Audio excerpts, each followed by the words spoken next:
Yo, Atlas speaking and welcome to part 13 of What If I Was Reborn into the Pokemon world and became a legendary Pokemon adventurer. Let the tale begin. Chapter 341, Rendezvous.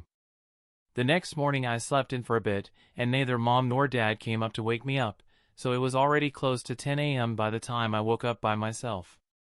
I naturally did not need to sleep that much, but there was just something liberating in being able to sleep in. Seeing how late it was, I quickly began handing out everyone's breakfast, while wishing everyone a good morning. However, I noticed that a few gluttons had eaten a few berries when they noticed that I was running late, and left the stem lying around. I naturally disposed of them, or rather I made the ground bury them for some good old decomposition, but I kept quiet otherwise since I planted berry trees in each habitat for my Pokemon to eat the grown berries in the first place. Nyx/Umbreon was especially enthusiastic in her morning greeting, and her little squad mates followed her example, so I ended up being buried by cute little Pokemon. The same happened when I delivered Ingy/Arcanine, Hera/Pidgeot, and Mothra/Butterfree's breakfast, just that I was buried under one large Pokemon instead of a few small ones. Anyway, while they were eating, I left Utopia, changed clothes, did my bathroom routine, and went downstairs for breakfast. I saw Mom sweeping the living room but Dad was nowhere to be seen, but that was not as surprising since it was already close to 10:30 a.m. at this point. "Good morning, my little champion," Mom stopped cleaning to greet me. "Morning, Mom," I returned with a smile. "Where's Dad?" I asked, curious about where he went. "Oh, he went out to train after breakfast, mumbling how he can't let you surpass him so soon," she answered mirthfully, and I had to chuckle as well. That sounded like something he would do. In fact, that sounded like something Mom would do as well. "I would have thought you would join him," I admitted, and she laughed at my admission. "Well, someone has to make you breakfast and clean the house," she said with a smile. "I'll go out later today," she finished and came up to me to pinch my left cheek a bit before she began heading toward the kitchen. "Mom, you know I could have made myself some breakfast," I tried to tell her, but she returned around and gave me a look that accepted no rebuttal. "I want to make your breakfast, honey," she said. "Cooking your meals is something your mommy enjoys. You are so independent with everything else, so let me have that," she said and resumed her walk to the kitchen without waiting for an answer. I walked after her and sat on one of the stools watching her get busy cooking. "Sure, you won't hear me complain.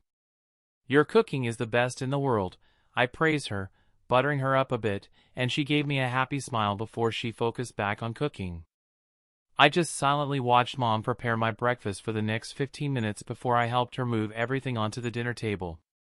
We both sat down and I began to eat while Mom just watched since she had already eaten with Dad. "I'm going to start massaging my Pokemon after breakfast, so I'll probably be busy with that for the next 2 days," I shared with her in between bites. "That's a great idea. They deserve it after working hard for you during the competition," she said with a nod. "Yesterday you mentioned visiting Mr. Cameron on Girarda Day. Will you be there the whole day or are you just going to talk about your rewards?" Mom asked, and I swallowed my food before answering her. "Yeah, I have an appointment with him in 2 days," I acknowledged with a nod before continuing. "We will talk about the global reward and the Charmander.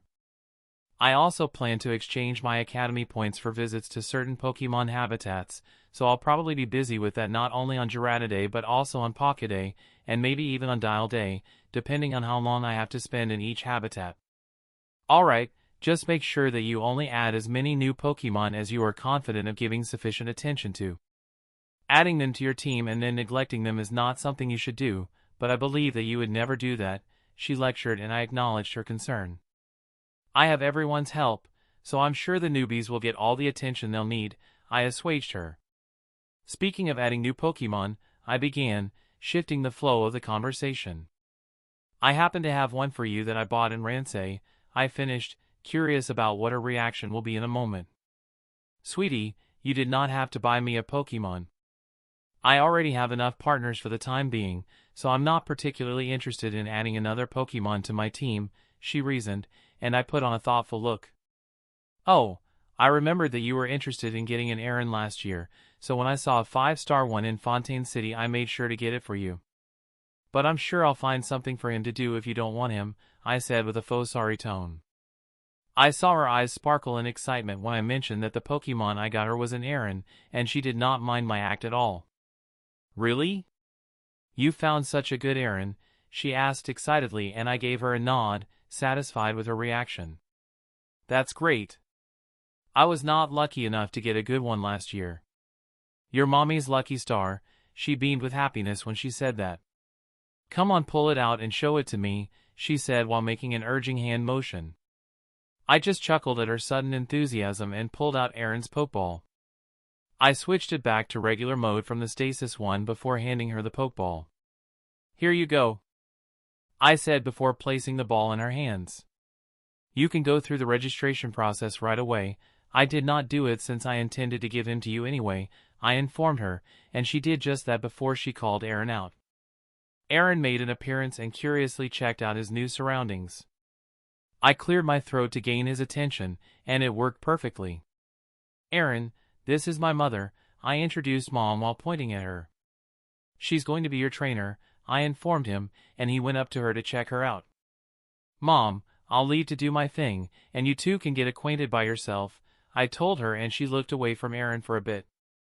Mom came up to me and pulled me in a hug, whispering thank you honey before she returned to Aaron's side. I left the two alone and made my way to our terrace. I sat on one of the chairs there and began contemplating who to start with while basking in the morning sun. In the end, I decided that I would start with the Slytherin 6, so I focused on Utopia. I told them what was going on, and they were all excited at the prospect of a massage/grooming session. I then recalled the first one into his Pokeball and pulled said ball out of Utopia while acting as if I was taking it out from my waist bag. I called out Stan/Garridos as soon as I pulled out his ball, and he appeared on the lawn. Once he ascertained the situation, he gave me an expectant look, and I walked up to him and pat his side. All right, let's get this show started, I said while pulling out all the objects I needed for the grooming/massaging session. I first gave his whole body a preliminary wash with warm water. The warm water came from a large container that I first filled with regular water, before throwing in some E-Class Firestones just to warm up the water a bit. I also threw in a few E-Class Waterstones and a few E-Class Mystic Waters inside, to improve the quality of the water. Once the water reached a satisfactory temperature, I used it to wash Stan's body, while using a cloth to clean his scales of the less persistent dirt. Afterward, I began a precursory rub-down of his complete body. While I did that, I checked for any jutting scales or wounds and removed as well as treated any I came across. Once the first round was complete, and any outcropping scales or wounds were handled, I began the true massage, causing Stan to relax and release happy sounds. The massage was followed by another round of washing, but this time I used a large brush to get rid of all the dirt that got between his scales. While his body was drying under the sun, I checked his mouth and teeth to make sure everything was clean and healthy. Thankfully, everything was alright, and I did not need to treat any cuts or extract any teeth. That was not a pleasant experience for either of us. The whole session took about 40 minutes, and after dealing with Stan, I recalled him before I called out the next one. By the time Mom called me over for lunch, I had dealt with everyone in the Sinister Six. Dad had come over for lunch as well, and both he and Mom had watched me work for a few minutes before they went back inside. We talked while we were eating, and Mom mentioned that I had given her an Aaron.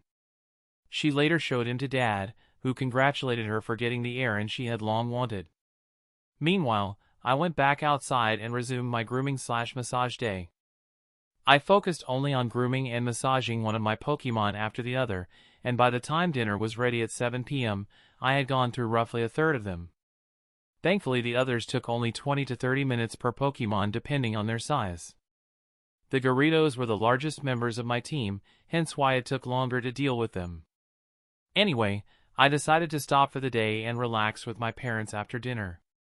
The next day I resumed taking care of my Pokemon, and by dinner, I managed to finish with more than 80% of my Pokemon. I decided to deal with the remaining 20% after returning from the academy tomorrow.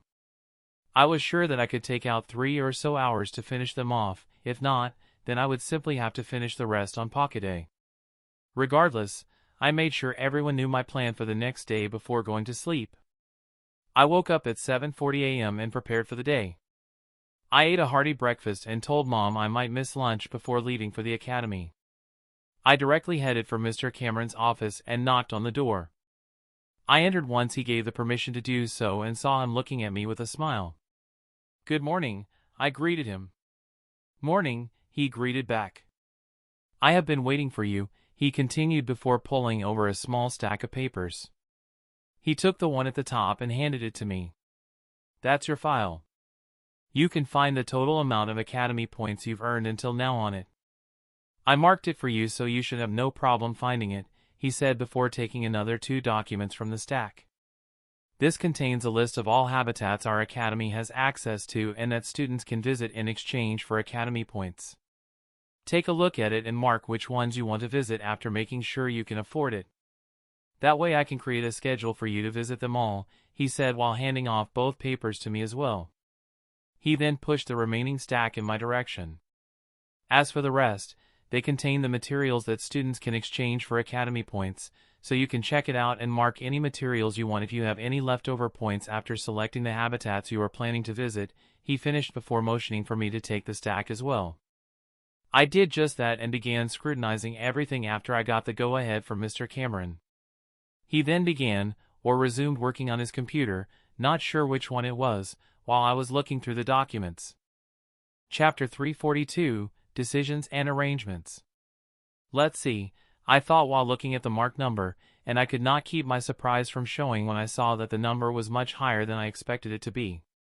No need to be surprised, you've earned those points through your success. The detailed list is on the backside, so you can take a look there if you're curious how you've reached that number, Mr. Cameron informed me after briefly looking up when he heard me gasp in surprise. "Thanks," I returned while flipping the paper to see how I managed to get so many academy points. I saw that the points I had left over after visiting the Riola habitat along with the points I was awarded for my stellar academic prowess during my graduation added up to 323 academic points/AP. Being the first-ranked student among the graduates was included in this. Then came the rewards and bonuses I received for my accomplishments during each stage of the competition. First came the reward for becoming an academy representative, which was 200 AP, and I got that reward twice due to qualifying in both categories. Then I received 400 AP for becoming a Rota representative, and I received this one twice as well for the same reason. Moreover, I received 200 AP for becoming the champion of Rota in each category, along with a 100 AP bonus for being a dual champion. Then came the rewards for becoming a representative of the Northern Continent. 800 AP for each category, along with 400 AP for each championship, and a 200 AP bonus for being the dual champion of the continental competition as well. Finally, I received 1600 AP for each status as a global champion, along with an 800 AP bonus for my status as the global dual champion. The Academy had apparently decided to be especially generous for my victory at the global competition. All in all, I received 400 AP during the Academy phase, 1300 AP during the Rota phase, 2600 AP during the Continental phase, and 4000 AP during the global phase of the competition, resulting in a total increase of 8300 AP. Adding the 323 AP I earned outside the competition, I ended up with 8623 AP, which was my current Academy point balance. That was a few thousand more than I had expected to have, hence my surprise. With that many points, I could visit quite a few habitats. I put my file aside and took the first document that contained the list of habitats instead.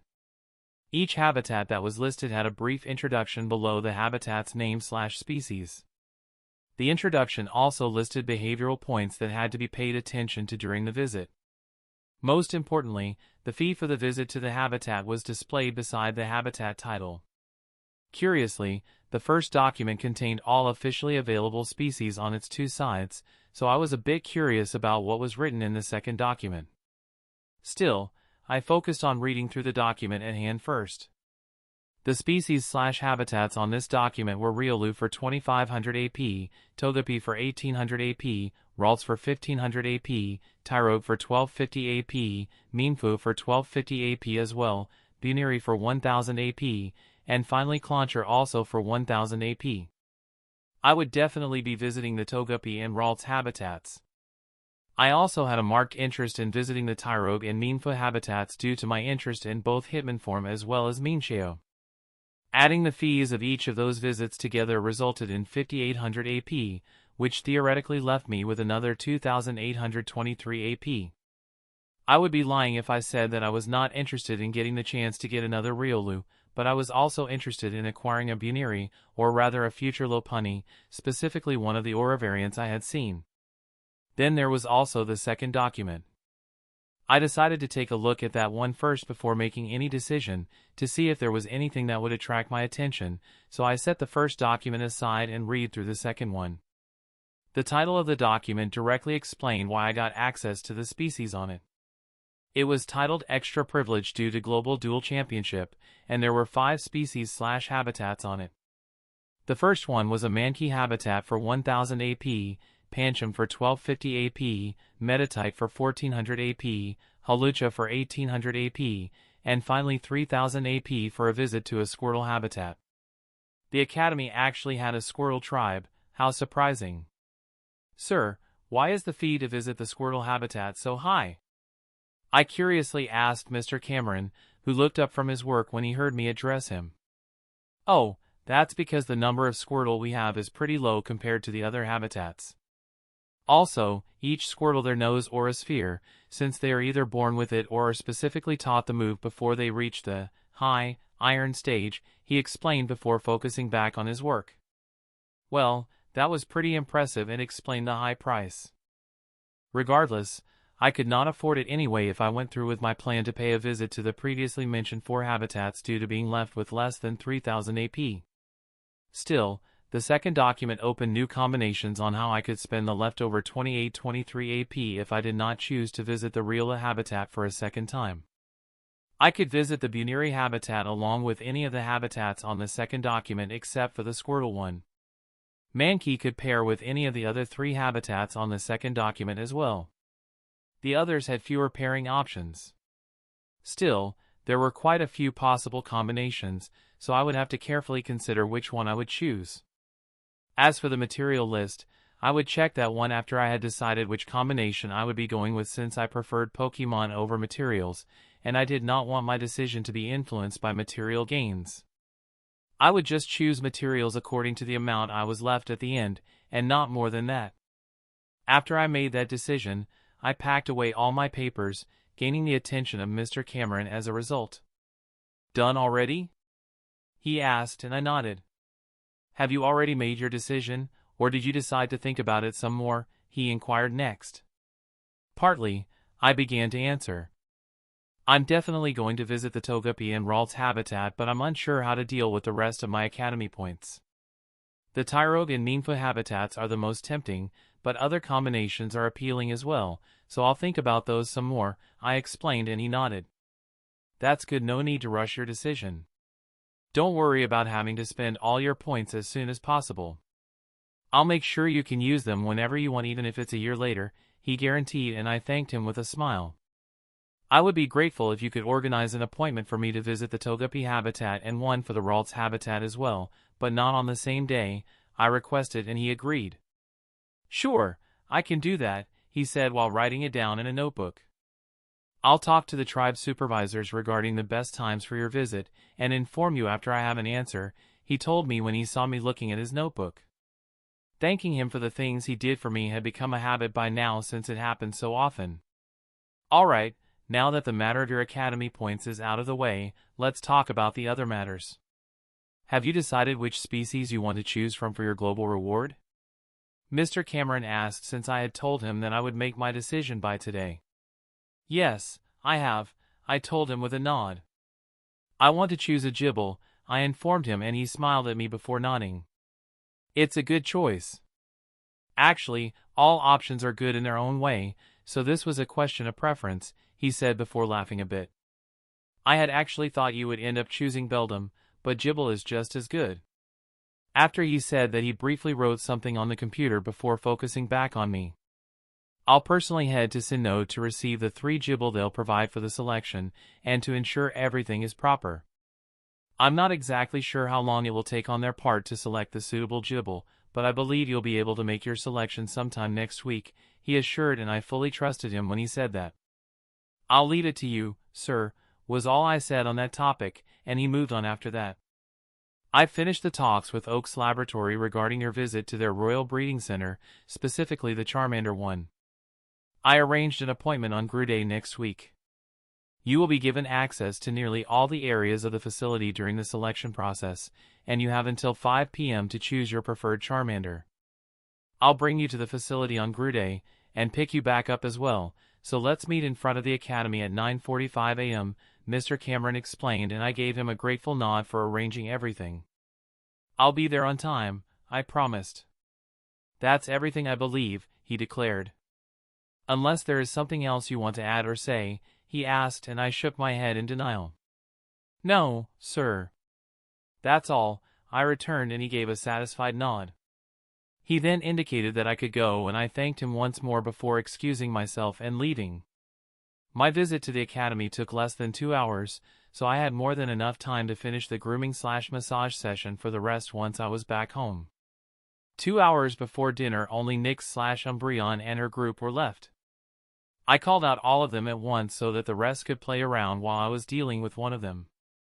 I chose to start with Nyx, and the 4 EV curiously watched as they took care of her. The boys lost interest 12 minutes into the session and began to walk around the property. I heard them call out nearly 10 minutes later, around the same time I was done with Nyx, and we followed the 2 EV, who were walking towards their brothers. We actually ended up walking toward the burial site of Sunny/Valplume and Lono/Lombra. It looked like the sculptures I made and placed beside their tombstones drew the attention of the 2 EV. They called out because they wanted to ask what this was about. Since I was already here, I decided to clean the surroundings and surface of the tombstone before weeding the burial site and watering the flowers Mom planted there. While I was doing that, I recounted Sunny and Lono's story to the EV, who were curiously listening to the tale. They seemed to be impressed by the tale and paid their respects to the sculptures/graves before they began asking me to make sculptures of them as well after Nyx said that she and the others had sculptures of themselves made by yours truly. I had everything necessary stored inside Utopia, so I did not mind doing that. I began the first sculpture right there, but I had to make the rest after dinner since Mom called me over while I was finishing the first statue. Once I finished the 3 other EV statues, Nyx asked me to make a bigger one with all 5 of them, and I agreed under the gaze of so many baby doll eyes. Chapter 343, One Trip After Another. I spent the following days focusing on everyone's training and letting them spar against each other. This, along with the training they did by themselves during the competition, and the battles they participated in, plus my massage and grooming sessions, helped them advance one by one.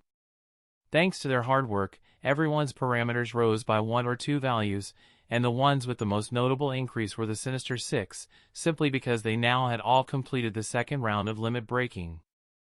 Ryujin/Garridos even managed to raise his strength to SSS. As for Stan/Garridos, I could feel it in my bones, his energy capacity was about to upgrade to SSS as well, which would signal the completion of his limit-breaking training. Not much longer and he would be my 3rd gold stage Pokemon. While it would be happening a bit later than I had hoped, since I had been hoping it would have happened during the competition, there was not really any reason to complain since that had been a bit overambitious anyway, pulling out 3 gold stage Pokemon for the final. It would have been impressive though. Still, I reckon that would have been more than cruel toward my opponent, so I might have not pulled it off even if Stan had broken through at the time. I was just too nice like that. Anyway, the mass improvement of all my Pokemon over Pockeday and today aside, Mr. Cameron called me during the evening and informed me that the talks with the first habitat had been completed and that I could visit the habitat tomorrow at 10 a.m. I simply had to come to his office, so that his Galade could bring me there. The first habitat to accommodate my visit ended up being the Ralts habitat, so that was nice I guess. The next morning, I bid my parents goodbye after we finished our breakfast together and went to Mr. Cameron's office. Mr. Cameron called out his Galade after some small talk, and he teleported me to my destination after greeting me. We appeared at the same place we arrived at the last time, and a short moment later a Gardevoir and Galade came out to receive us. They felt familiar, but I was unsure if they were the same pair that welcomed me during my last visit. At least that was the case until they spoke up. "Welcome back, young one. We are happy to see that you are well," the Gardevoir said in open telepathy, and well, that did not leave much doubt that she was the same Gardevoir. "Thank you, it is great to see you as well," I returned out of politeness. Mr. Cameron's Galade chose that moment to speak up, officially handing me over to them before he wished me luck and left, leaving me alone with the duo. "We have been informed of your success as well as wish, and have decided to grant you the chance, but you have to fulfill 2 conditions, Galade said, and I just nodded while thinking that Mr. Cameron had said nothing about any additional conditions. He better be ready to refund my points if I fail to even enter the habitat. Still, I obviously kept that for myself, even if the duo seemed to know what I was feeling, since I could feel their amusement. They probably openly showed their feelings since they could feel mine. "All right," I began with a nod, "I'll do my best to fulfill the conditions." "That, we do not doubt," Galade answered. "We first would like to take a look at the young one that went along with you during your last visit and talk with him," Gardevoir stated their first condition. "Sure, no problem," I said, full of confidence. I knew that this was a test, more so an open one, but I had no problem with that since I was confident in our bond and his progress, so I called out Ollie/Curlia and the duo began to converse with him. I stood at the side like some extra decoration for the next 5 or so minutes, but I did not mind it all that much. Okay, maybe I felt a bit bored, being ignored like that, but I simply chose to spend that time manipulating a bit of aura into different shapes. When the elders turned their focus back to me, I was making a little aura stickman perform a break dance on the palm of my right hand. I was pretty focused on the exercise since it was a pretty hard one. Well, that, and I was having fun, so I got startled when I suddenly heard an impressive from the Gardevoir. Yet, I managed to keep the performance going until the stickman finished with a bow, which earned me another impressive, this time from Galade. I stopped my little exercise and focused on them, and the duo went straight to the point. "We are impressed by the strength of the bond you two have managed to cultivate in the short time you have been together. More so, since we can sense that you have quite a few bonds at the same intensity. Ollie has only praises for you, and his progress is indeed impressive, especially since the energy readings we are getting from him are already equal to a silver stage Curlia despite him still being at the bronze stage," Gardevoir announced, and I was not surprised they knew so much. I mean, with them being psychic types 4 stages ahead of Ollie, I was not surprised they could detect that much, so I simply thanked her for the compliment. "There is no doubt that you have passed the first condition, so let me share the second one with you," Galade began, and I nodded. "This is something we want you to do once you enter our haven. You are not to leave the relaxation area to persuade anyone to join you," he began elaborating, and before I could ask how I was supposed to choose a partner that way, he already answered. "We have already informed every member of our kin of your accomplishments and the purpose of your visit, so anyone truly willing to consider joining you will approach you to talk to you. We have set no restriction on either age, stage, or maturity for this, so anyone can approach you as long as he or she wants," Galade finished, and I agreed to their condition. "Sure, no problem. Not like I could do much else if I wanted to enter the habitat." Still, it was not as if the condition was to my disadvantage. I practically got to choose from anyone willing to talk to me on his or her own. "Want to stay outside?" I asked Ollie, and he said yes. The duo did not mind, so we finally made our way inside, and they directly led us to the centermost relaxation area. Unsurprisingly, many if not all tribe members that saw me the last time remembered me. They were after all psychic types, so that much was to be expected, or at least that was what I thought. They naturally also recognized Ollie as the fellow that left with me, so we were quickly greeted by some Ralts and Curlia. We talked a bit before I decided to make an announcement. Cough cough, I cleared my throat to gain some attention. "Excuse me, everyone," I began, "I just want to share something with all of you before I begin conversing with anyone about possibly joining me and Ollie. Ollie has already settled on becoming a Galade, so we are hoping for someone that wants to become a Gardevoir to join us. All of you are naturally still free to approach us if you want to talk, but that is our condition for those that want to join us. Thank you for listening to me," I finished before sitting back down beside Ollie. I pulled out a few bags full of snacks I had made with the Ralts line as the target. They were all Ollie approved, and I did not doubt that the tasty treats would help raise the other party's interest in me by a few levels, so I handed out treats to anyone that approached me. The age-old adage did say that the way to a Pokemon's heart went through its stomach after all. Truly wise words. I spent a few hours simply like that, handing out snacks and talking with those that were interested in me. Among them were obviously a lot of Ralts, but also a considerable number of Kirlia, and surprisingly, or rather unsurprisingly, there were a not-so-small number of male Ralts and Kirlia that were planning to evolve to Gardevoir. This was a bit unfortunate since I had originally been planning to only check the females.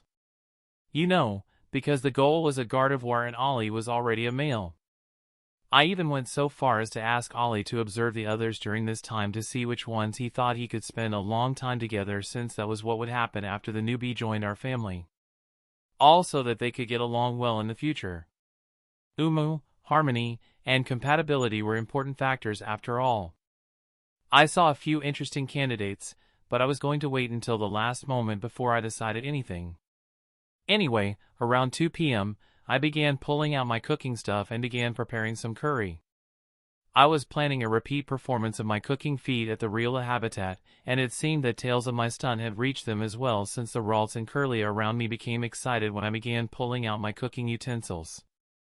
Ollie assisted me while I was cooking, and together we spent close to 2 hours catering to what I assumed to be nearly the whole tribe's population.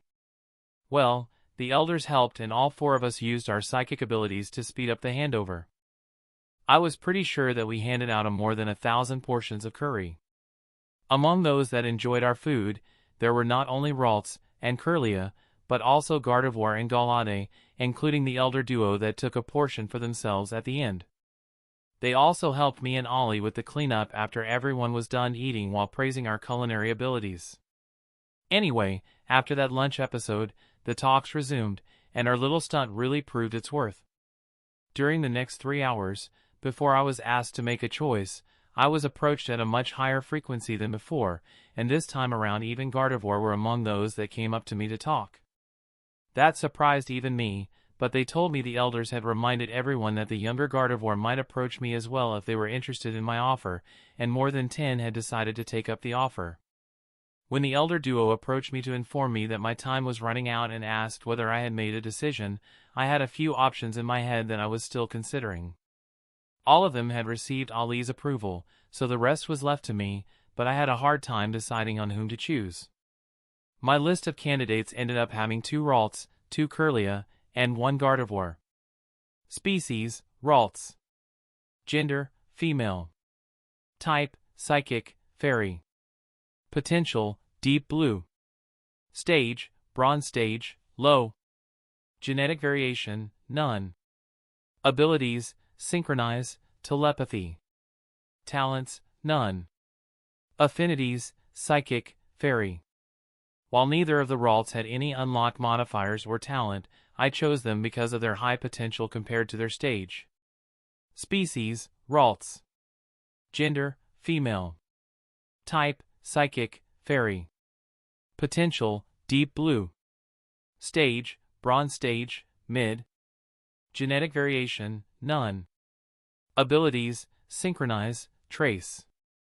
Talents, none. Affinities, psychic, fairy. There were others with talents that had approached me, some even had similar potential, but I was not really satisfied with the talent they had, so I chose these 2 instead. Species, Kirlia. Gender, female. Type, psychic, fairy. Potential, blue. Stage, silver stage, low. Genetic variation, none. Abilities, synchronize, trace. Talents, refresh. Affinities, psychic, fairy. I obviously chose this one because of her talent. Refresh worked perfectly with her synchronize ability. The moment Kirlia got inflicted with a status condition and in turn related to her opponent due to synchronize, Refresh kicked in and she healed from the status condition. Her slightly lower potential was no problem considering the usefulness of her talent. Species, Kirlia. Gender, female. Type, psychic, fairy. Potential, deep blue. Stage, silver stage, mid. Genetic variation, none. Abilities, synchronize, telepathy. Talents, none. Affinities, psychic, fairy. The other Kirlia was simply chosen due to having the best potential among those that Ollie approved of.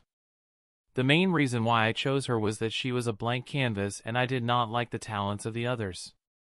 This only left the final candidate and the one that was making me waver all over the field. Species, Gardevoir. Gender, female. Type, psychic, fairy. Potential, deep blue. Stage, gold stage, low. Genetic variation, none. Abilities, synchronize, telepathy. Talents, emotion manipulation.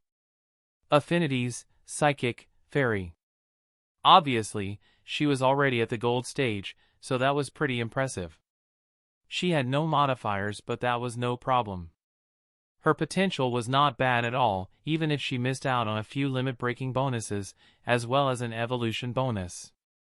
With deep blue potential, Utopia's initial optimization, and a round of limit breaking or two, she could make up for that in the future. The reason I was considering all this, even though the Kirlia and Ralts were much better if I only looked at the situation from the potential front, was her talent. Emotion manipulation is the evolution of the Ralts line's inherent ability to detect the emotions of those around them. It relied on their inherent ability and telepathy ability to tweak the emotions of their targets. While Aura Guardians could do something similar with our Aura, or other psychics with their abilities, her natural talent was much more superior in that aspect and much more subtle. Honestly, this was an extremely powerful ability that could be useful in a wider range of situations. If taken to the extreme, she could stop and cause tides on her own, so I was seriously wavering whether I should just choose her despite her missing a few rounds of limit breaking, and probably missing the perfect evolution point by a bit. Yet, there was no way to guarantee that one of the others would awaken a similarly powerful ability, hence my dilemma. Chapter 344, One Trip After Another Part 2. The question ultimately came down to two things in my mind. 1. I could choose one of the Ralts due to a focus on the great increase in potential. However, in that case, the talent that could and would, later on, be unlocked was going to be a complete mystery.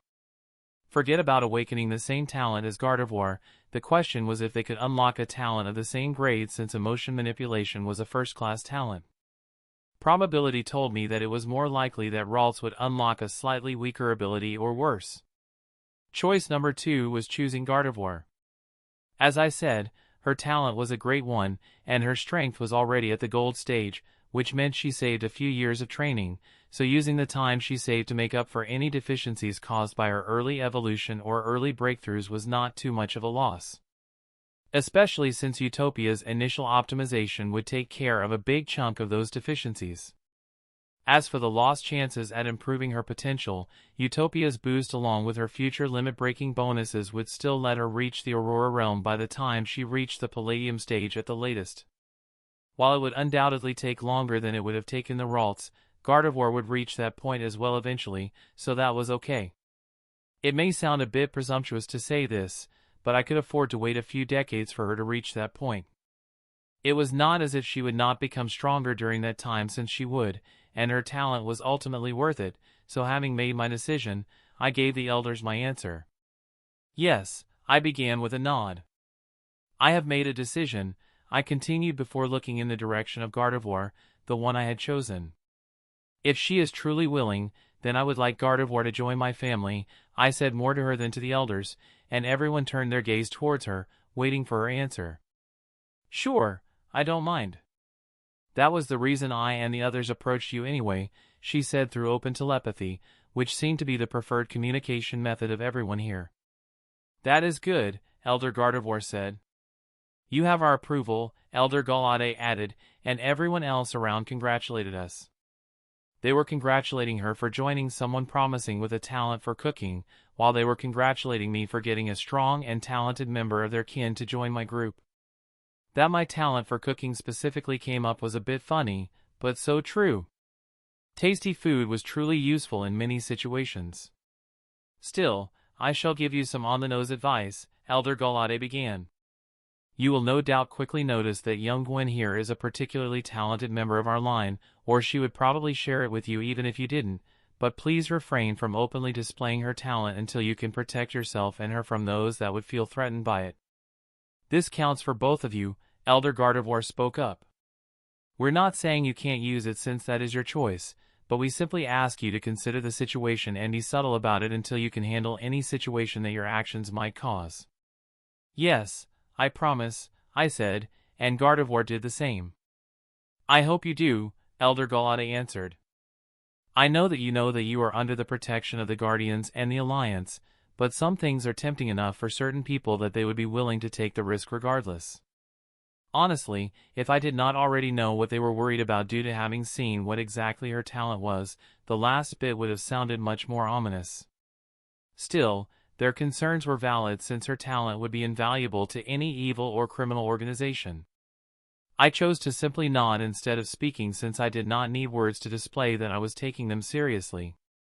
I openly displayed my emotions instead, and them being known as the emotion Pokemon had no problem discerning whether I was feeling it or not. The duo gave satisfied nods and motioned for Gardevoir, who apparently already had a name, to stand beside me. All right, bind her, so that we may send you out. It is time for you to leave, Elder Gardevoir said, and I nodded before pulling out one of my best works so far, a C-Class Fairy Mind Ball. It was one of the only 2 C-Class dual-element Pokeballs I managed to make so far, and its creation pushed me close to the top of Tier 2 as a ballcrafter. I held out the ball in Gwen/Gardevoir's direction, and she tapped the capture button herself and got absorbed into the ball as a result. I then blood-registered myself as the owner of the ball and put it away before looking toward the duo. They nodded at me and asked me as well as Ollie/Curlia to make sure we were ready to leave. After I confirmed that I had everything, Gardevoir and the others there wished us farewell before Galade teleported us to Mr. Cameron's office. That surprised me since I had expected him to leave us at the academy gate instead. I had not thought that Mr. Cameron would still be in his office, but he was there and greeted us when we appeared, wholly unsurprised by our sudden arrival. Galade and Mr. Cameron looked each other in the eyes for a moment before Galade said his farewell and left. Congratulations seem to be in order, Mr. Cameron said, sounding genuinely happy. Your visit this time seems to have turned out pretty fruitful. Let's hope the others will end up the same, he said warmly, and I as well as Ollie thanked him for his friendly words. Good, before you go home, let me share the next piece with you. I'll be going to Sinnoh this evening, and retrieve the 3 Gible tomorrow. I should be back in Rhoda sometime around 5, so stop by before dinner to choose your Gible. It would be better if you came at 6:30, in case I get delayed a bit. If something comes up, I'll inform you, otherwise make sure you're here tomorrow at 6:30, alright? Mr. Cameron finished and I obviously agreed. I'll definitely be on time, I assured him, and he laughed. That's good. Alright, you may go. See you tomorrow, he said while waving me off. Thank you for your help, sir. Have a nice evening and see you tomorrow, I declared, and Ollie followed suit. Then I turned to Ollie and asked him to take me to my room, so he teleported us away. Thanks, Ollie, I thanked him before moving him to Utopia. Instead of going downstairs, I decided to enter as well, to go through Gwen's initiation before joining my parents. The whole thing should not take more than 10 minutes anyway. As for her welcoming party, that could be held after I had dinner with Mom as well as Dad and told them about my day. Anyway, I entered Utopia after I made sure that the door was locked and the curtains were closed. I chose to appear in Ollie's habitat since Gardevoir's habitat would be placed beside/adjoined to his. Ollie quickly noticed my appearance and greeted me, which I returned, before pulling out Gwen's ball. I let her out, and Utopia directly began doing its optimization process. Gardevoir's first reaction upon appearing was to greet us, but she froze when the optimization began, no doubt sensing the subtle change that she was undergoing. It took a minute or two for the process to be done. As planned, her habitat was placed beside this one, and I was going to show her her new home before leaving. Gwen herself was still immersed in her thoughts, no doubt checking her body. While she was doing that, I checked her new status, to get a full picture. Name, Gwen. Species, Gardevoir. Gender, female. Age, 13 plus years. Type, psychic, fairy. Potential, deep blue, 36.78%, dash light purple, 96.78%. Genetic variation, none. Abilities, synchronize, telepathy. Talents, emotion manipulation plus. Affinities, psychic, fairy. Bond, Mikhail, artificial, weak. Quirks, tends to get distracted. Parameters. Stage, gold stage, low. Vitality, G. Strength, H. Endurance, H. Agility, G. Energy capacity, F. Energy density, F. Immunity. Dragon. Resistance. Fighting, major, psychic, minor. Weaknesses. Poison, minor, ghost, minor, steel, minor. Condition, healthy, curious. Masteries. Psionic energy manipulation, advanced. Fairy energy manipulation, proficient. Techniques. In progress, initial. Not applicable. Novice. Not applicable. Beginner. Growl, charm, endure, safeguard. Proficient. Disarming voice, confusion, psybeam, psychic, protect, dream eater, draining kiss, life dew, future sight, double team, dazzling gleam, healing wish, misty terrain, moonblast, recover. Advanced. Teleport, calm mind, heal pulse, hypnosis, aura sphere. Mastered. Not applicable. Well, I got confirmation that Gwen was her name, so I did not mishear or misunderstood that, and apparently, Gwen was around 2 years older than me and about 4 years older than Ollie. Not that much of a difference, to be honest, so we were still a group full of youths. Her potential rose all the way up to the border of light purple. A bit more and she would end up with purple potential, so that was a pleasant surprise. I mean, it would have no doubt been even better if her potential had upgraded straight to purple, but it could have been worse as well, so missing only 3% or so was already pretty good. Next up was the main reason I chose her, her talent. While it did not get upgraded to a higher version, her talent did get strengthened by Utopia, which was a definite bonus. She would have an easier time using it, with a wider range and higher target threshold. Before, the ability only worked on those weaker than her, and now she had another chance to use it on those close to her strength as well. The success chance for those stronger than her was really small, but it was there. Her quirk was something we would definitely be working on, or at least with. If we can't get rid of it, we would at least make sure she could channel it correctly.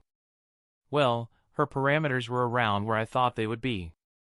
I was confident she would reach the mid-gold stage within a year, and the high-gold stage before the end of my apprenticeship.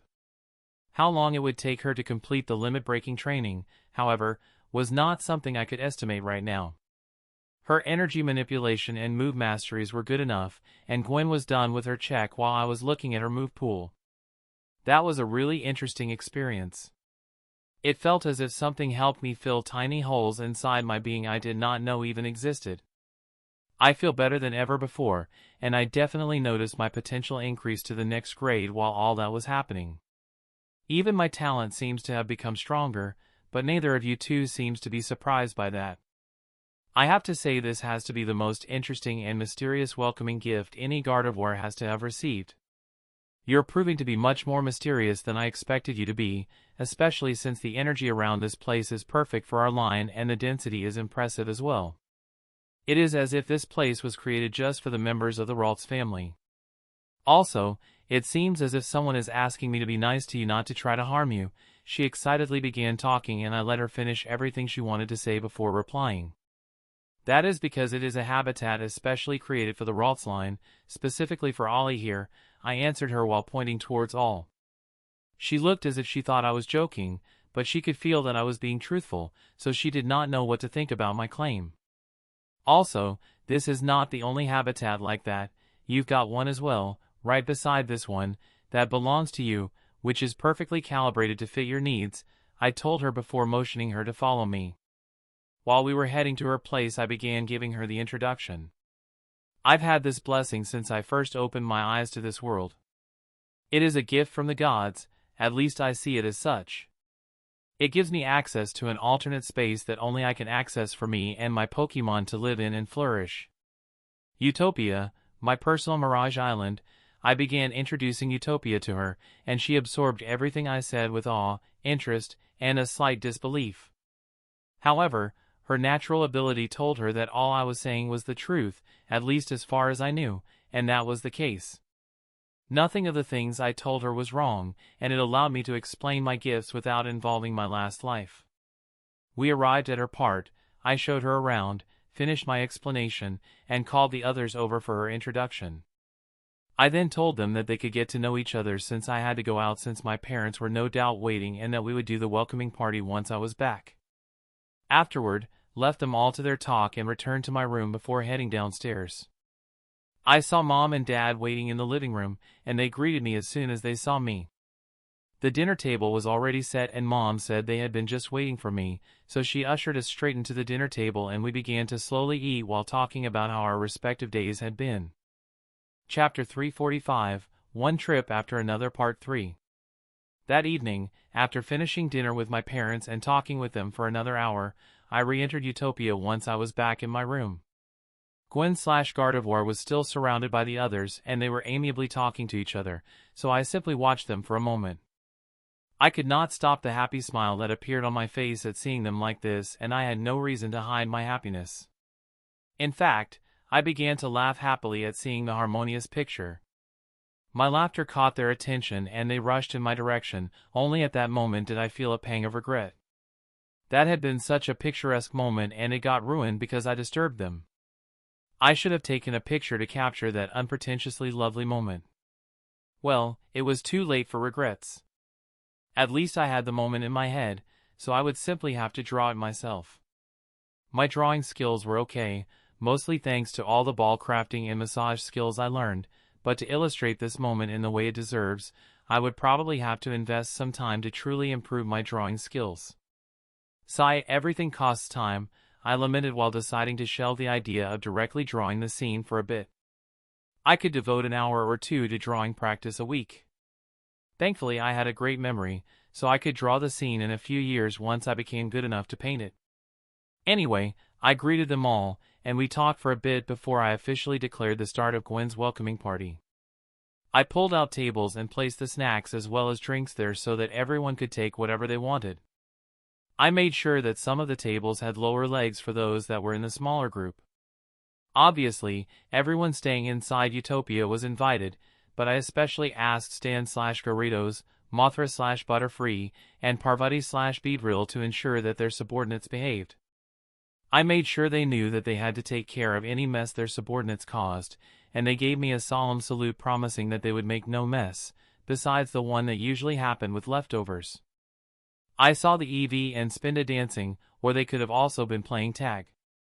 Hypno was talking with Horus/Satu and Ollie/Curlia. All in all, everyone had fun.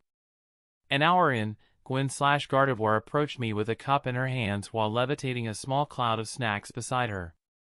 "This is a truly incredible place, and you have an impressive family that loves you very much," she said, and I laughed happily.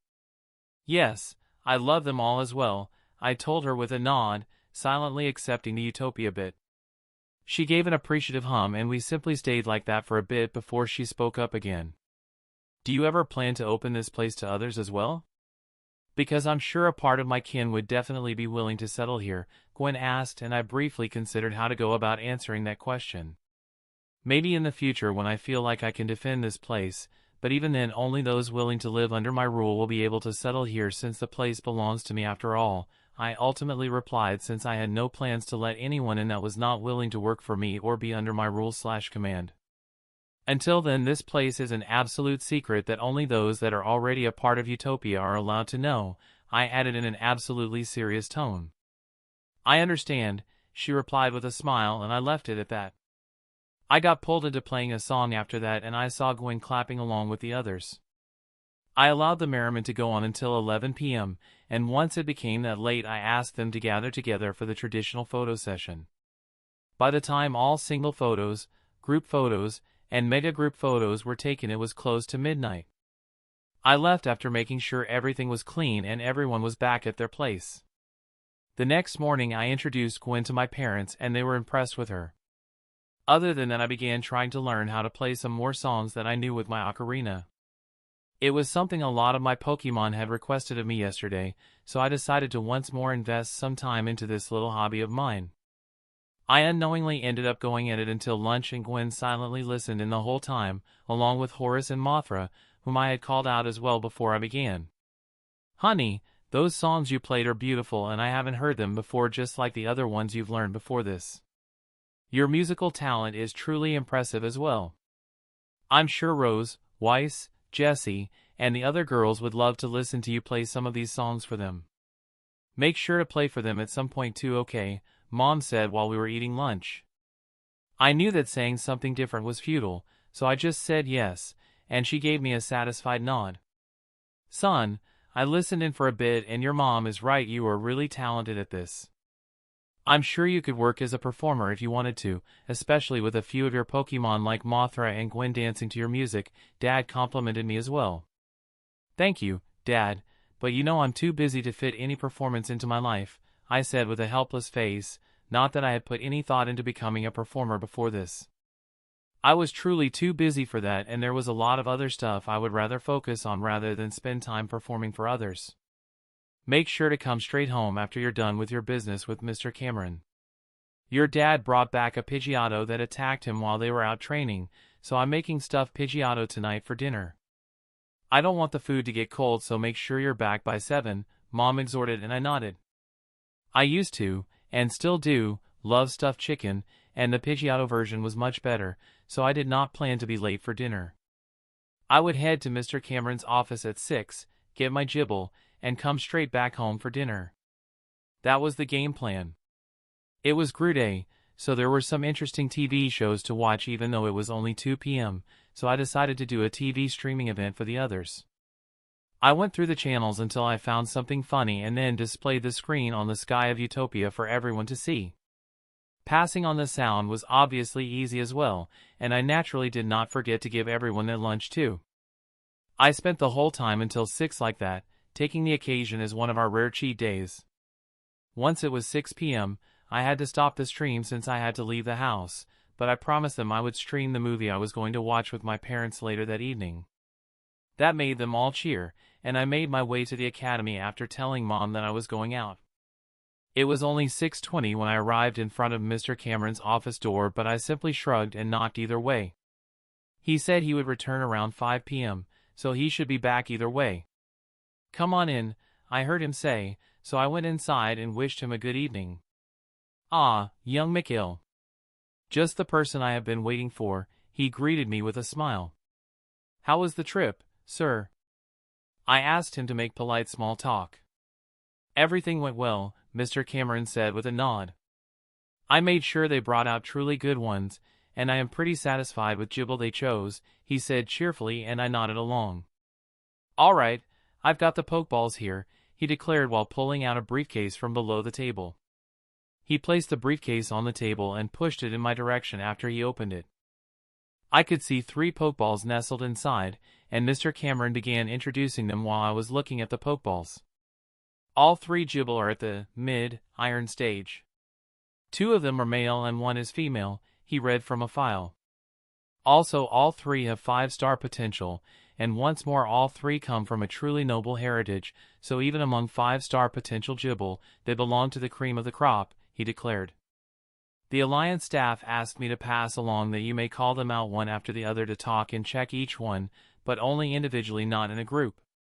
Also, I was told to inform you that they were all between 3 and 4 years old, which means that they can be considered semi-fresh out of their youngling phase. Still, all 3 were informed why they will appear before you, he added before motioning that I could start. When I made to take the left Pokeball, he said that the ball contained the only girl, and he also acted all mysterious while adding that she would surprise me a bit. I found out what he meant as soon as I released her. Her blue skin and yellow belly were impossible to overlook. She began observing me as soon as she materialized, and I slowly crouched down to her height before I carefully moved closer, observing her for any negative reaction. She showed none, and simply greeted me with a wave, which I returned with a smile. "Can I touch you?" I asked her for permission, and when she nodded I moved my hands to the outer edges of her jaw and massaged them since I had read that they liked that. I naturally used a bit of aura to keep my skin safe since Jibble had rough skin. Seeing how she made something resembling a purring sound while slightly opening her mouth, I was right to do so. Anyway, I obviously did not forget to check her status screen as well. Species, Jibble. Gender, female. Type, dragon, ground. Potential, deep blue. Stage, iron stage, mid. Genetic, modifier, shiny gene. Abilities, Sandvale, rough skin. Talents, none. Affinities, dragon, ground. The status was pretty much how Mr. Cameron had described her. The only detail I learned was that her potential was deep blue. Well, that was an important detail, so not much to say on that front.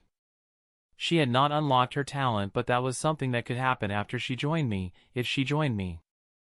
I spent a minute with her before I recalled her and placed her pokeball back in its previous position. I then moved on to the middle ball and pulled it out. That little one has a special talent. Apparently, he gains a similar boost to Sand Rush inside a sandstorm. Mr. Cameron chimed in once more but kept quiet otherwise. I called him out as well and repeated the same process with him as well. Species, Jibble. Gender, male. Type, dragon, ground. Potential, deep blue. Stage, iron stage, mid. Genetic, modifier, none. Abilities, Sandvale, rough skin. Talents, sand surfer. Affinities, dragon, ground. This one had deep blue potential as well, but no modifier. However, just as Mr. Cameron had said, he did possess a talent. I read through Sand Surfer's description, and it was truly the same as Sand Rush since both doubled the owner's speed during a sandstorm. I spent roughly a minute with him as well before I recalled him. Once I deposited his pokeball in its spot, I took the last pokeball. You've got to be a bit more cautious with this one. Apparently, he's also talented like the other boy, but this one's talent amplifies his rough skin. Mr. Cameron warned me and I gave a nod. I called him out and repeated the process, but I made sure to make the aura protection a bit thicker due to the warning, and I truly noticed the difference. I also saw Jibble looking worried for me when I tried to touch him, and he even tried to warn me against hurting myself. I heard and felt his sadness when he gave the warning, but I also noticed his resolve. My heart went out a bit for the guy, imagining how he must have had it a bit harder due to others hurting themselves more by touching him without extra preparation. I was not talking about the big guys here since I doubted it made a difference for them, but by his caretakers and fellows who were weak enough to be affected. Anyway, I assured him that I would be fine and he relaxed after he saw that I did not get hurt by touching him. He then released a happy laugh and enjoyed my ministrations. Species, Jibble. Gender, male. Type, dragon, ground. Potential, deep blue. Stage, iron stage, mid. Genetic variation, none. Abilities, Sandvale, rough skin. Talents, lacerate. Affinities, dragon, ground. Well, he had deep blue potential as well, and no modifier. His talent was apparently called lacerate, and it enhanced the damage caused by rough skin. He practically caused extra damage during every physical contact move, and there was even a chance to cause a bleeding wound, which was practically its own status condition. It was a good talent, especially for close combat, even if it was not as practical as something that doubled a parameter under certain conditions. Anyway, I spent a bit more than a minute with him, but in the end, I recalled him as well and placed his ball back in its place. Afterward, I stood there thinking about which one I should choose. My heart went out a bit for the last one, but ultimately I could not do my decision due to pity, could I? Chapter 346, The Emotional Choice. I don't know how long I stood there thinking, but it had to have been a few minutes. It was Mr. Cameron that pulled me out of my considerations. "So, have you made a decision?" was the question that pulled me out of my musings. "Yeah," I hesitantly began with a nod. "I think I did," I finished more resolutely, deciding to go with my feelings this time.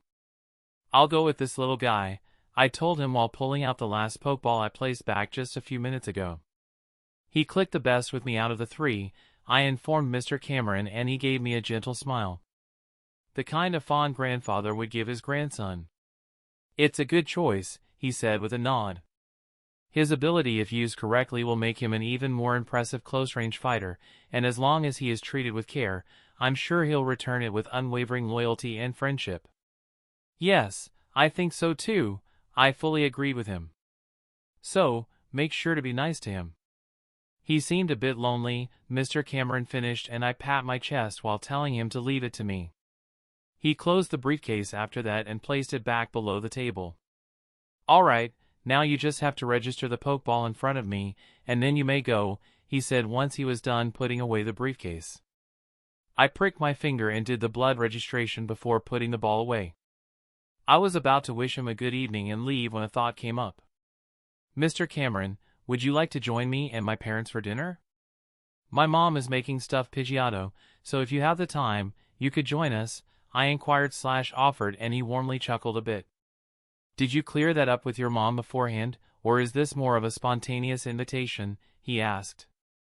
"I'm sure she won't mind," I indirectly admitted that it was a spontaneous idea on my part, and he nodded. "I'm sure she won't," he agreed. "She's a good person after all from what I've seen, but little Mikhail, let me share something with you that I've learned through my long life. Always consult with the cook first before inviting others to eat. Even if you think or know that there is enough, talk to the cook first to avoid causing him or her any unnecessary stress or pressure. Believe me, your mom might tell you that it would be no problem if I suddenly join you, but in the background, her stress levels will go through the roof with her contemplating if the food is enough, and what she should add to the menu, and so on." Mr. Cameron shared some wisdom with me. "I'll make sure to keep that in mind," I assured him, scolding myself a bit for not thinking of that myself, before still asking for an answer. "So, how about it?" "Thank you for the invitation, but I can't since I'm busy with something else," he declined, and I let it go. "That's okay," I nodded. "Then please thank the Alliance staff for me for their hard work and have a good evening. Also, good luck with whatever you have to do later," and with that, I made my way back home. Since I spent about 10 minutes at Mr. Cameron's office, it was only 6:30 p.m. right now, but I still decided to hurry home since I saw no reason to delay any further just to make my parents wait for longer. I decided to jog on the way back and was back home in a bit more than 5 minutes. "I'm back," I greeted Mom as well as Dad after unlocking the door and stepping inside. "Welcome back, honey/son," Mom and Dad greeted back at the same time, and I saw them sitting in the living room. I noticed that the table was set, or rather the tableware was ready, but the food was still in the kitchen. "I bring greetings from Mr. Cameron," I told them before changing the topic. "Mom, let me help you bring over dinner," I offered, but she waved me away.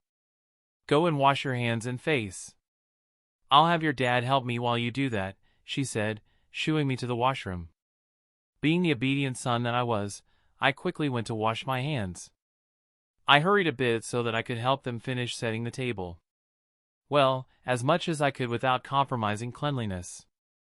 However, when I made it to the table after drying my hands, they were already done and waiting for me. "Come on, honey, sit down," Mom told me before she began to distribute the food. Seeing how there was nothing left for me to do, I could only sit down in my place. "So, son, how did it go?" Dad asked once everyone had their food, and Mom looked at me curiously as well. "Well, you already knew I was going to pick a gibble," I said with a shrug. "The three they let me choose from were pretty good, but I ended up choosing the one I sympathized the most with. He seemed a bit lonelier than the other two, due to the talent he has, so I decided it would be good for him if he joins my family. I'm sure Horace, Mothra, and the others will welcome him with open arms, and I'm sure we'll find a way to deal with his talent," I shared with them, and they listened attentively. That's good, Mom said, and Dad nodded in agreement. So, what's his talent? Seems a bit troublesome. If it caused Jibble to feel a bit lonely, Dad asked doubtfully. His talent amplifies his rough skin ability, causing more damage and possibly bleeding wounds to anyone touching his skin. Not sure if it makes his skin simply sharper, or if he subconsciously applies energy on the edges of his scales, but that is the effect, I shared with them, and they had a look of realization on their faces. Yeah, that would do it, Dad said, full of sympathy for the little guy. He probably had a hard time finding playmates, he finished with a nod, and I saw Mom nodding along sadly. Well, at least he has Mika now. I'm sure my darling will find a way to solve that problem, Mom said, full of conviction, throwing big expectations on my shoulders out of nowhere as if it was nothing. After dinner, I introduced Jibble to my parents, and as I had promised, I streamed the movie we watched inside Utopia as well, so that everyone could watch it with us. I naturally provided them with snacks and drinks for the occasion as well. It was close to 10 p.m. when I made it back to my room, so I decided that we would do Jibble's welcoming party tomorrow instead. However, I still entered Utopia after locking the door, so that Jibble could go through the optimization, and also finish the whole introduction talk today so that I only had to introduce him to the others tomorrow. I called out Jibble and he still seemed to be feeling pretty happy that I chose him. I saw that he noticed something happening to him since he curiously looked at his hands while Utopia was doing its optimization. That meant that something noticeable was happening, which was good news for me. Looking at the optimization protocol confirmed that as well. I moved his new habitat beside that of Gaia/Nidoqueen and Seb/Nidoking before I began explaining to Jibble what just happened. I naturally also checked out his new status screen while doing so. Name, none. Species, Jibble. Gender, male. Age, 4+ years. Type, dragon, ground. Potential, deep blue, 97.86%, dash purple, 57.86%. Genetic variation, none. Abilities, Sandvale, rough skin. Talents, lacerate-scale control. Affinities, dragon, ground. Bond, Mikhail, artificial, weak. Quirks, slightly reserved. Parameters. Stage, iron stage, mid. Vitality, E. Strength, D. Endurance, F. Agility, F. Energy capacity, F. Energy density, F. Immunity. Electric. Resistance. Fire, minor. Poison, minor. Rock, minor. Weaknesses. Ice, major. Dragon, minor. Fairy, minor. Condition, healthy, happy, curious, hesitant, anxious. Masteries. Dragon energy manipulation, beginner. Ground energy manipulation, beginner. Techniques. In progress, initial. Not applicable. Novice. / Dragon Claw, takedown. Beginner. Tackle, Sand Attack, Dragon Breath, Bulldoze, Twister. Proficient. Sandstorm, Dragon Rage, Sand Tomb. Advanced. Not applicable. Mastered. Not applicable. Well, that was a really pleasant surprise, or should I say as expected from a Pokemon called an Elite Descendant. To think his potential had been borderline light purple before the upgrade. He was already more than halfway through with purple right now, so he would straight away reach light Aurora potential after breaking through to the bronze stage if he did so with a complete limit break. This was rather impressive, and definitely great news. Also, while I'm sure this big increase in potential was part of what Jibble felt/noticed, I'm just as sure that it was not the only thing. While he did not unlock any modifier during the optimization process, something just as rare did happen. Jibble's talent upgraded or rather mutated, depending on how one looked at the change. His Lacerate turned into Scale Control, which not only retained all of Lacerate's properties but also gained many new ones. In the future, Jibble would be able to suppress, and even turn off the harmful effect of lacerate whenever he wanted. Not only that, he would even be able to suppress or turn off the effect of rough skin, taking care of the problem of skinship without me having to do anything. That was obviously not all scale control could do, just the part that would handle Gibble's loneliness problem. Anyway, he should also be able to shoot out his scales, kinda like the natural version of the moose scale shot. The best part was that the scale bullets would retain the properties of lacerate, so Gibble's natural version would be even stronger than the regular move version. Moreover, thanks to scale control, Gibble could to a certain extent rapidly regrow his scales, meaning that as long as he did not go overboard with his scale shot MK.2, his defense/endurance would not be reduced, as it happened with the move version.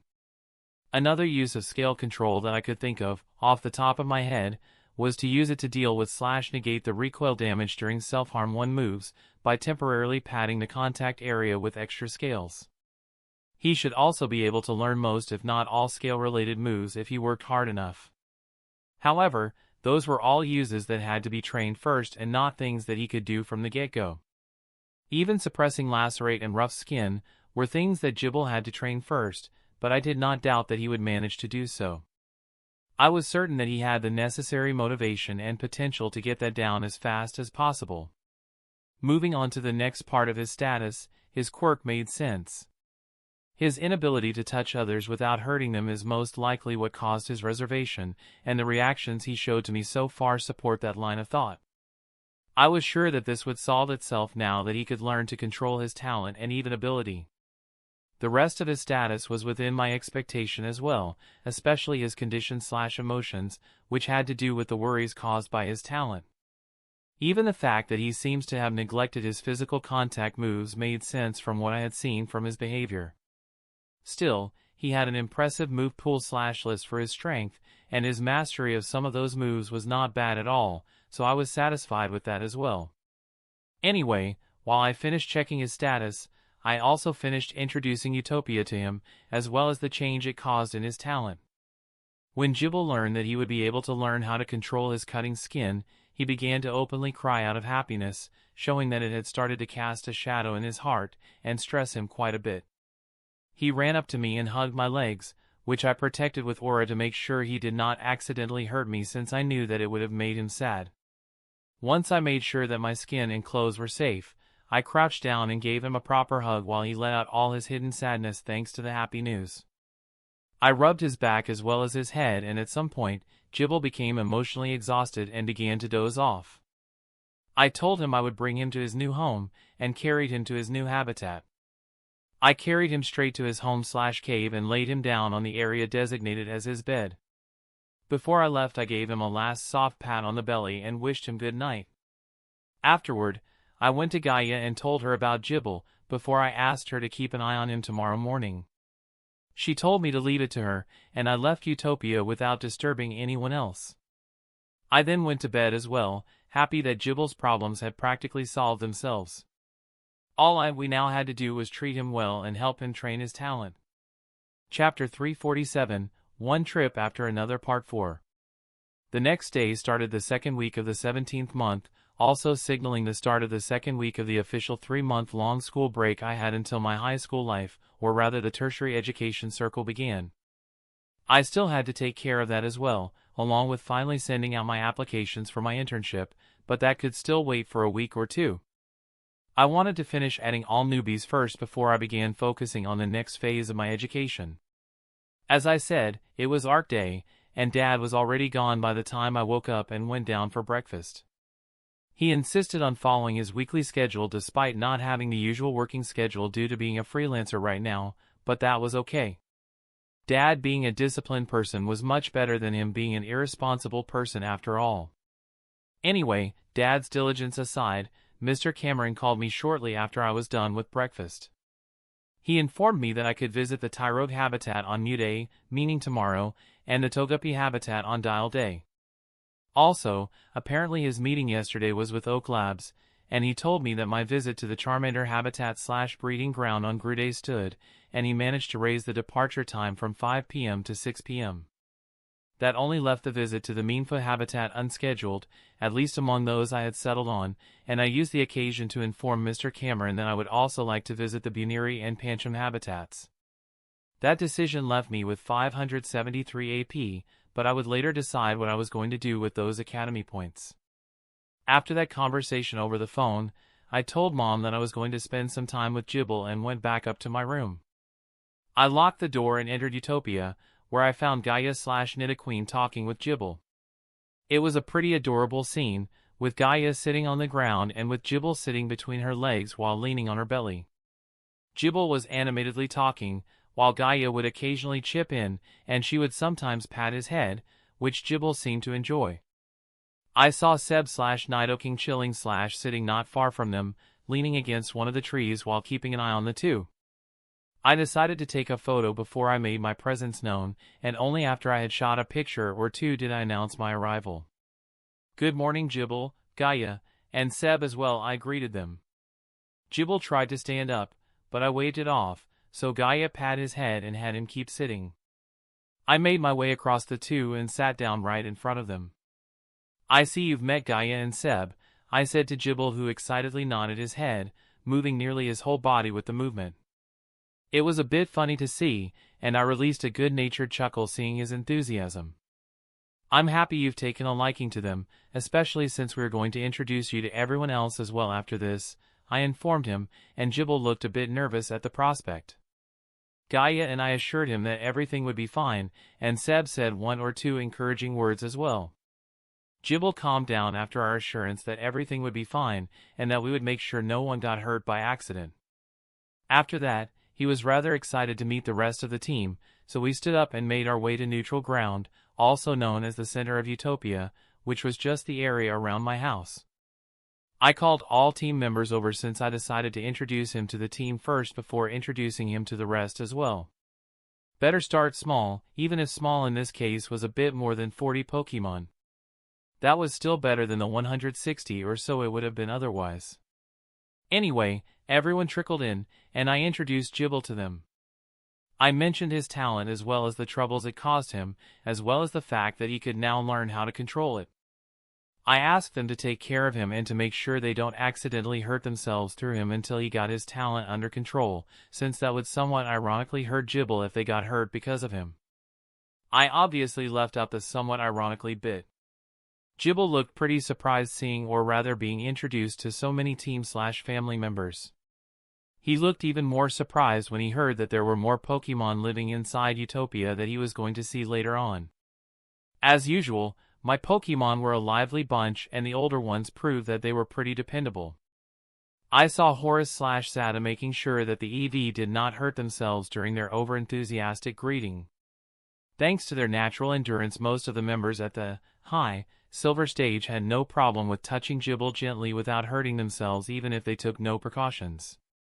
Those that noticed a prick simply used their energy to reinforce their skin, using a replica of a low-key non-combat version of Protect. Only the EV, Bruce/Zubat, and Eggy/Salandit needed help with their safety.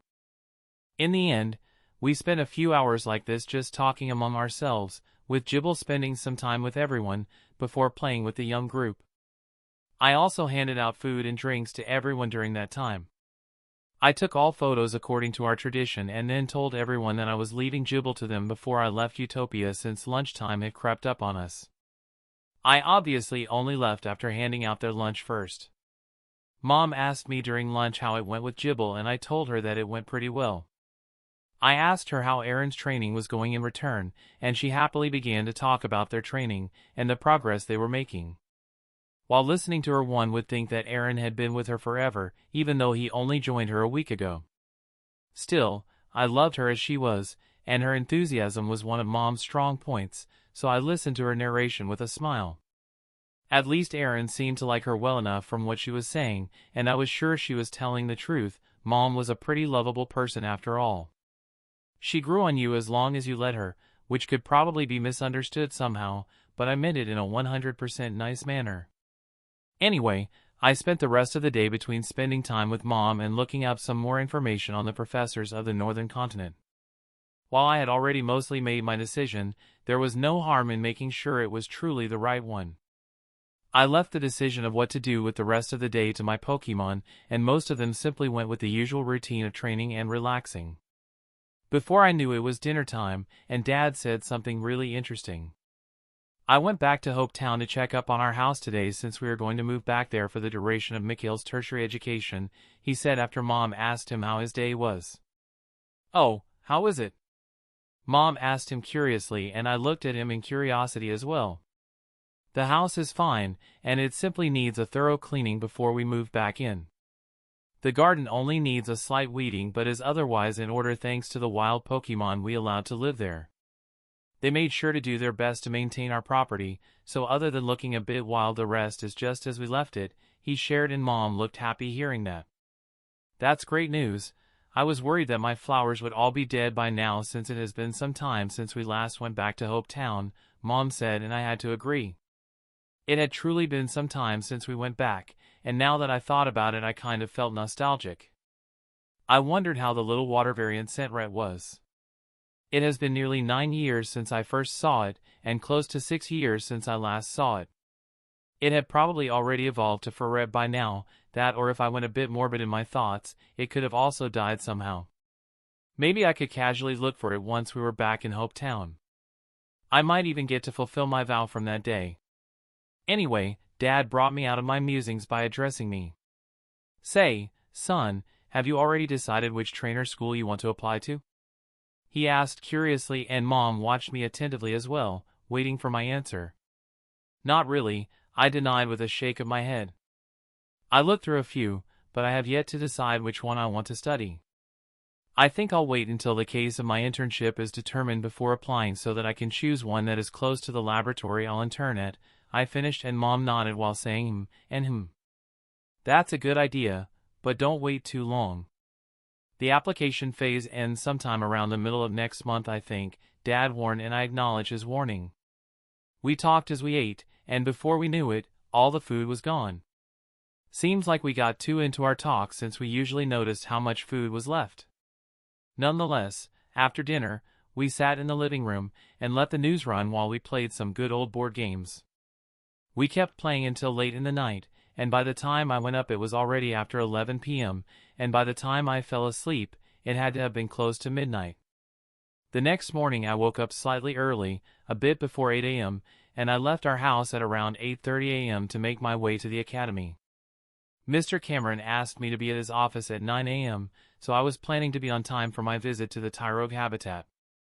I left a bit earlier just in case something happens that cost me time, but nothing like that happened, and I made it to the academy gate by 8:45 a.m. Seeing how I still had 15 minutes, and not wanting to show up early since Mr. Cameron had specified 9 a.m. this time around, I made my way to his office at a leisurely pace. I spent close to 5 minutes waiting in front of his office door and knocked on it at sharp 9 a.m. He called me in, and after exchanging greetings, he called out his Galade, who teleported me to the Tyrogue habitat. A Hitman form was waiting for us, and Galade entrusted me to him before leaving.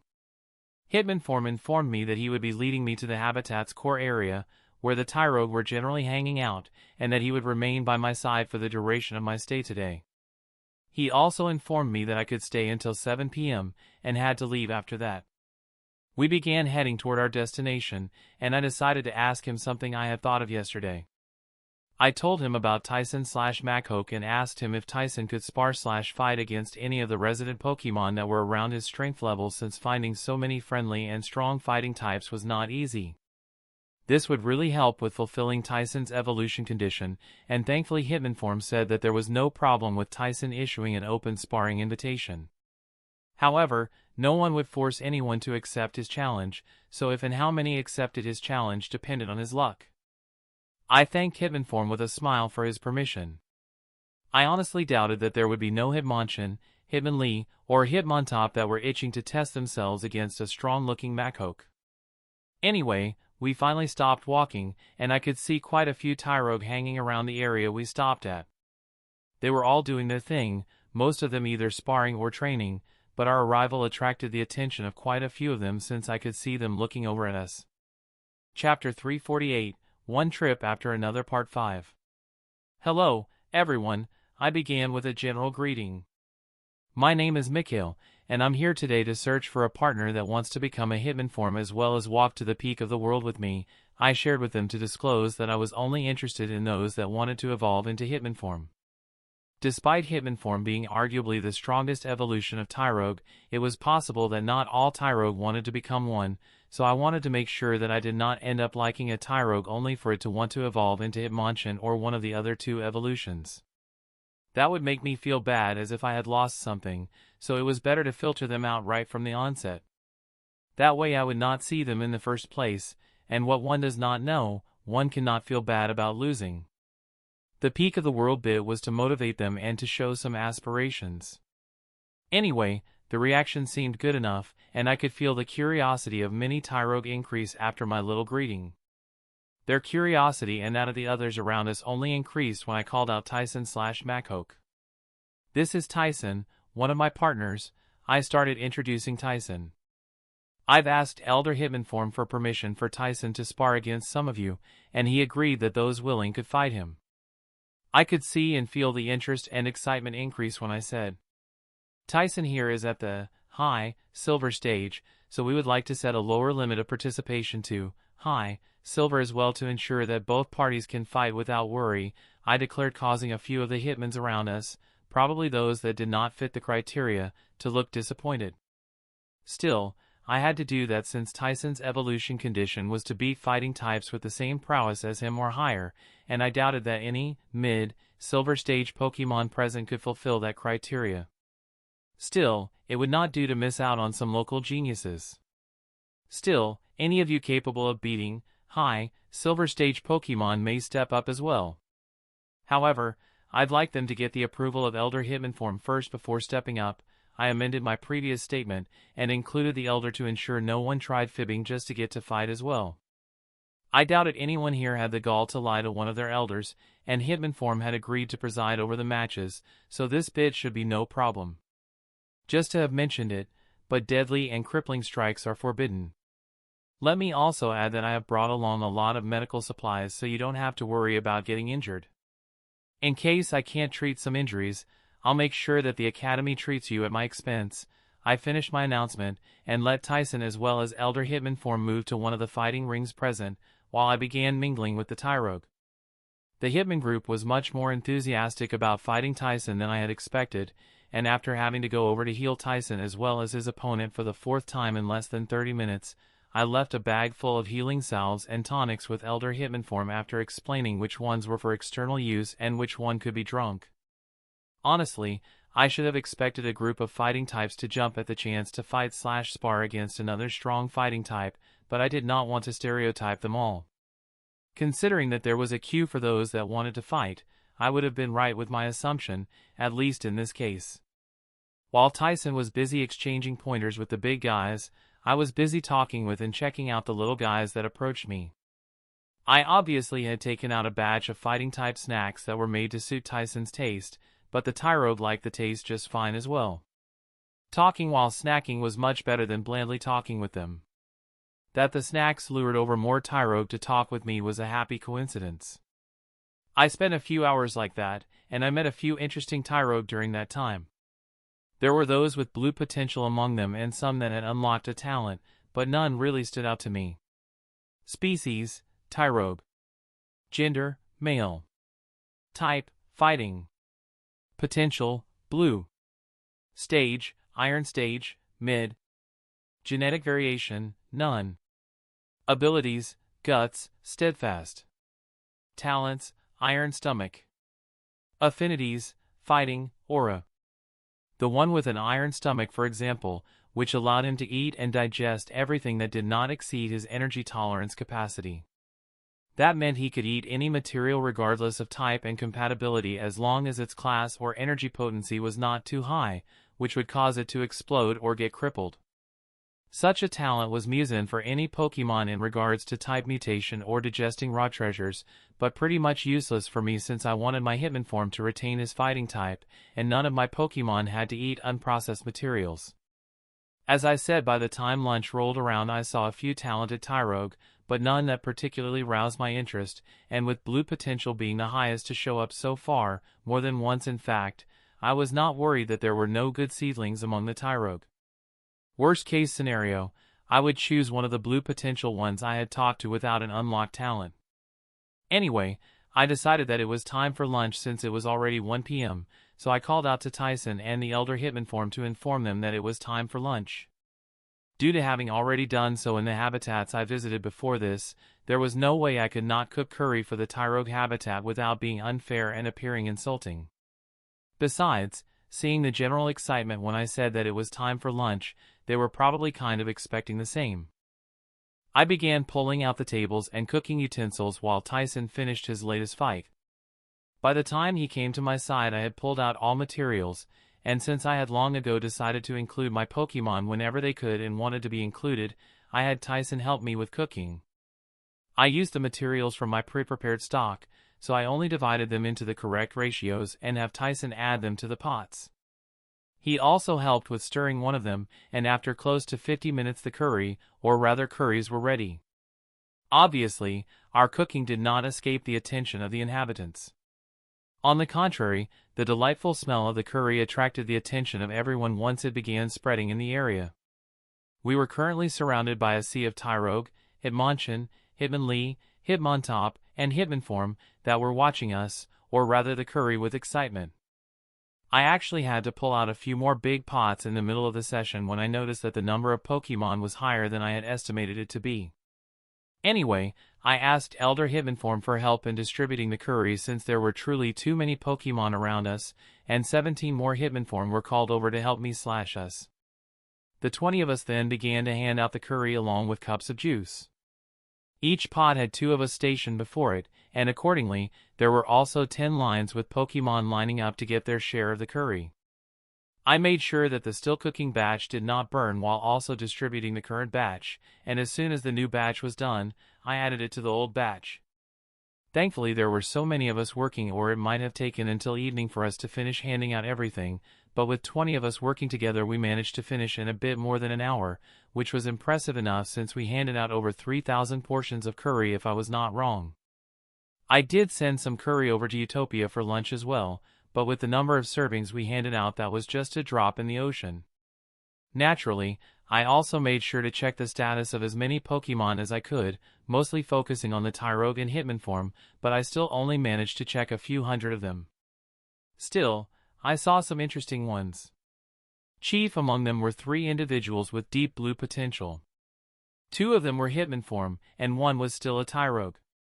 Species, Tyrogue. Gender, male. Type, fighting. Potential, deep blue. Stage, Iron Stage, mid. Genetic variation, none. Abilities, Guts, Vital Spirit. Talents, none. Affinities, fighting. I tried to remember all 3, just in case a chance to recruit them presented itself, but that was easier said than done when they resembled each other so closely. There were minute differences, but even that did not make it much easier. Thankfully I could sense their aura in mind, so combined with those minute differences, I could separate them from the masses smoothly. Anyway, it took a while, but by 3:20 p.m., everyone had eaten and we had cleaned up as well. I also called out Horus/Satu, Mothra/Butterfree, Gwen/Gardevoir, as well as Ollie/Curlia, and with their help separated the waste from the plastic. Stan/Garridos gave the plastic a good wash while we held it in place, and the Engie/Arcanine burned it into a single clump of molten plastic. I would find ways to reuse and recycle it later, waste not want not after all. Engie also burned the waste to ash and we spread it evenly around the trees. I thanked them all before recalling them, and after that, we resumed what we had been doing before lunch. Tyson returned to his sparring, while I resumed talking with those willing to approach me. However, this time even some Hitmonform approached me to talk. Most of the ones that came to me were either at the mid or high silver stage, and 2 had been at the low gold stage. Yet, the highest potential among them was blue, so I was honestly more interested in the weaker Tyrogue since none of the Hitmonform had any interesting talent or modifier to change my mind. It was around 6:20 p.m. when I met Tyrogue, who truly stood out among those I had talked to so far. Species, Tyrogue. Gender, male. Type, fighting. Potential, deep blue. Stage, iron stage, high. Genetic variation, none. Abilities, guts, vital spirit. Talents, optimal balance. Affinities, fighting. First of all, he had deep blue potential, but I had come across a total of 4 Tyrogue with that kind of potential until now, this one included.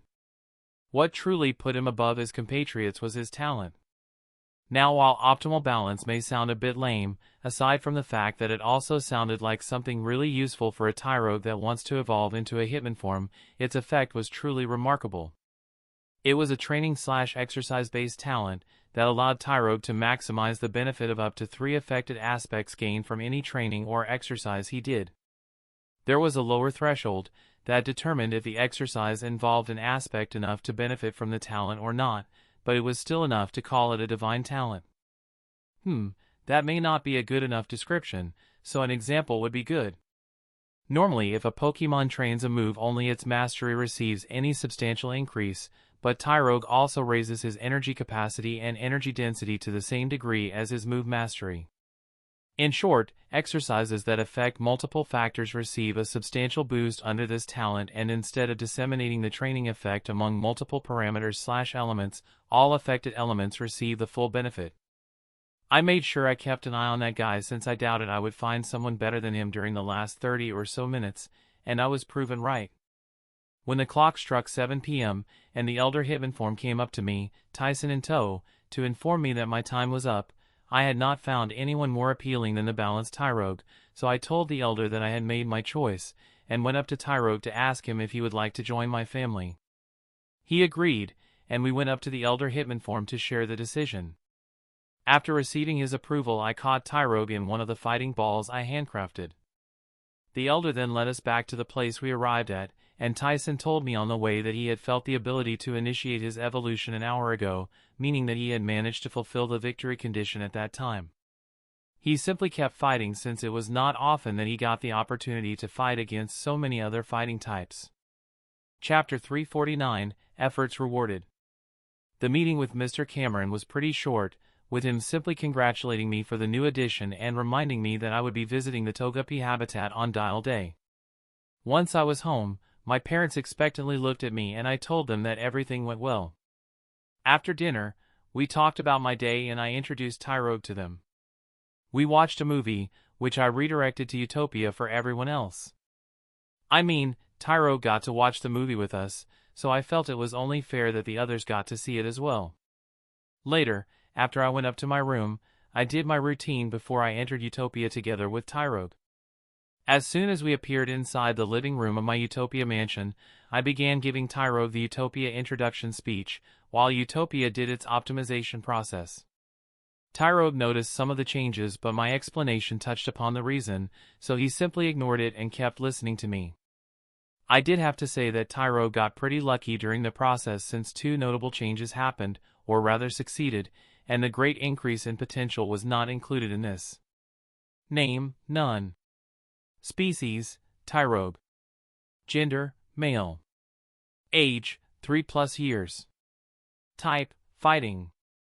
Potential, deep blue, 42.03%, dash purple, 2.03%. Genetic variation, none. Abilities, guts, vital spirit. Talents, perfectly balanced asterisk. Affinities, fighting. Bond, Mikhail, artificial, weak. Quirks, none. Parameters. Stage, iron stage, high. Vitality, A. Strength, A. Endurance, A. Agility, A. Energy capacity, B. Energy density, B. Resistance. Bug, minor, rock, minor, dark, minor. Weaknesses. Flying, minor, psychic, minor, fairy, minor. Standardized. None. Condition, healthy, excited, curious. Masteries. Fighting energy manipulation, beginner. Techniques. Unofficial, initial. Vacuum wave asterisk. Novice. Endure, mega punch. Beginner. Brick break, low kick, low sweep, bulk up. Proficient.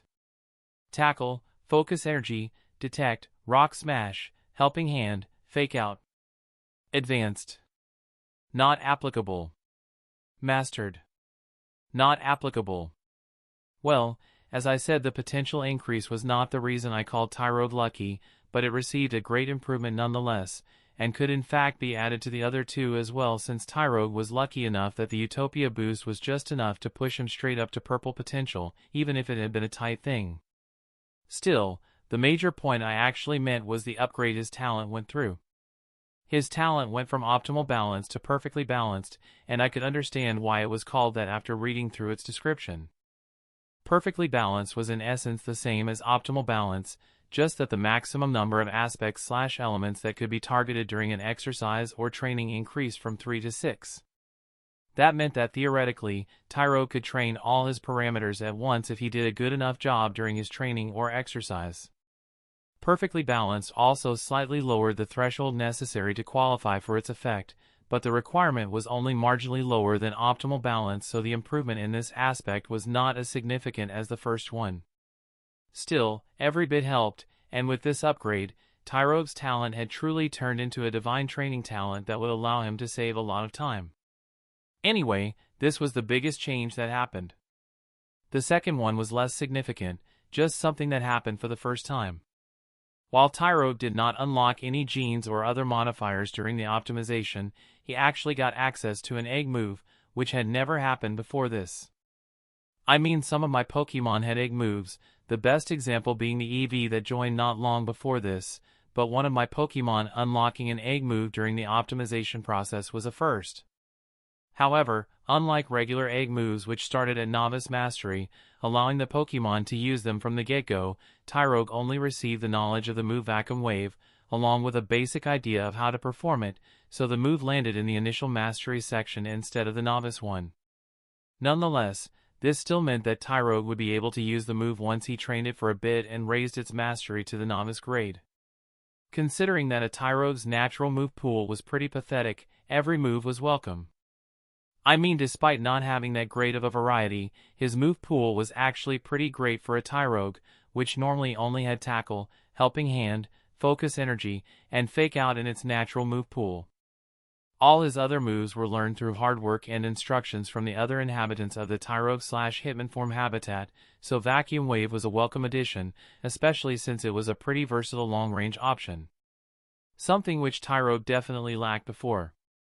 After I was done checking Tyrogue's new status, and with my introduction speech as well, I led him outside to his new habitat.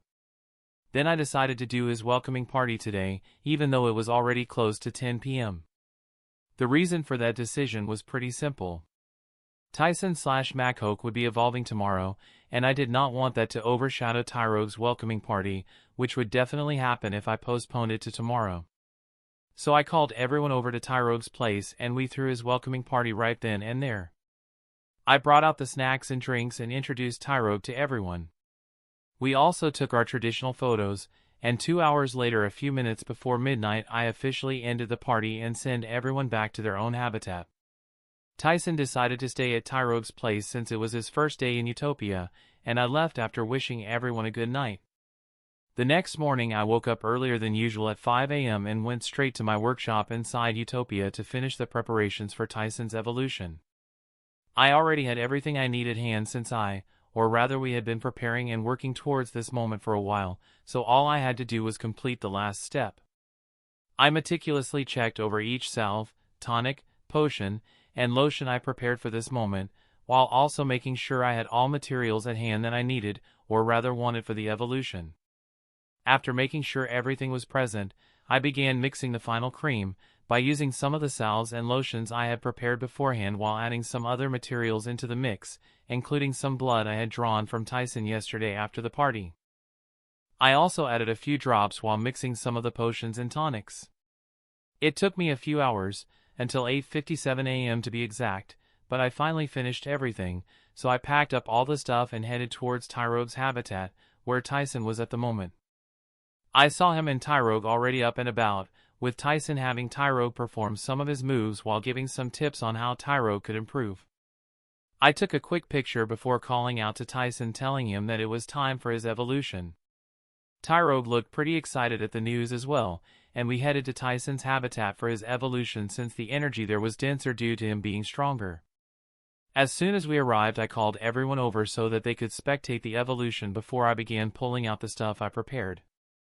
I asked Tyrogue to move to the others who were keeping a respectable distance around Tyson. I began applying the final lotion and salve I prepared this morning all over Tyson's body once Tyrogue was gone. The moment I finished covering every inch of Tyson, I began placing materials around him for extra energy. Then I finally had Tyson open his mouth and poured the 2 tonics I made in there. He gulped them down without hesitation, and once he had done that, I stepped back and gave him the go-ahead signal. He immediately began to shine brightly, showing that he had initiated the evolution process. I could feel the energy of Utopia being pulled towards Tyson, and the same was true for the materials around him. The light he released also shone brighter, and the evolution went on for around a minute before the light began to die down. Once the light was completely gone, everyone could see Tyson in all his glory as a now mock imp. All the stuff I daubed on him was gone, and Tyson himself was checking out his new body. He was flexing his new pair of arms, and having each arm perform different actions. He also occasionally tapped his legs at different points and with different intensities. I went up to him while he was busy checking himself, and he noticed me just as I made it in front of him. I congratulated him for his successful evolution, and he laughed before using his new arms to pull me up and have me sit on his shoulder while laughing. Seeing his antics, the others rushed up and began congratulating him, and I just watched from up above. While the others were chatting, I checked Tyson's new status to see if and what had changed. I quickly saw the reason why he kept prodding his legs at the beginning. Name: Tyson. Species: mock amp. Gender: male. Age: 11+ years. Type: fighting. Potential: deep blue, 61.48%, 76.53%, 98.69%. Genetic variation: none. Abilities: guts, steadfast. Talents: iron limbs. Affinities: fighting. Bond: Mikhail, strong. Quirks: likes to train. Parameters: stage: silver stage, high. Vitality: S. Strength: S. Endurance: S. Agility: A. Energy capacity: S. Energy density: S. Resistance: bug, minor, rock, minor, dark, minor.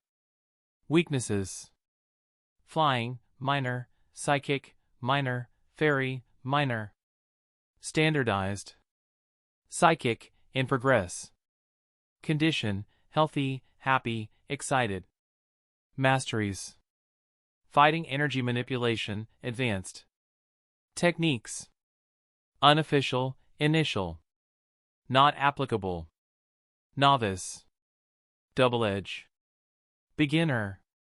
Knock off, scary phase, cross chop, dynamic punch, leer, plus, double hit, new, plus, foresight, new, plus, wake up slap, new, plus, karate chop, new, plus, submission, new, plus, superpower, new, plus, earthquake, new, plus. Proficient. Low sweep, strength, endure, dual chop, seismic toss, revenge, mock punch, plus, bullet punch, plus, fire punch, plus, ice punch, plus, thunder punch, plus, poison jab, plus, drain punch, new, plus plus, mega punch, new, plus plus, close combat, new, plus plus. Advanced. Focus energy, bulk up, brick break, low kick, vital throw. Mastered. Not applicable. However, before that, I had to say that my efforts at increasing his potential during the last 2 years had definitely been worth it, since those efforts together with the bonus he received thanks to the stuff I prepared for his evolution had pushed him to the limit of deep blue potential. Tyson was on the cusp of reaching light purple potential, and I did not doubt that I would be able to push him over the edge during the next few months. Now moving on to the reason for Tyson's actions. My boy had actually unlocked a talent during his evolution, and Iron Limbs was one that fit him pretty well, so I was pretty satisfied with it even if it was a rather simple one. Iron Limbs was practically Iron Fist, just that it targeted, or rather boosted all limbs instead of just working on the fists. This meant that while Iron Fist boosted the power of all punching moves by 20%, Iron Limbs boosted the power of all punching, grappling, and kicking moves by 20% instead. I could easily think of an upgraded version of his talent that targeted his whole body instead, which boosted all physical contact moves. We'd have to see if he ever got lucky enough to upgrade his talent. So far any talent upgrade only happened during Utopia's optimization, but that was no reason to think that it was the only way. Unlocking and upgrading were not the same things, by the way. Still, I was hopeful that breakthroughs, and for others, an evolution, could also be used to upgrade an existing talent. Anyway, looking at Tyson's move pool, he had quite a few moves that could benefit from his new talent, but there were a few more that I could think of that he could learn to maximize the benefit. Still, my man Tyson already had a pretty diverse move pool even if he was lacking a bit in the long-range department. Well, he wanted to work on his close range first, so Earthquake was pretty much the limit of what I could do to cover his weakness without forcing him to do something against his preferences. Still, once I worked through those additions I was planning to make use of his talent, I would have him definitely work on some long-range moves. I even had prepared a good argument that I was sure would persuade him. It was always better if the Pokémon wanted to do something itself, otherwise one had to invest much more time and effort to achieve the target, so I always made sure my Pokémon were on board with my decisions, and my results spoke for themselves. Chapter 350, Follow-up. I did not forget to congratulate and inform Tyson/Macamp regarding his new talent. He gave me a happy smile and confirmed that he had noticed the difference. Tyson said that he got a rough feeling about what the change meant, and my description only clarified it for him. I was not surprised that he noticed that, since such bodily talents or abilities were generally accompanied by an intuition regarding their use. Anyway, his evolution made me think about Tatsumaki/Kadabra, but also about our new addition, Tyrogue. Tatsumaki came to my mind because she was pretty close to fulfilling her evolution condition as well. She only had to master one last move, and then she could evolve any time she wanted. From our last conversation, I was confident that she could evolve before the new term began, so within the next 2 months.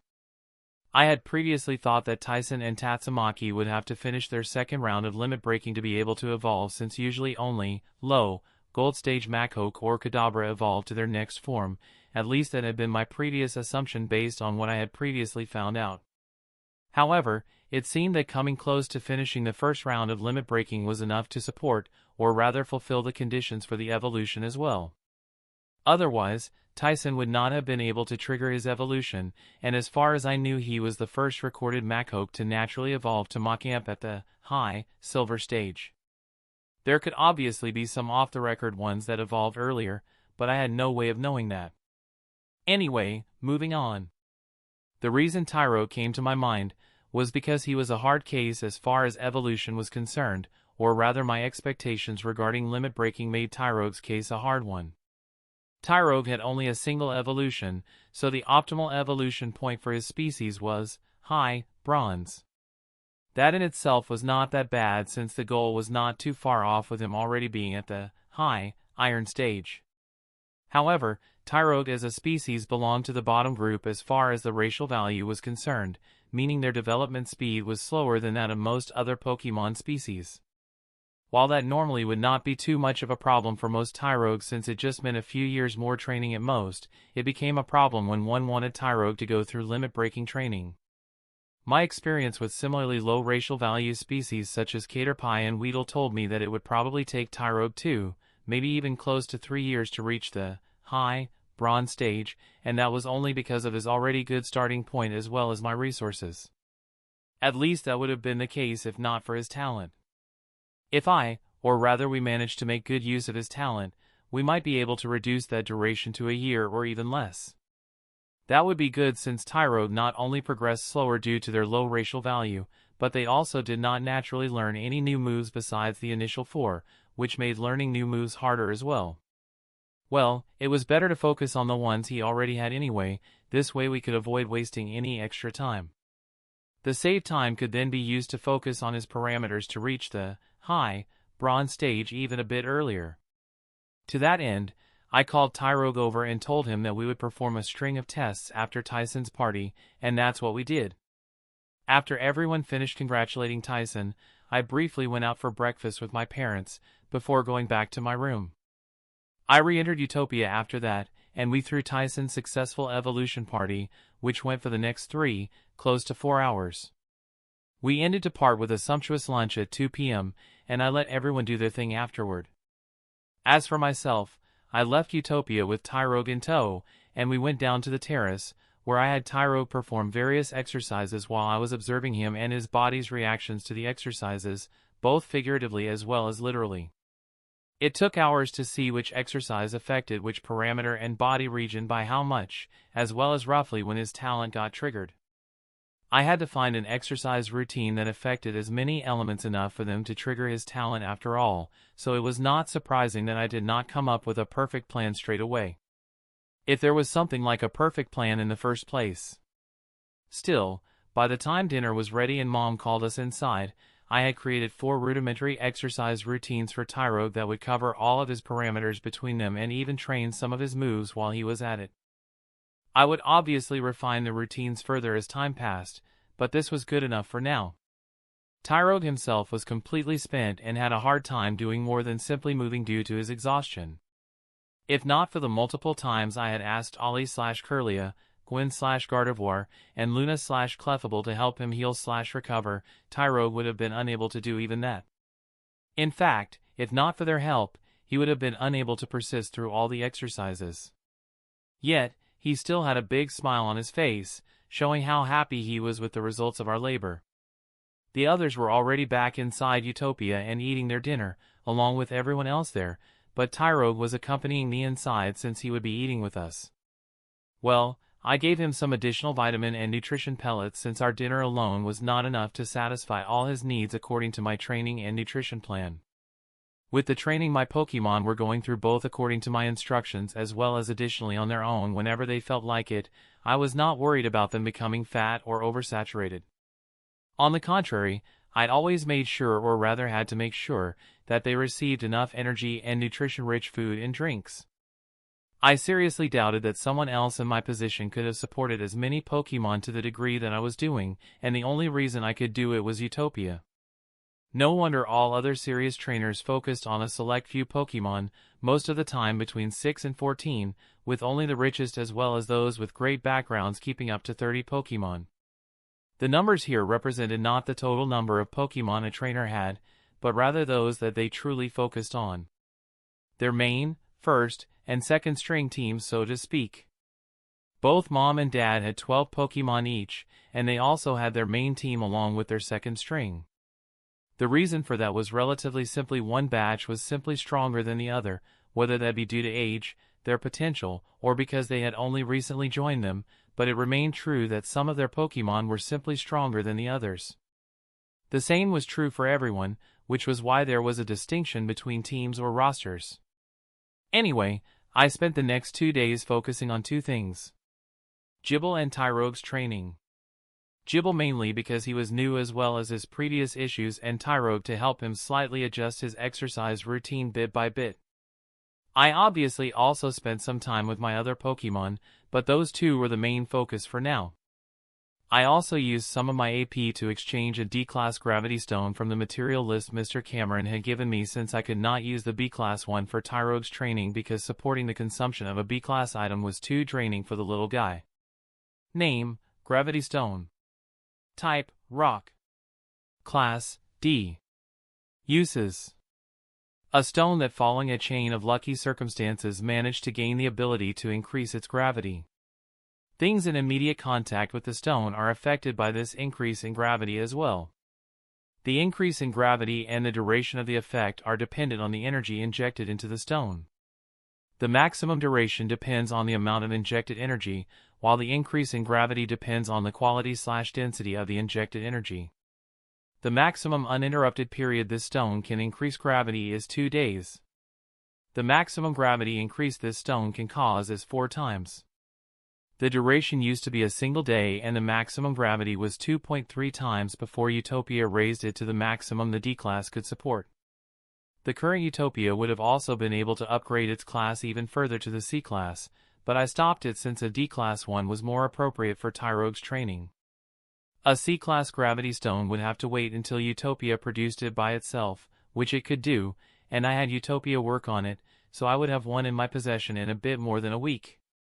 The first one who was going to receive one of those would be Ollie. That would free up some of Luna's focus and time as well, since she kept helping him train with her gravity, even if he was not the only one that she was helping train. As for the B-class gravity stone, well, I had used it to create a belt that Mothra was wearing for her training. Still, I had no problem spending my time on all that since it was for my Pokémon. Besides, it helped pass the time and it was already dial day before I knew it. I just finished breakfast and told Mom that I would be back before 7 p.m., before leaving for the academy. I did not hurry since I did not want to arrive too early, so it was 9 a.m. when I knocked on Mr. Cameron's office door. Mr. Cameron greeted me with a right on time, before he began asking me how my new additions were doing, especially Gibble. I told him how they were doing and he was happy that the Pokémon were fitting in properly. After that bit of small talk, Mr. Cameron called out his Galade, who directly reported me to the Togepi habitat after giving me a nod in greeting. There I saw a Togekiss waiting for us, and after Galade exchanged some words with it he left. Togekiss greeted me and welcomed me to their home. Knowing that the Togepi line put great importance on bonds, happiness, positive emotions, and genuineness, I asked Togekiss if I could call out some of my Pokémon for the duration of my stay. Togekiss looked intrigued by my request but still allowed it after briefly considering it. I then called out a few of my Pokémon, who I knew would help my image in the eyes of the Togekiss, Togetic, and Togepi by quite a bit. I called out Mothra/Butterfree, Horus/Satu, Nyx/Umbreon, Engie/Arcanine, Luna, Tatsumaki, Tyson, Ollie, and even Gwen. Most were obviously called out because they loved me, and because I knew they could get along well with the inhabitants, but Gwen was called out because she was new on top of being linked to emotions, so a positive review from her would raise my impression points by quite a bit. There was also the fact that most of them could later help me with cooking since I was expecting to have to prepare a lot of curry for the Toge members. The Togekiss simply greeted everyone, while I told them where we were and that they should ask for consent first before they tried to play with any of the Pokémon here. They all acknowledged my request, and once we were done, Elder Togekiss led us further inside the habitat, toward the place the Togepi and apparently the Togetic liked to hang out the most. Chapter 351, One Trip After Another. As soon as we made it to the meadow, Togepi began to rush up to us. It was pretty amusing seeing a batch of Togepi run up to us with their tiny legs. Some even rolled over since that seemed to be faster, and before we knew it we were surrounded by a group of curious Togepi. I did not doubt that this was because my Pokémon were a happy and positive lot, especially Mothra/Butterfree, Engie/Arcanine, Nyx/Umbreon, and Luna/Clefable. We told the Togepi why we were there and then got dragged into playing with them. They were a cute bunch and refusing them was really hard, not that we had a reason to do so since I was actually there to spend time with them, and to pick out one that would hopefully join us. I made sure to check out each Togepi I came across once while we were playing around, and thankfully all I had to do was keep them entertained since our playing/merriment lured more and more Togepi over, and even a few Togetic joined in. Still, the elder Togekiss that was accompanying us reminded them and indirectly me as well that I was only allowed to bring out a Togepi since the evolution of a Togepi was a significant step in the bond and relationship between a Togepi and its trainer. It was always better to partner up with a Togepi than a Togetic or Togekiss since the bond between them nearly always ended up being of a higher quality. By the time lunchtime came around, 3 hours had passed, and I had checked a lot of Togepi. The most outstanding one of them ended up being a Togepi with deep blue potential. Really, I was supremely thankful to the Academy since I doubted I would have seen so many Pokemon with such high potential in such a short period if not for them. I mean, I had seen more blue potential Pokemon and above during these visits than I had seen during the last few years in the wild.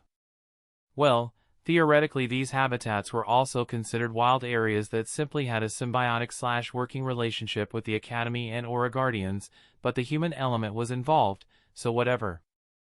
Anyway, his potential was quite high, and just like all the Togepi I had seen so far, his prowess was at the Iron stage. Most Togepi seem to either be at the low or mid Iron stage, and even the number of stageless Togepi was higher than those at the high Iron stage. I mean, I only saw 2 Togepi at the high Iron stage until now, but 6 that were at the stageless phase. Elder Togekiss told me that I could not take them even if the little ones wanted to unless I miraculously managed to establish a genuine bond with them upon meeting, which was practically impossible. The elder said that they were still too young to leave their parents, so unless there was an exceptional reason they could not leave the sanctuary. Still, back to the Togepi that stood out. Species, Togepi. Gender, male. Type, fairy. Potential, deep blue. Stage, Iron stage, low. Genetic variation, none. Abilities, hustle, serene grace. Talents, none. Affinities, fairy. He was pretty good, even if he did not have the optimal ability combination, at least the one I thought of as the best. Anyway, once it was time for lunch, I began pulling out the utensils and materials I needed to cook curry. I had everyone help me with cooking, even Enji, so that he did not feel left out. He was responsible for lighting the fire and making sure it stayed at the right temperature. The others helped with the cooking and later with handing out the food. Those with the proper build helped using their hands, and the rest used psychic/telekinesis to help. Some even used both. Just like before, the curry lunch was a big hit, and a lot of Togepi, Togetic, and Togekiss showed up for lunch. Seeing Togepi walk away carrying plates nearly as large as them was pretty funny and adorable. Watching them eat the curry with gusto was pretty amusing and cute. I also managed to find another outstanding Togepi while handing out the curry. Species, Togepi. Gender, male. Type, fairy. Potential, deep blue. Stage, Iron stage, mid. Genetic variation, none. Abilities, hustle, super luck. Talents, none. Affinities, fairy. He had the same potential as the other one, but he was a bit stronger, and he had super luck instead of serene grace. Unfortunately, that was also not my preferred ability combination, so he ranked pretty much the same in my mind as the other one. That both of the outstanding Togepi were male was not surprising since it was a simple numbers game. The gender ratio for their line was too skewed toward males, so females could be considered rarer among Togepi, with roughly only every 8th one being female. Regardless, after cleaning up everything, we spent another 3 hours playing/mingling with the Togepi and Togetic, as well as the few Togekiss that decided to stick around after lunch. During this time, I found a few interesting Togepi. Some had blue potential, some had decent talents, and one was even shiny. Unfortunately, that one had only light blue potential on top of not having my favorite ability configuration. That he was at the stageless phase, meaning out of my reach, might have been a factor as well. Nonetheless, none of them were as good as the deep blue duo in my eyes. I even saw a few Togepi with the abilities I wanted, but the best one among them had blue potential and was stageless. It was not until a few minutes till 6 p.m., a bit before I had to leave and thus make a decision, that I found a Togepi that fulfilled my expectations and that I could bring out. Species, Togepi. Gender, female. Type, fairy. Potential, deep blue. Stage, Iron stage, low. Genetic variation, none. Abilities, serene grace, super luck.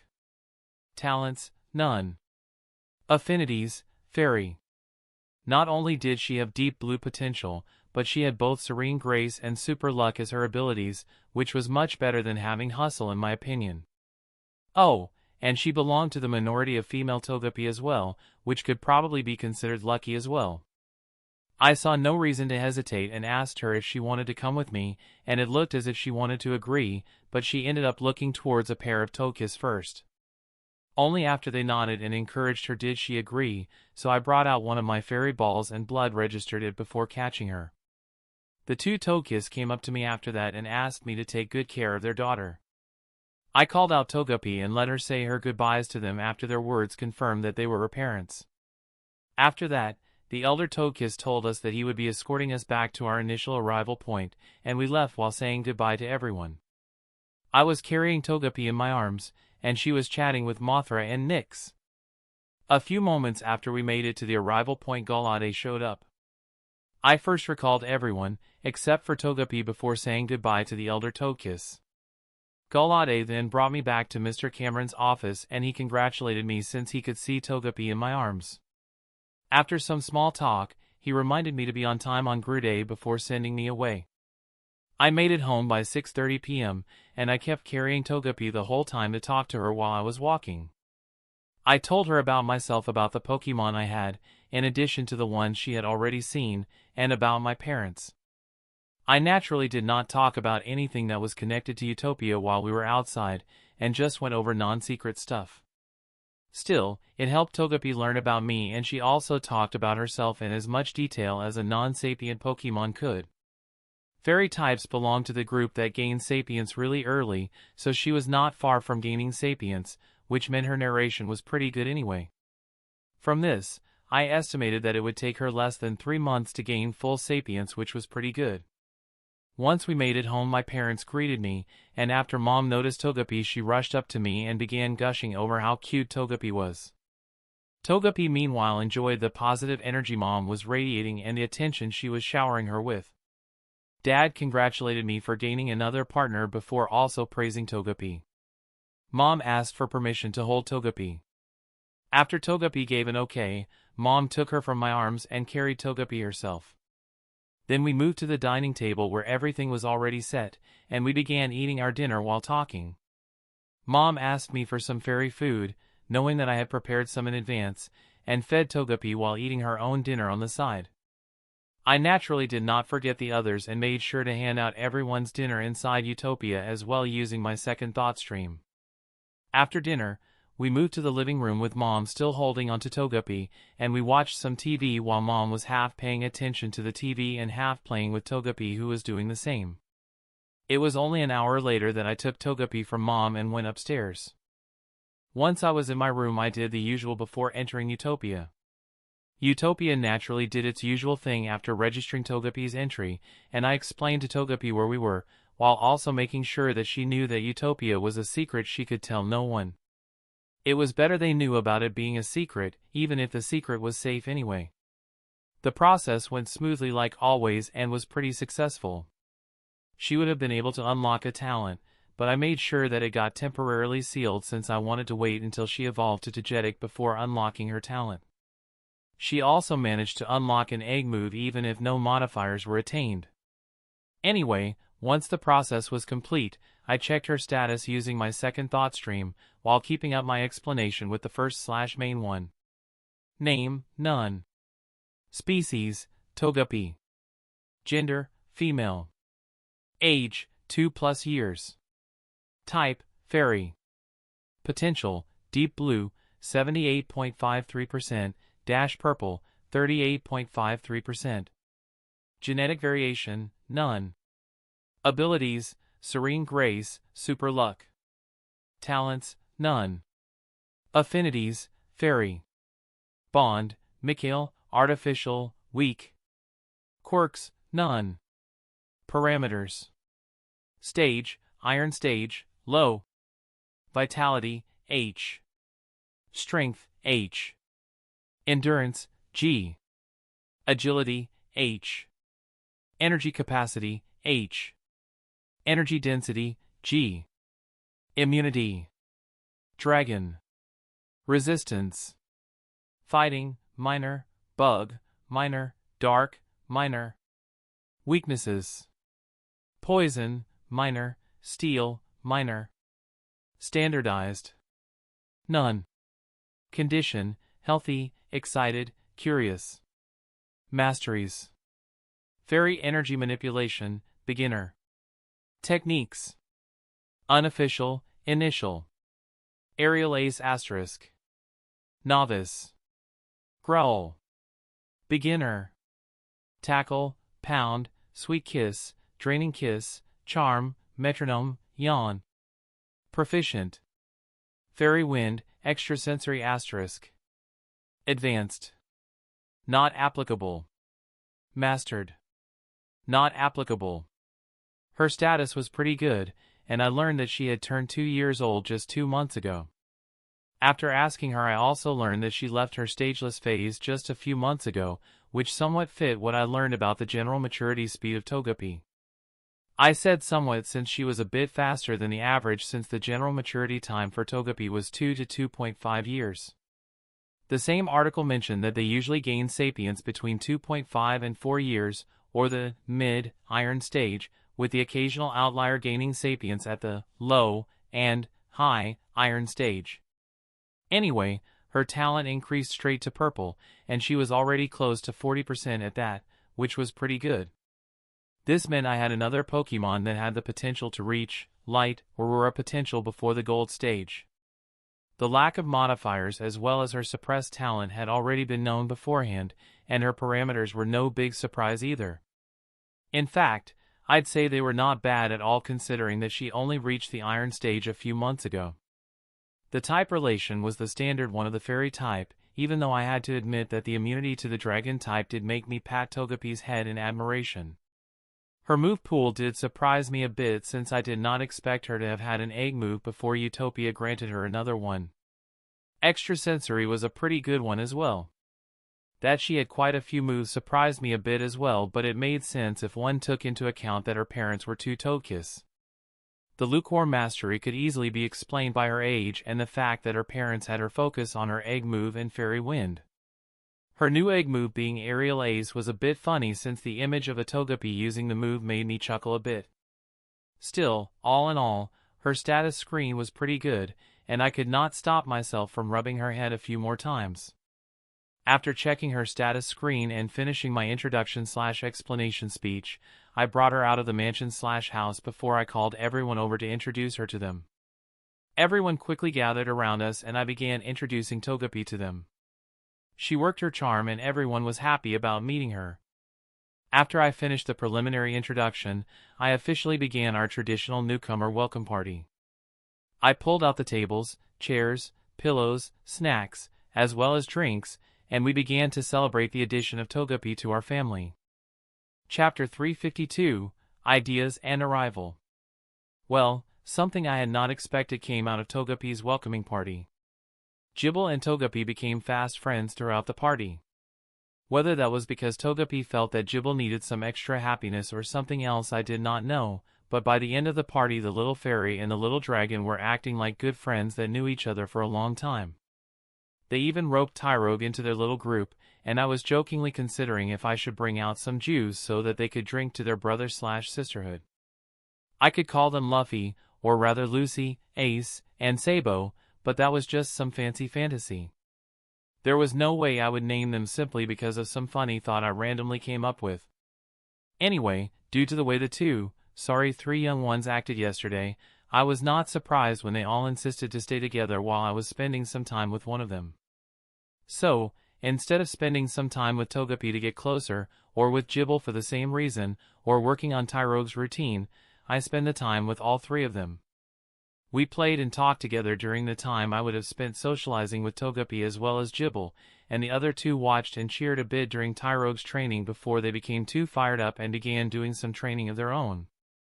I also brought out the EV squad as well as Nyx, and they joined the young trio sometime after lunch. I naturally also made sure to keep an eye on Utopia to supervise and talk with everyone else.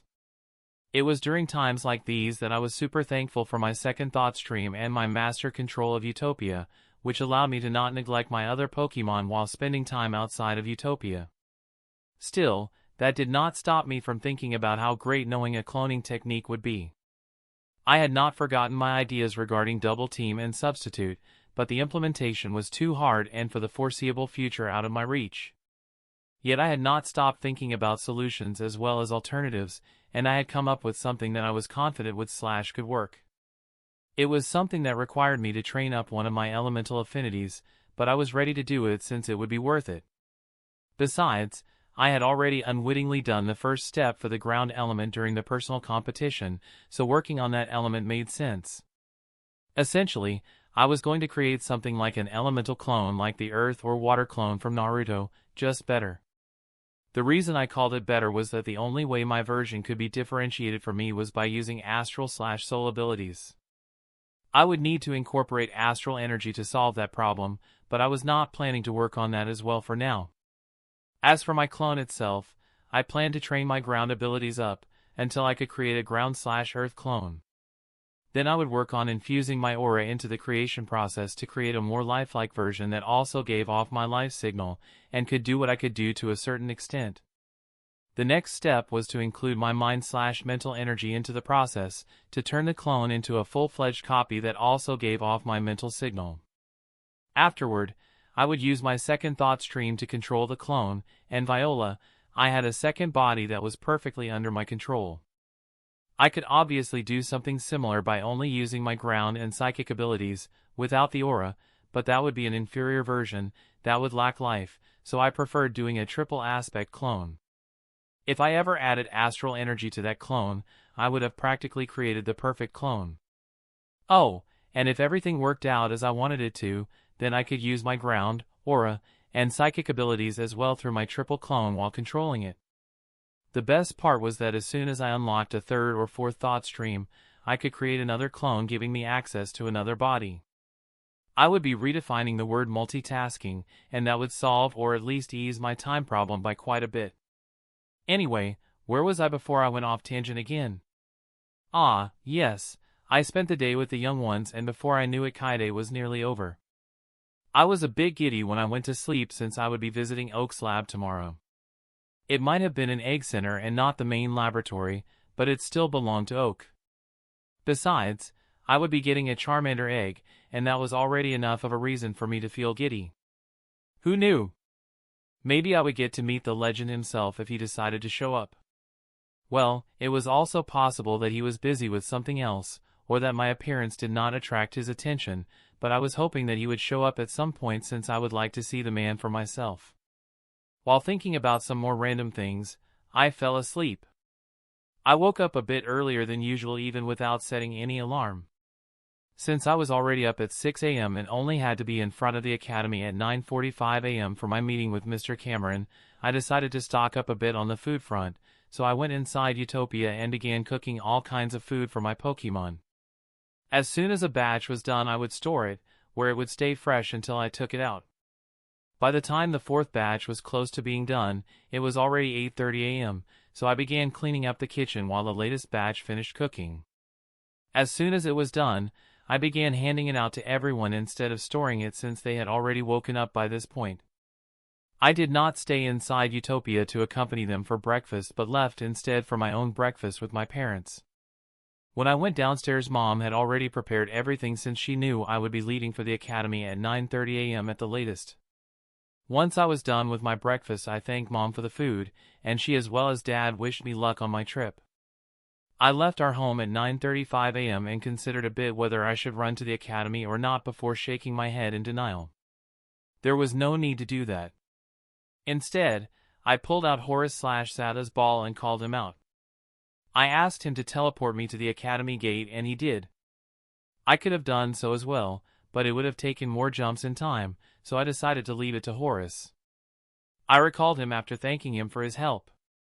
Mr. Cameron was not here yet, and a look at my watch told me that there were still 9 minutes, 8 minutes until our agreed-upon meeting time. I began pondering if I should head to his office instead of simply waiting at the gate, but he showed up just a minute later together with his Alakazam. "Good morning, my boy," he greeted me, and Alakazam followed suit. "Good morning, young Mikhail," he said. Good morning to you as well, sir. I first returned Mr. Cameron's greeting before doing the same for Alakazam. Good morning to you too, Alakazam. All right, let's not waste any time, Mr. Cameron said before he nodded at his Alakazam, who proceeded to teleport us to our destination. We appeared at what looked like a reception room, and Mr. Cameron directly walked up to the reception desk. I followed behind him, and Alakazam was levitating along as well. Good morning, I'm here for Mikhail Geo's appointment, he said to the receptionist. Good morning, Mr. Cameron. The receptionist seemed to have recognized him since she returned his greeting without him needing to introduce himself. The appointment is scheduled for 10 a.m., so you're a bit early. Otherwise one of the assistants would have welcomed you, she said before giving a smile in my direction. Give me a moment and I'll call them to inform them of your arrival, she added before she took up her office phone and called someone. She spoke for a bit before she hung up and focused back on us, or rather Mr. Cameron. They'll be here in a few minutes, she informed us. You can take a seat in the lounging area if you want, she added while looking at me before she motioned towards an area with empty seats and tables. Thank you, but we'll wait here. It shouldn't take them too long, Mr. Cameron flashed her a smile and I as his hanger-on stood by his side. It turned out that he was right. Less than 2 minutes later a young man and woman walked up to us and greeted us. Yes, good morning to you too as well, Mr. Cameron returned their greetings and I did the same. I'm sure you are aware of it, but this is Mikhail Geo, he added while patting my shoulder. I'm leaving him in your care for the duration of his stay, he said in a serious tone. I'll be back at 6 p.m. to bring him back, so make sure he's well taken care of until then, he instructed and the two assistants nodded earnestly. It seems Mr. Cameron's reputation preceded him seeing how the assistants working in Professor Oak's lab were reacting. That, or he had left quite an impression on the staff of the center during his last visit. All right, I'll see you later. Make sure you trust your instincts while choosing and good luck, he said to me before he vanished together with Alakazam. Once he was gone I felt the pair of assistants relax a little, and the male spoke up to introduce themselves to me before he began talking about the center. With our introductions out of the way, let's talk about the center and your visit, the male assistant began explaining in a practiced tone. Our center maintains hatching rooms with optimal development and hatching conditions. Each room contains a clutch of eggs ranging from 12 to 16 Charmander eggs. The number depends on the time the eggs were laid and their development speed, as well as parentage/origin. The lab is quite large and has 70 such hatching rooms. Removing those that contained eggs that have already been assigned, and rooms that contain eggs that were recently laid, you have access to 39 of those rooms, he declared before the female continued in his place. The reason you cannot visit the other rooms is that Professor Oak is only willing to hand out eggs that have less than 6 months until they're hatching. He is usually only willing to part with hatched Charmander, but he occasionally allows the handout of eggs if the reasons are sufficient, she explained while looking into my eyes. A request from the government or alliance is sufficient enough, but alliance request or not, Professor Oak is, not willing to budge on the 6 months rule. This rule was also one of the reasons that Mr. Cameron personally came to our center. He tried to persuade Professor Oak to increase the hatching time so that you can have a bigger pool of eggs to choose from, but the professor refused, despite Mr. Cameron verifying that you have already successfully taken care of multiple eggs. Still, even though he failed to get Professor Oak to increase the hatching time, he managed to raise the time you are allowed to stay at the center by an hour, which is why you can stay until 6 p.m. instead of 5 p.m., she finished seriously, apparently trying to make me aware of the effort Mr. Cameron invested for my sake. The male spoke up once again after the female had said her piece. The two of us will be accompanying you until lunch, and after that, another 2 assistants will take over for us. You are not allowed to leave our site during your stay here, he proclaimed. It's the lab rules, so there is nothing we can do about it. It's the same for everyone else as well, he added while shrugging his shoulder. That broke the professionalism the two had maintained so far. All right, now that we've told you what we were supposed to, let's start with the first room, he said with a smile. They began walking further inside and I followed along. Chapter 353, Choosing My Fire Lizard. It did not take us long to arrive in front of the first room, and once we entered I felt a slight increase in temperature. Taking a look around, I saw that each egg had its own space that seemed to be based on the incubators on the market. Well, the difference to the one used here was pretty big since the space inside the incubator was much larger, and it was open at the top. I'm sure you've noticed the resemblance of the hatching unit with the standard incubator, the female assistant spoke up. That's because the incubators are based on our units, she finished proudly. Yes, the incubators were made using the analyzing and safeguarding tools of our hatching units. The growth and enhancement support of our units were not included. That's also why they are much smaller and can be carried around, the male assistant chimed in. I'm sure you've noticed the rise in temperature after we entered the room, he commented. That's due to the materials used in each unit to support the development of the eggs, his partner finished. Are you using firestones for this, and do the eggs stay inside the units until they hatch, or are they taken out on occasion? I asked curiously. Firestones are only part of the materials we use, but I'm not allowed to say more than that.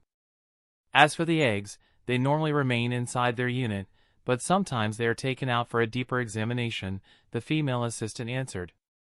Clap. All right, let's focus back on the purpose of your visit, the male assistant said with a soft clap of his hands. You are allowed to touch the eggs, especially since we know you are an Aura user, but you have to be careful while doing so, and you are not allowed to lift the egg from its place, he finished, but the female swiftly followed up. Also, while you can use your aura senses, you are not allowed to channel any aura into the egg. Since you are also a psychic, I have to mention that trying to open a telepathic link with the egg is forbidden as well, she added before motioning for me to go ahead. I'll make sure not to do that, I assured them before I moved toward the first egg. The hatching units were only around 120 centimeters tall and a bit more than 1 meter wide, so I had no problems reaching in to touch the egg in the center, but before I did that I closed my eyes and used my sense to check the egg. I had to keep up appearances after all. I could feel the growing life inside the egg, and I could feel the developing mind as well, but I made sure not to initiate any contact as had been requested. Still, feeling the developing life like this was fascinating no matter how many times one felt it. I opened my eyes a few moments later and reached out to gently touch the egg. I naturally used that moment to check its status. Species, Charmander. Gender, female. Type, fire. Potential, light blue. Stage, none, poke egg. Genetic, modifiers, none. Abilities, blaze, solar power. Talents, none. Affinities, fire. Well, it was not a bad egg/Pokemon, but I did not doubt that I would see better ones during my visit. I upheld the contact for a few more moments before I retracted my hand. I kept examining the egg for an additional few seconds with my eyes to show that I was seriously studying the egg before I began moving toward the second unit/egg. That one turned out just like the first one, just male, so I moved on after spending an appropriate amount of time in front of the egg. I spent roughly a minute in front of each egg, so it took me around 15 minutes, 14 minutes 22, and now 23 seconds according to my watch, to check all 15 eggs present in the room. None of them really stood out, and the best ones were the 3 eggs with blue potential, so once I was done checking all eggs I asked the assistant to lead me to the next room. So, did none of them feel like the right one? The female assistant asked while we were leaving the first room, and I could feel the male assistant's gaze on me as well. Not really, I said while shaking my head. However, even if one gave me a reaction, I would still want to check out as many rooms as I can before making a decision. I'll simply make sure to remember the unit and room number of the ones that react to me. After all, it is possible that another egg could give me a better reaction, so there is no reason to make any premature decisions. Once we are close to running out of time, or if I finish checking all rooms, I'll go back to the one that caused the greatest reaction. I explained my plan to them, and they both returned it makes sense. The second room was pretty much right beside the first one, so it took us less than a minute to enter the room. I did a quick sweep around the room and saw that there were 13 eggs/units. I directly made my way to the first, or rather closest, egg, and began checking it. I moved from one egg to the next, and the result was pretty much like the first one in the first room. The best eggs had blue potential, and there was even one that had deep green potential, showing that some non-blue eggs had made it to the center. We moved on to the third room, and I once again began examining the eggs one by one. Yet, after checking more than 2/3 of the eggs, it seemed that I would not find any outstanding eggs this time around as well. Finally, there were only 2 eggs left, and I honestly thought the third room would end up like the first 2, but the egg that I was currently checking out decided to prove me wrong. 45 minutes into my visit, in the third room, the second to last egg present, and the 42nd egg I checked in total, finally stood out from the rest. Species: Charmander. Gender: female. Type: fire. Potential: deep blue. Stage: none, poke egg. Genetic: modifiers: shiny gene. Abilities: blaze, solar power. Talents: none. Affinities: fire. Not only did the egg/Charmander have the highest potential so far at deep blue, but she also had the shiny gene. This egg went straight up my list, and until a better one showed up, she would be the one I would choose. Also, I didn't know if it was me, but somehow the vast majority of shiny Pokemon I encountered ended up being female. I knew intellectually that gender did not influence the shiny gene, but my actual experience made me start to doubt that. Anyway, I made sure to remember the position of the unit/egg and moved on to check the last egg. It turned out to be one with light blue potential and the keen smell talent, so I chose to ignore it and made my way to the fourth room. The fifth room followed the fourth, and the sixth one also turned out like the rest. It was when I was halfway through the seventh room that I encountered an egg that stood out from the rest, even if it was worse than the shiny one. The one in front of me right now was a male with deep blue potential, but he had no talent or modifier, so he was slightly worse than the shiny female. Still, at least he had deep blue potential, so I remembered his position just in case before I began checking out the rest of the eggs. Maybe I would get lucky and encounter another outstanding one. Well, I didn't get lucky, and after checking all eggs in room 7, we went toward room 8. Room 8 was a bust, but room 9 actually had another egg with deep blue potential. Yet, just like the other one, it could not replace the shiny egg. Still, I memorized its position just in case and moved on. Room 10 ended up being average as well, if you could call a room with light blue and blue potential Charmander eggs average. Regardless of that, no egg stood out, so I moved on to the next room. It had already been close to 2.5 hours since my arrival at the center, and I was just starting to check out the 11th room.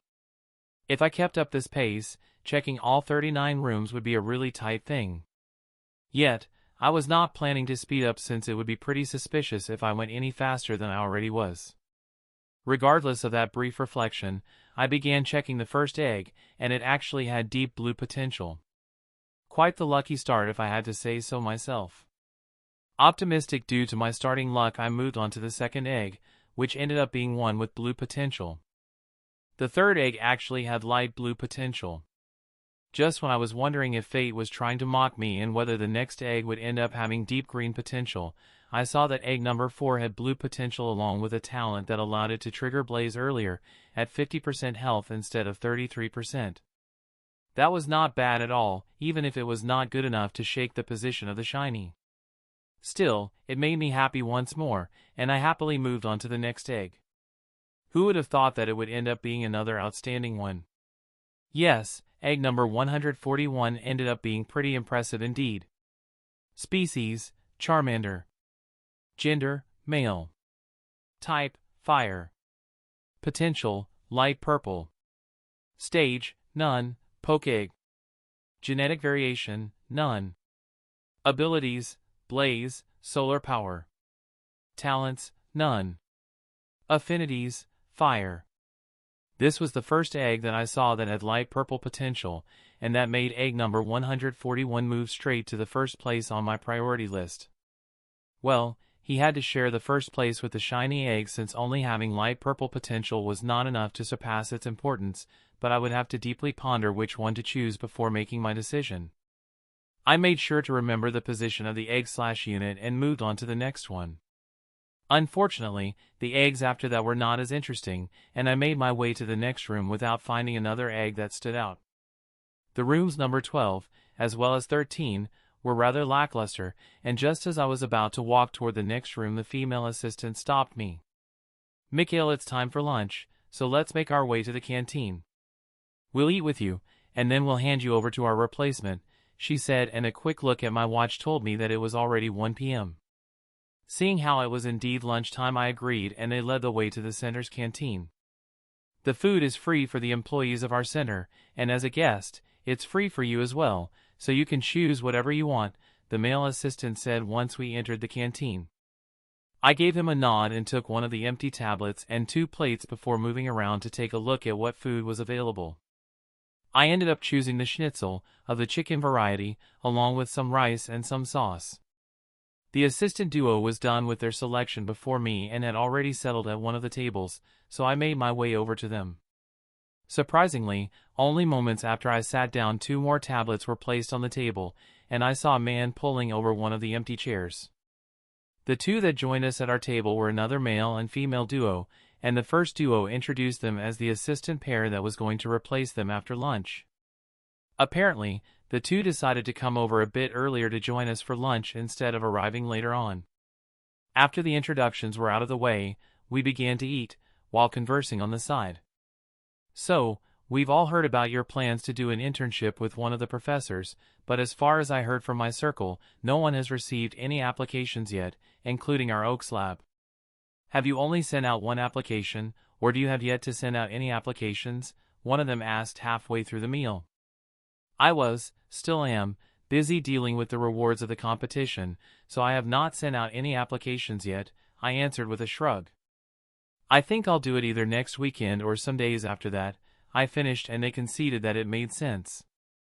Nonetheless, they advised me to definitely apply to Oaks Lab, emphasizing that theirs was the best lab on the continent and the world, with the most extensive network. I simply told them that I was planning to send an application to Oaks Lab anyway. They smiled and told me that it was the right choice.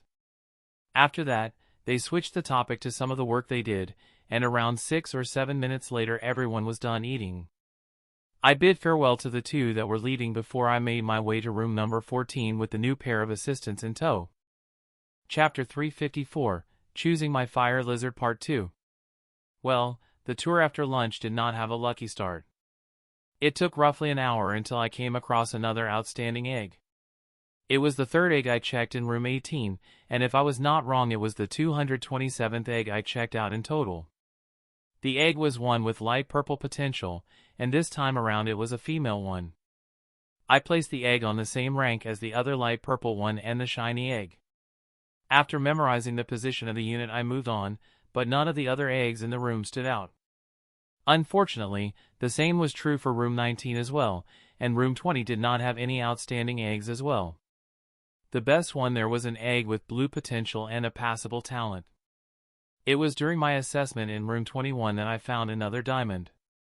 I just finished inspecting a third of the eggs in the room and touched egg number 6. Looking at the status screen, I was presented with a big surprise. Species, Charmander. Gender, male. Type, fire. Potential, deep blue. Stage, none, poke egg.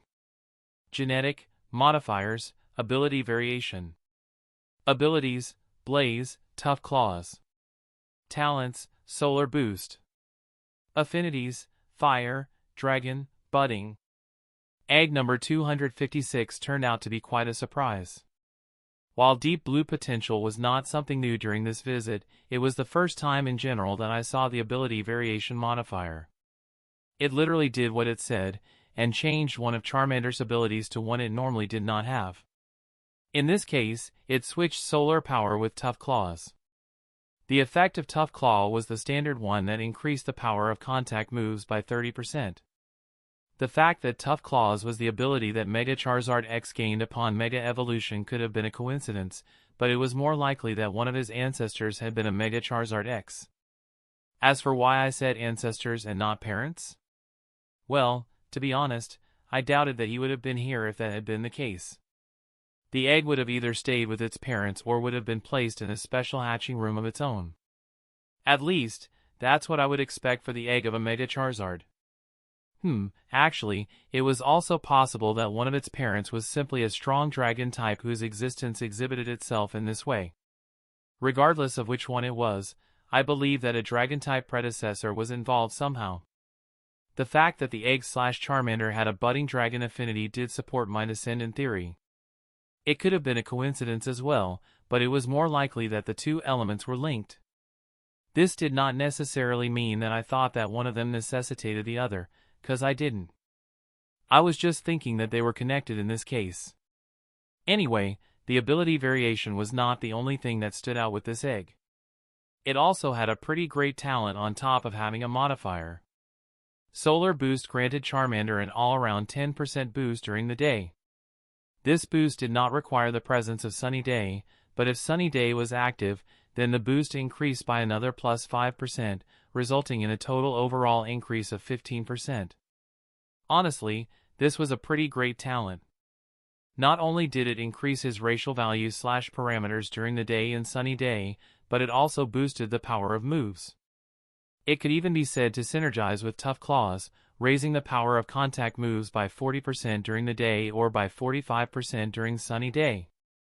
All in all, the egg/Charmander having an ability variation, good talent, and budding dragon affinity catapulted him straight to the top of my preference list. While the egg did not directly pull down the previous favorites to second place, it was still the one I was currently favoring the most. Still, we only had 3 p.m. right now, so there was still the chance of coming across a better egg, so I moved on to the next unit. While it was only a regular light blue potential egg, I did not mind and kept checking out the other eggs. It was more than an hour later, while I was inspecting the eggs in room 25, that I came across another egg that stood out from the rest. It was another shiny Charmander with deep blue potential, and surprisingly this time around it was a male one. Seeing a male shiny, even if it was an unmatched one, took me by surprise simply because nearly all shinies I had come across until now had been female for some strange reason. Probability said that should not have been the case, but it had happened to me, so seeing a male shiny was kind of refreshing. In fact, that was the only reason that I mentally moved his priority a bit higher than the female shiny I had come across at the start. However, that seemed to have used up quite a bit of my luck, since I did not come across any outstanding eggs even after finishing with room 30. Still, I obviously did not let that stop me and kept going. Room 31 was a bust, and so was room 32 as well as room 33. By the time I finished inspecting all eggs in room 33, it was already 5:07 p.m., leaving me with less than an hour until my time was up, and there were still 6 rooms I had to check. It seemed as if I would be unable to check all of them with the time I had left, but I still decided to do my best to check as many rooms as I could during that time. It was around 5:30 p.m., in the middle of my examination of room 35, that I finally found another outstanding egg. If I was not wrong, that was the 420th egg I inspected that day, and it was a talented one. I meant that quite literally. Species: Charmander. Gender: female. Type: fire. Potential: deep blue. Stage: none, poke egg. Genetic variation: none. Abilities: blaze, solar power. Talents: solar absorption. Affinities: fire. Charmander's potential was deep blue, which had become the minimum requirement to have a chance at entering the list of outstanding eggs during this search. She did not have any modifiers, but that was okay. It was her talent that made her outstanding in my eyes. Solar absorption was most definitely a talent that was tied to her solar power ability. I mean, it literally affected the effects of solar power, so it was impossible to say that solar absorption was not related to solar power. I would even straight up say it was derived ability, so Charmander was extremely lucky that she inherently obtained this talent without any outside influence. Anyway, enough dancing around the subject, let's directly address the effect of the talent. Solar absorption had 2 effects. First, it annulled the damage from solar power, and second, it turned the 50% energy capacity/attack boost of solar power into an overall offensive one. This meant that it also raised her strength by 50%. Unfortunately, since solar absorption was tied to solar power, it needed sunny day to come into effect, or at least an environment that was equal to sunny day. In the end, while the talent was certainly a pretty good one, that went so far as to remedy the biggest drawback of solar power, it was still not enough to shake the position of my favorite egg. Had the boost been independent of sunny day, that would have probably been different, but since that was not the case, the egg fell a bit short compared to the others at the top. I was honestly curious if Utopia's optimization would have upgraded the talent and what the result would have been like, but I was ultimately not willing to bet on the chance that the optimization could upgrade it. Once I was done considering all factors, I moved on to the next egg and continued my inspection. Sadly, the other eggs from room 35 did not make the cut, and the same was true for the eggs from room 36. When I began checking out room 37, it was already 5:42 p.m., leaving me with only 18 more minutes. Seeing how I would only manage to finish all 39 rooms if I abandoned all pretense and spent only a few seconds per egg to check their status, I chose to give up on both rooms 38 and 39. There was no way I could suddenly switch to just scrutinizing the eggs for a few seconds without looking extremely suspicious, so simply continuing as I had been doing was the most logical choice, and if through some joke from fate, the ultimate Charmander egg had been in one of those two rooms, then I could only say that my luck was too bad. Still, I would not know it even if that was the case, so whatever. Regardless of all that possibility talk, I finished my inspection of the eggs in room 37, but unfortunately, I failed to find any outstanding candidates. I took a look at my watch and saw that it was already 5:57 p.m., so I decided against moving on to room 38, since I would feel worse if I had to stop after checking out 2 or 3 eggs than if I did not check any further eggs. I inspected over 450 eggs during this visit, which was more than enough. The majority had light blue potential, with quite a few eggs having blue potential. There were a few deep green potential ones, but that much was alright considering that they had no way to check the actual potential of the egg. Besides, it was possible that the great treatment they received here would help them raise their potential to light blue before they hatched, so it was not as if they had to stay deep green. Still, it made sense that the standard of the eggs here was so high, since the assistants had shared with me that this was the Oak Laboratory's most precious breeding center, which received eggs from multiple reserves across the northern continent that Professor Oak had a stake in. Anyway, it was time for me to decide which egg I was going to choose. My top picks were 2 shinies with deep blue potential, 2 Charmander with light purple potential, an egg with deep blue potential, an ability variation, a good talent, as well as a dragon affinity, and finally an egg with deep blue potential and a pretty good talent.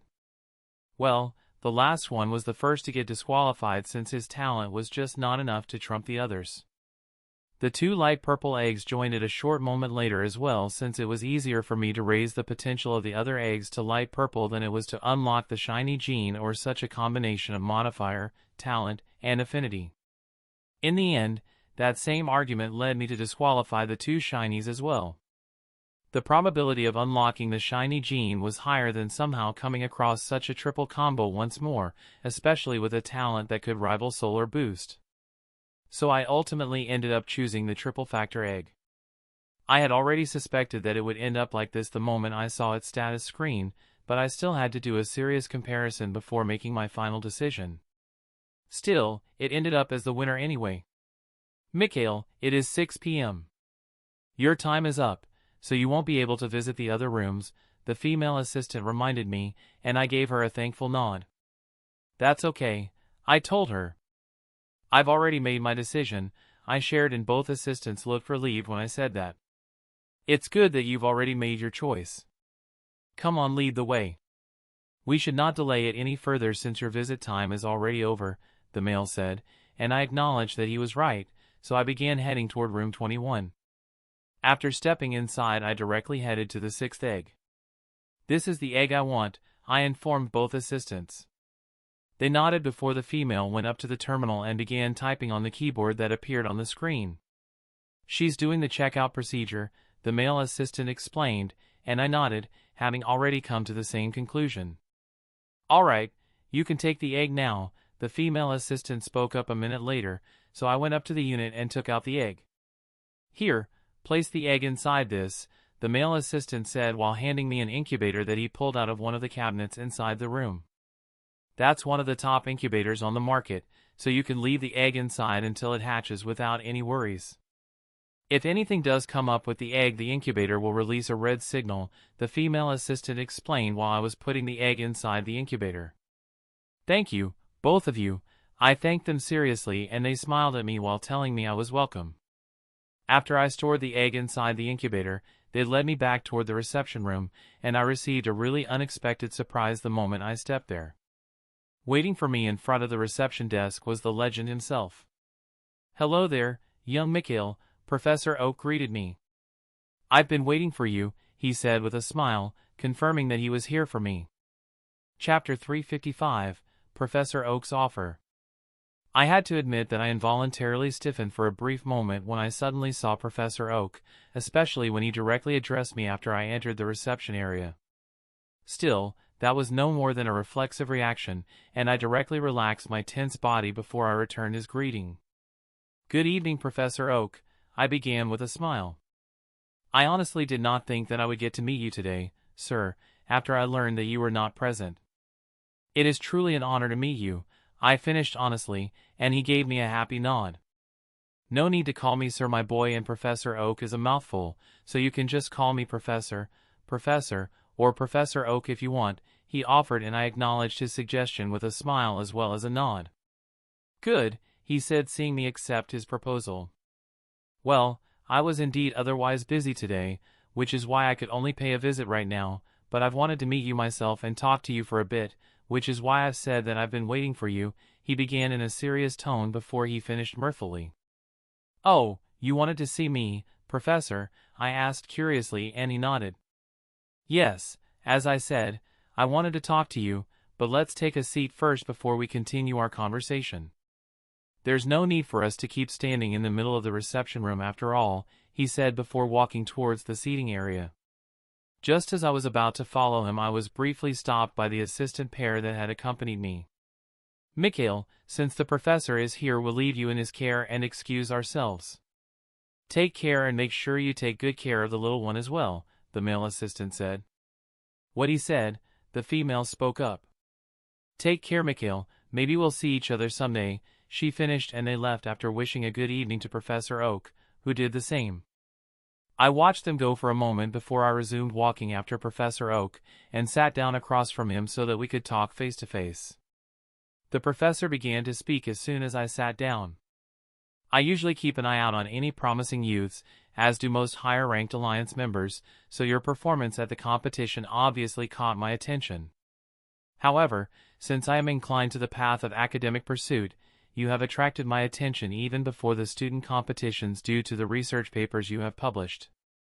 It is quite rare for people as young as you to be interested in the academic pursuit of the Pokemon field, and your papers showed that you took your work seriously as well, which is even rarer.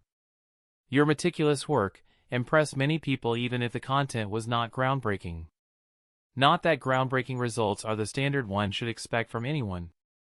The personal prowess you showed later during the competition, along with that of your Pokemon, only increased my interest in you," he shared while commending me on my effort. "Thank you for your praises," I thanked him. "It means a lot coming from you," I admitted, genuinely flattered to receive high praise from the Pokemon professor. "You deserve the praise," he returned with a smile before turning a bit more serious.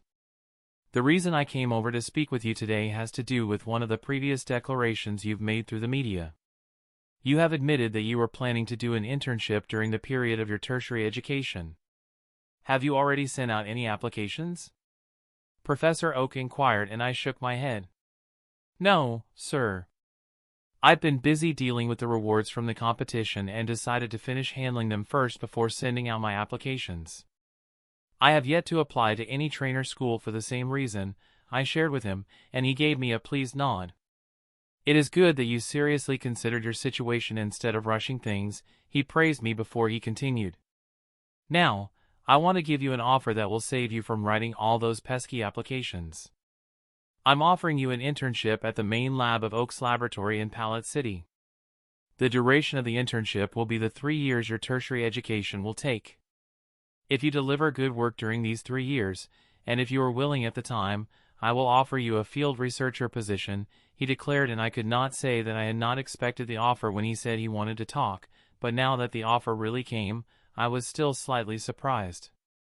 "I am really flattered that you personally came to offer me an internship at your laboratory, Professor," I began. "However, I would still like to know what would be expected of me during my internship in case I accept," I inquired, and he looked happy that I had not immediately agreed to his offer.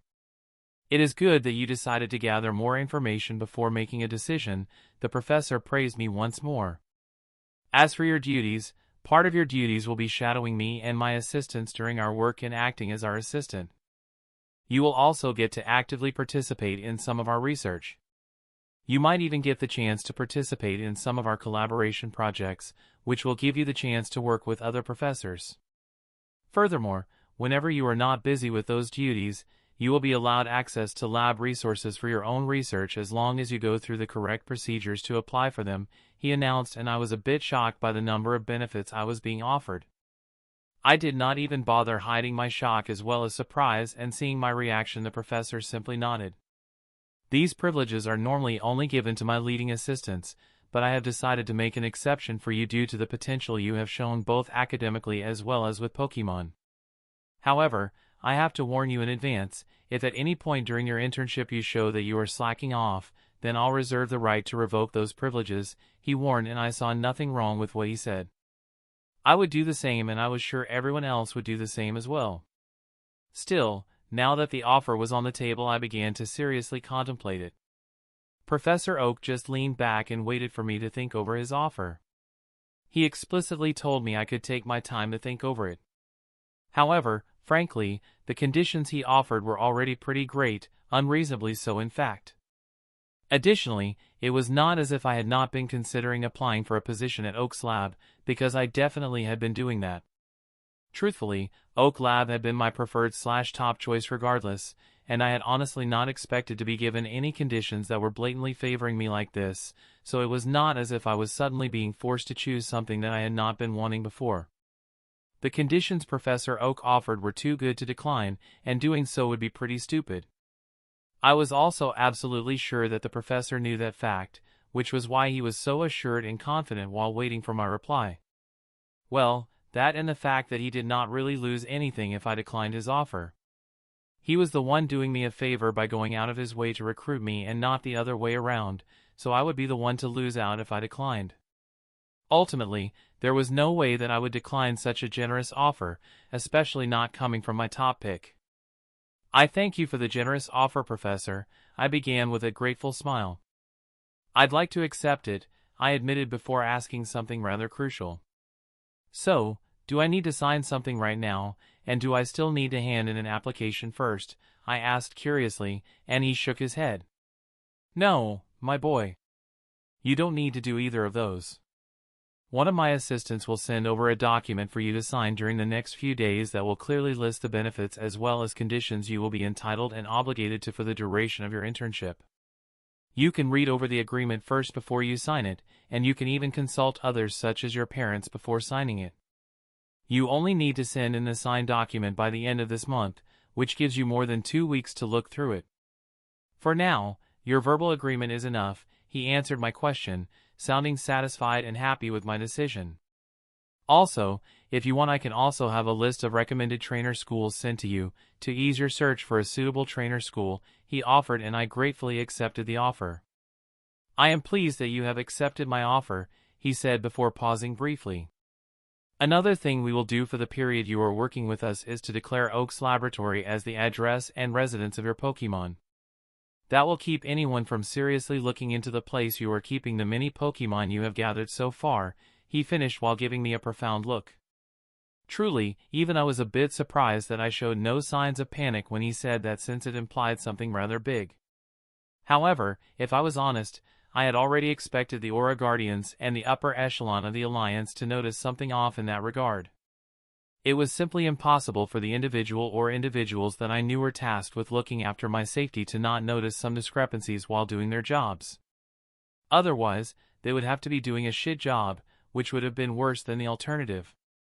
Still, I knew that they knew that something was going on, but no one approached me to inquire for details, so I assumed that they threw together their own logical answer for the situation, which was completely fine with me.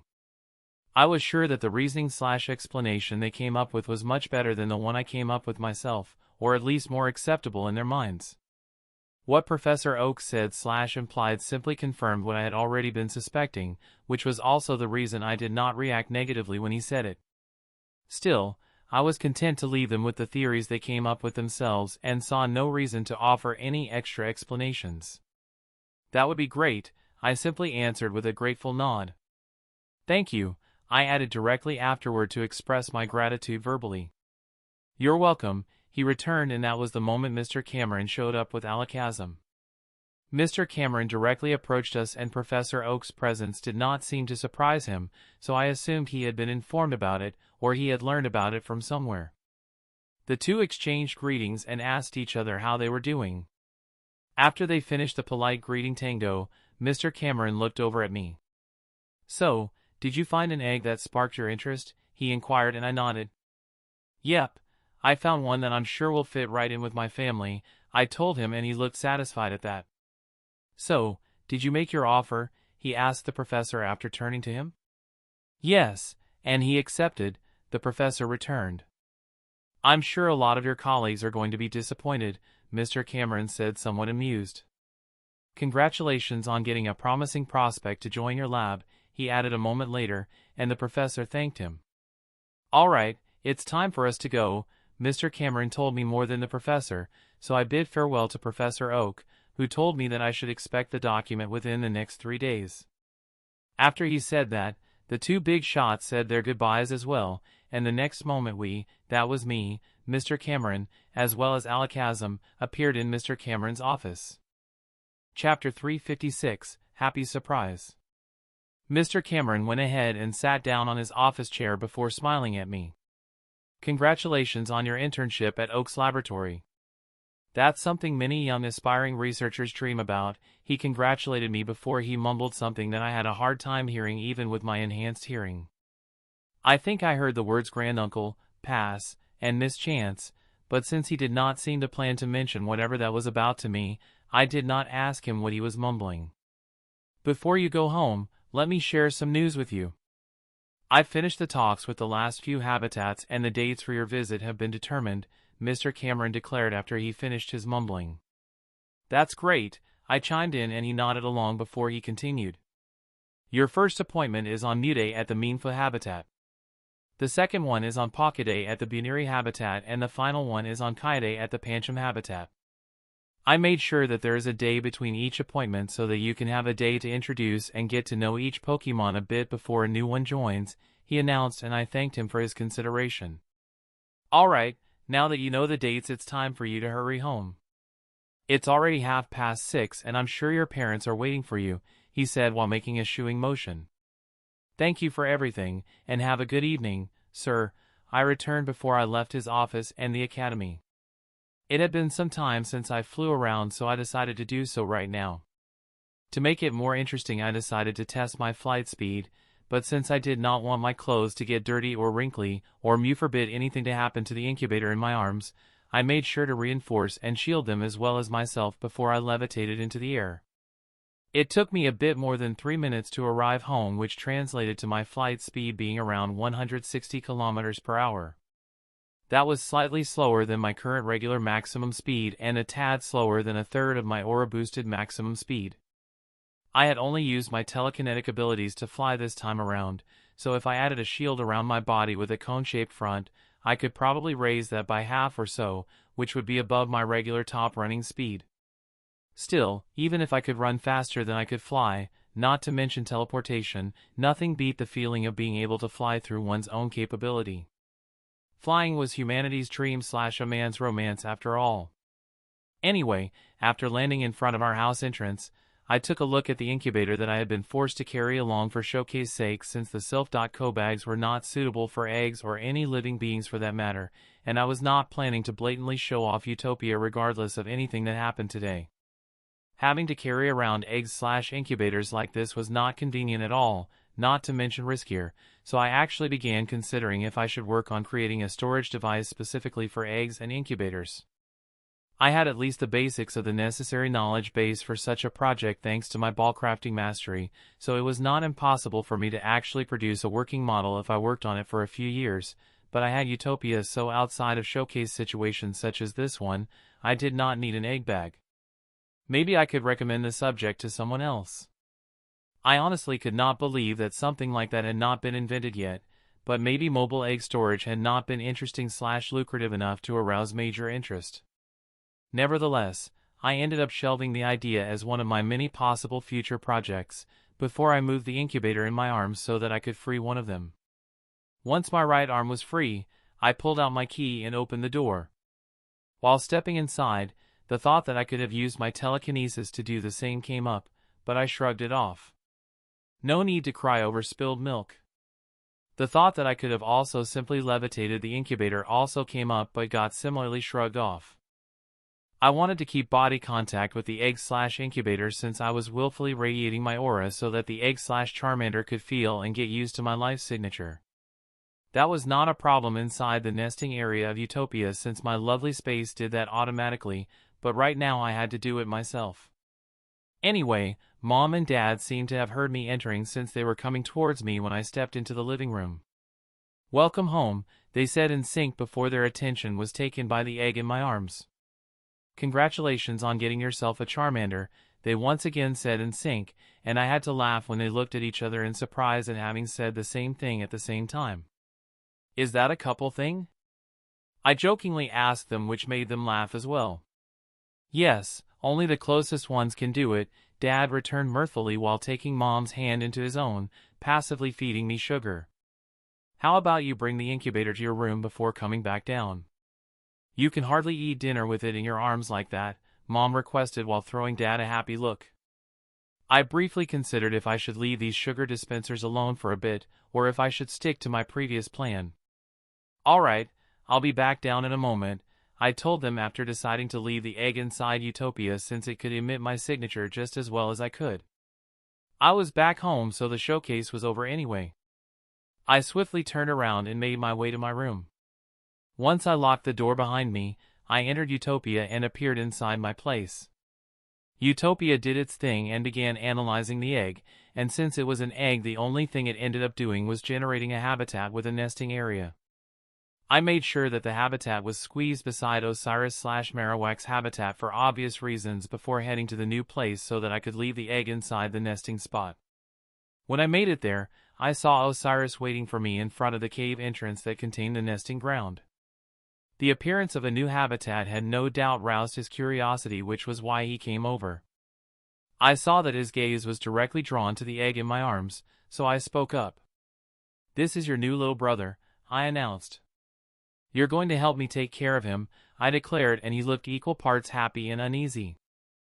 I could feel his happiness at having a new family member and being partly responsible for raising him, but he was also worried that he would do something wrong and hurt the egg/youngling. I went up to him and pat his head. "Don't worry, I'll be with you and will make sure you know what you're doing," I assured him, and he nodded happily. After that, I made my way into the nesting ground and placed the egg into the designated spot after taking it out of the incubator. I stored the incubator somewhere close to the egg and left the cave after I was sure that everything was okay. Osiris was waiting for me at the entrance since no one beside me could enter the nesting grounds if they were not the parents of the egg. "Everything is all right," I said while patting his head. "You can go back to your place. I'll call you over whenever I want you to help take care of the egg," I told him, and he left after acknowledging his future duty. I looked at his back for a moment before I left as well. After I reappeared inside my room, I went downstairs and joined my parents, who were waiting for me at the dinner table. As usual, we began talking while enjoying our dinner, and I told them about my day. When I came to the part where I met Professor Oak and accepted his invitation, they actually clapped and congratulated me. Not only that, Mom stopped eating, stood up, and came up to me to pull me into a hug. Dad joined her, turning it into a family hug. We stopped a few moments later since we did not want the food to get too cold, but the excitement Mom and Dad were feeling at the news was still palpable. They kept praising me during the rest of the dinner, happy that the brilliance of their beloved son was so outstanding that even Professor Oak personally came to him to extend an invitation. Another reason for their happiness was the relief of knowing that no one would dare to mess with me now that I was part of Professor Oak's main lab. Aura was such a nice thing since it could turn nearly everyone into a great detective that could read more into a conversation than what was said. Anyway, after dinner, my parents decided to celebrate the fact that I was joining Oak's lab, but I managed to have them agree to shelve that until I had received the document/contract, signed it, and received confirmation that the lab had received the signed document. After all, it would only make sense to celebrate the occasion after everything was in order and on paper. Had I not stopped them, they would have probably started to call everyone, but thankfully I did. I also asked them to keep the news to themselves until everything was done, and I was going to do the same. The group chat/my friends would have to wait for a bit before I shared the good news with them. Still, even after they agreed to my request, my parents insisted that we went out for a mini celebration among ourselves, so we went to the cinema. I did some good old piracy while watching the movie by passing on the movie and sound to Utopia so that everyone else could enjoy the impromptu cinema evening as well. I got to eat popcorn and they had their snacks, so everyone was happy. The movie had been a bit long, so by the time we were back home, it was nearly midnight, and I directly went to sleep after wishing my parents good night. The next morning I spent my time after breakfast split between spending time with the newbies/youngsters and supervising the training as well as spending time with the rest. Everyone was doing a good job, and some of them were close to a breakthrough or evolution, which raised their motivation by quite a bit. Tyson/Machamp's evolution had fired them up, especially Tatsumaki/Kadabra, who was working on the last move she had to master for her evolution. It was a few hours after lunch that I received some extremely good news. Stan/Garridos finally raised his last parameters to SSS, officially completing his limit breaking, which meant that he could at last break through to the gold stage. Everyone became excited when I spread the news that Stan would be breaking through to the gold stage, and we all gathered at Stan's habitat/lake. Once everyone was present and I had given Stan some head pats for good luck, I gave him the go-ahead and he initiated his breakthrough.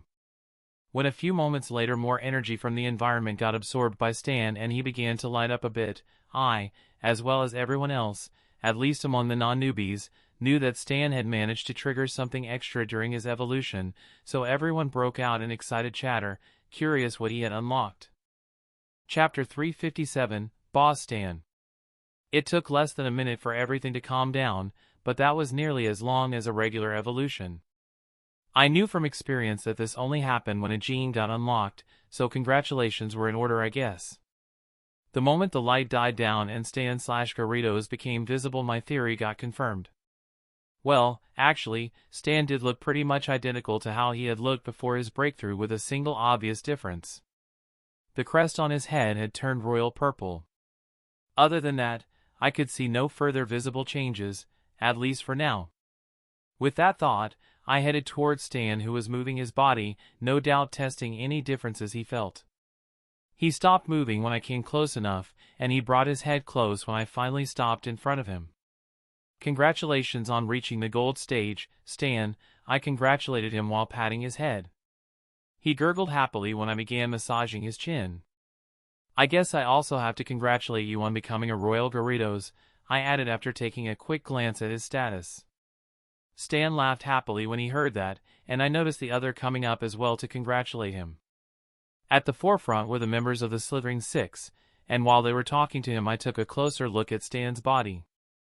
I did not doubt that others may have missed it, due to Stan's already large size, but I kept giving the guy full body massages and grooming sessions, so I had a pretty good idea of how long Stan was. The other Garridos being beside him also helped, since they made the slight difference in the usual length disparity between them a bit more obvious to me. If I was not wrong, then the addition of the royal gene had increased Stan's size by a bit. Not much, just 15 to 20 centimeters, but I was unsure if that was only because Stan was already much longer than the average/usual Garridos or not. I was also curious if that meant that he would start to grow once more until he reached the new maximum length his additional gene granted him, or if this initial size boost was the only growth that would happen. Stan and the others had already reached the limit of their growth around half a year ago, so any growth that happened, if it happened at all, could be attributed to the new gene. Things like this were what kept my curiosity regarding Pokemon and research fresh. Anyway, while the others were distracted, or rather busy, with congratulating as well as checking out Stan, I decided to take a closer look at his status screen. Name, DeLong, Stan. Species, Garridos. Gender, male. Age, 8+ years. Type, water, flying. Potential, purple, 19.2%, 34.1%, 4.1%, deep purple, 64.1%. Genetic variation, royal asterisk. Abilities, intimidate, moxie. Talents, none. Affinities, water, flying. Bond, Mikhail, strong. Quirks, calm. Parameters. Stage, gold stage, high. Vitality, C. Strength, B asterisk. Endurance, D. Agility, C. Energy capacity, D asterisk. Energy density, C. Resistance. Fire, minor, water, minor, fighting, minor, bug, minor, steel, minor. Weaknesses. Electricity, minor, rock, minor. Standardized. Not applicable. Resistance training. Electric, first phase finished. Condition, healthy, happy, elated. Masteries. Water energy manipulation, advanced. Flying/air energy manipulation, novice, proficient. Techniques. Unofficial, initial. Not applicable. Novice. Not applicable. Beginner. Thrash, plus, torment, new, plus, blizzard, new, plus, brutal swing, new, plus, breaking swipe, new, plus, sunny day, new, plus, dark pulse, new, plus. Proficient. Tackle, flail, scald, bite, dragon rage, whirlpool, twister, ice fong, scary face, brine, thunder, plus, surf, new, plus, thunderbolt, new, plus, ice beam, new, plus, iron tail, new, plus, iron head, new, plus, protect, new, plus, safeguard, new, plus, earthquake, new, plus, dragon pulse, new, plus, flamethrower, new, plus, hyper beam, new, plus, air cutter, new, plus. Advanced. Splash, swift, aqua jet, water pulse, hydro pump, waterfall, dragon dance, hurricane, plus, rain dance, plus, aqua tail, plus, crunch, plus. Mastered. Water gun, bounce, plus. Well, the first thing that stood out was his potential. The effort and resources I and Stan invested during the last 3 years along with the bonus from his breakthrough would have raised Stan's potential close to the limit of deep purple.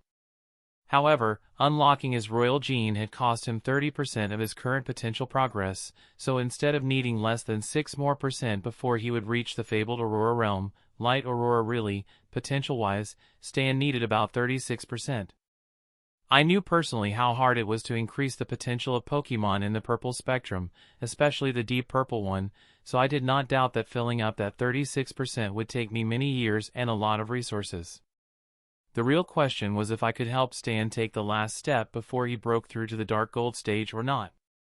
Because, in that case, the bonus would raise him to that grade anyway. Still, knowing how long limit breaking usually took, I did not doubt that the limit breaking of the gold stage would probably take quite a few years as well, so helping Stan hopefully reach the Aurora grade earlier was something I was willing to try regardless of any ifs and maybes. Moving on, there was his new royal gene. As I had previously noticed, the only observable indicator of his new gene was a slight growth and his now royal purple crest, at least that was the visual change. Internally, he received the usual 25% boost that all Pokemon with the royal gene received. The additional gene had not caused any change in his current abilities, and he had not unlocked any talent. The next bit was pretty exciting and took me by surprise. Thanks to the bonus the Royal Gene gave to Gyarados' racial value along with the bonus the limit breaking gave to the starting value upon breakthrough, Stan directly started at the high gold stage. However, that was not what took me by surprise since I had already expected that to happen after learning about his new Royal Gene. I knew what the bonuses would do to his racial value / starting point after all. It was for this exact reason that I was surprised to see that two of Stan's parameters were different from what they should have normally been like. His strength should have been at an A value instead of B, and his energy capacity should have been at an E value instead of D. At least that was how the parameters should have normally ended up when taking the Gyarados line's usual racial value into account. The change in Stan's parameters indicated that Stan's racial value distribution had changed after he unlocked his Royal Gene. Stan / Gyarados' strength had been reduced by a certain amount and his energy capacity had risen, presumably by the same amount. To a certain extent, it made sense, at least to me. While the strength of the Gyarados line was really high, their energy offense was quite weak compared to their physical strength, so the Royal Gene ensuring that this weakness was taken care of made sense to a certain degree. A real leader of the species should be strong both in the physical and energy aspect, which is probably the idea that the gene is working with. I wondered if the ancient gene would result in a similar change, only with a focus on increasing the Gyarados' strength instead, or maybe it did not change the racial value distribution at all and simply gave the 25% bonus. I guess I would either have to capture an ancient Gyarados or hope that one of the mini Gyarados inside Utopia unlocked the ancient gene. Anyway, all this meant that while Stan ended up being only my 4th Gold Stage Pokemon, he was still my 3rd, high, Gold Stage 1. Oh, it also meant that I now had 3, high, Gold Stage Pokemon, allowing me to stand at the same level as many senior class trainers. A few more and I would push into the group reserved for the top senior class trainers. I was absolutely sure that no one that heard of this would dare complain about me being given expert class privileges ahead of time. Whether I would make the knowledge public or not on my part was another thing, but it was already public knowledge that I had 2, high, Gold Stage Pokemon, so I would not go out of my way to keep it a secret. Well, I'd probably not use him in an official battle / capacity for a year or two, but that's all. Nonetheless, the next bit was truly a pleasant surprise as well. It seemed that unlocking the Royal Gene had somehow given Stan's electric resistance the last kick it needed to complete the first phase of his resistance training. With that, Stan's weakness to the electric type was officially reduced from major to minor, which was a big step forward, and it took care of the biggest drawback a Gyarados had to deal with. Other than that, only his moves, as well as masteries, were left, and nothing had changed with those. Still, looking at his move list, I was still pretty proud of linking Bounce with Splash, allowing the move to progress at extreme speeds right until it was mastered. That the progress of Bounce also helped Gyarados increase his flying / air energy mastery by quite a bit was totally welcome as well. His increased mastery along with his mastery over Hurricane allowed Stan to derive Air Cutter, which cost less energy at the expense of being less powerful. Still, it was better at targeting wider areas, and more targets, so it was still a good move. Besides, it gave Stan an in with some more flying-type moves that were not part of his natural and supplementary move pool, which was something I was really grateful for. It was pretty annoying that the Gyarados line only had access to a measly 2 flying moves in their natural and supplementary move pool. I mean, how did that make sense when Gyarados clearly had a flying typing? Anyway, ignoring that little mess, now that Stan's energy offensive capacity had risen, I could let him focus on some of his special / energy moves. I had not bothered with many of them after a certain point because I felt that it was simply better to focus on physical moves due to his much higher strength. That had now changed, so moves such as Thunder and Hyper Beam became more tempting. Once I was done checking Stan's status screen, I rejoined the others, and after everyone had their turn congratulating him, I officially declared the start of his celebration. The first thing we did was take pictures, and once that was done I pulled out snacks and drinks for everyone. We played, and I was asked to play a few songs with my ocarina. Some danced along to the tune, and others swayed or bobbed to it. Some hummed while others even sang along with my tune. We kept going until it was close to evening, and I only left Utopia after handing out everyone's dinner. I made my way back home since I had left the house before entering Utopia for Stan's breakthrough. My parents immediately noticed my good mood when they saw me, and I told them about Stan's breakthrough to the gold stage after they asked me why I was in such a great mood. They congratulated me and asked me to pass my congratulations to Stan as well, and I promised them that I would do so. The reason they did that was that I generally only called out Stan and his gang on our property for a massage and/or grooming session since their big size made it otherwise inconvenient for them to chill or train there.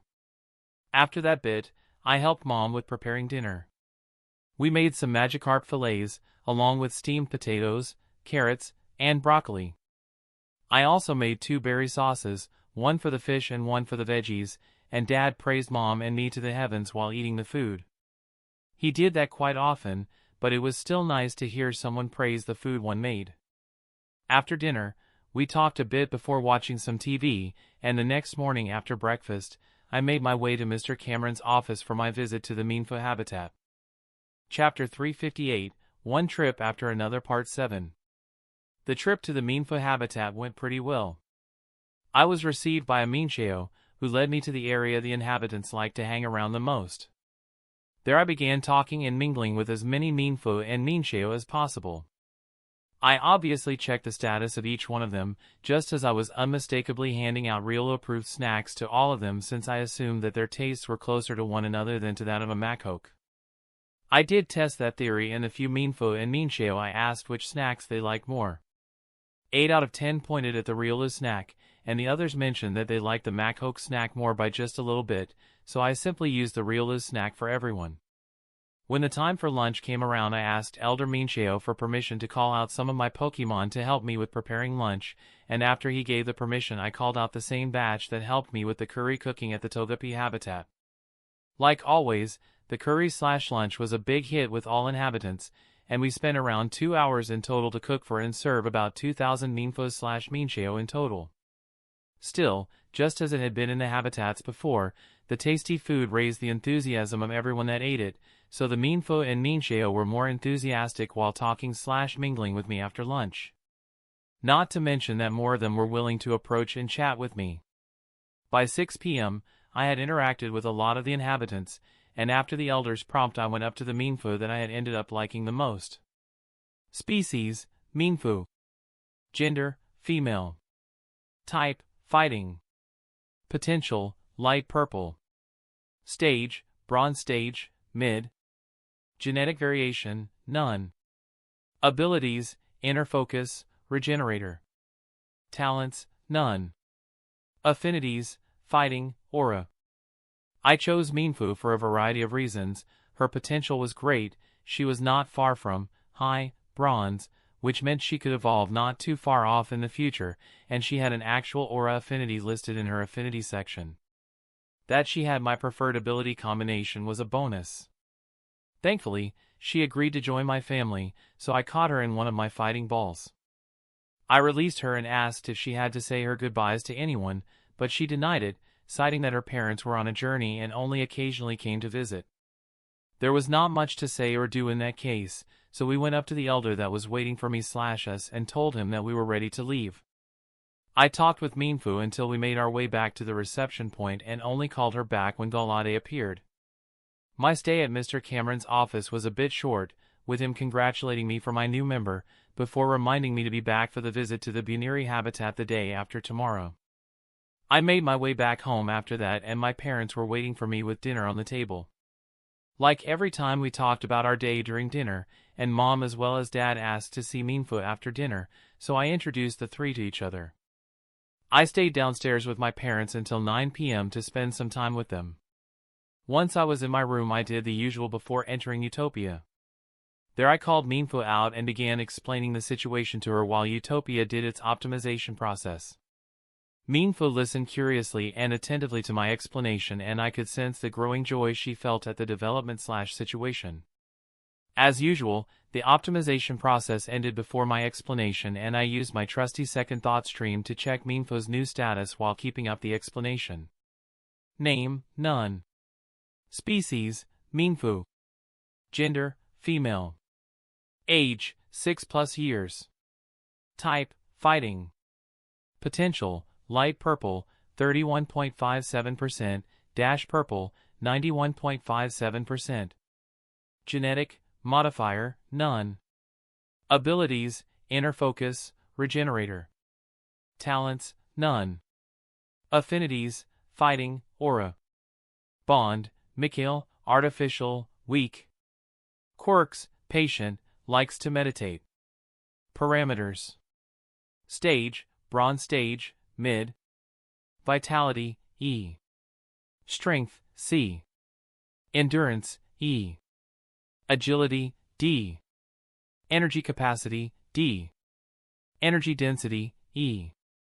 Resistance. Bug, minor, rock, minor, dark, minor. Weaknesses. Flying, minor, psychic, minor, fairy, minor. Standardized. None. Condition, healthy, excited, curious. Masteries. Fighting energy manipulation, proficient. Aura manipulation, novice. Techniques. Unofficial, initial. Vital throw asterisk. Novice. None. Beginner. Pound, fake out, double slap, quick guard, U-turn, hone claws, jump kick. Proficient. Detect, meditate, reversal, fury swipes, force palm, swift, calm mind, drain punch, aura sphere. Advanced. Not applicable. Mastered. Not applicable. I was positively surprised when I saw that her potential had risen to the top of purple, missing less than 10% before she reached deep purple. That meant that she would definitely reach light aurora potential after she completed her limit breaking and broke through to the silver stage. Besides, I was pretty sure that I could help her reach deep purple potential before that, by using her evolution to finish off the portion she was missing.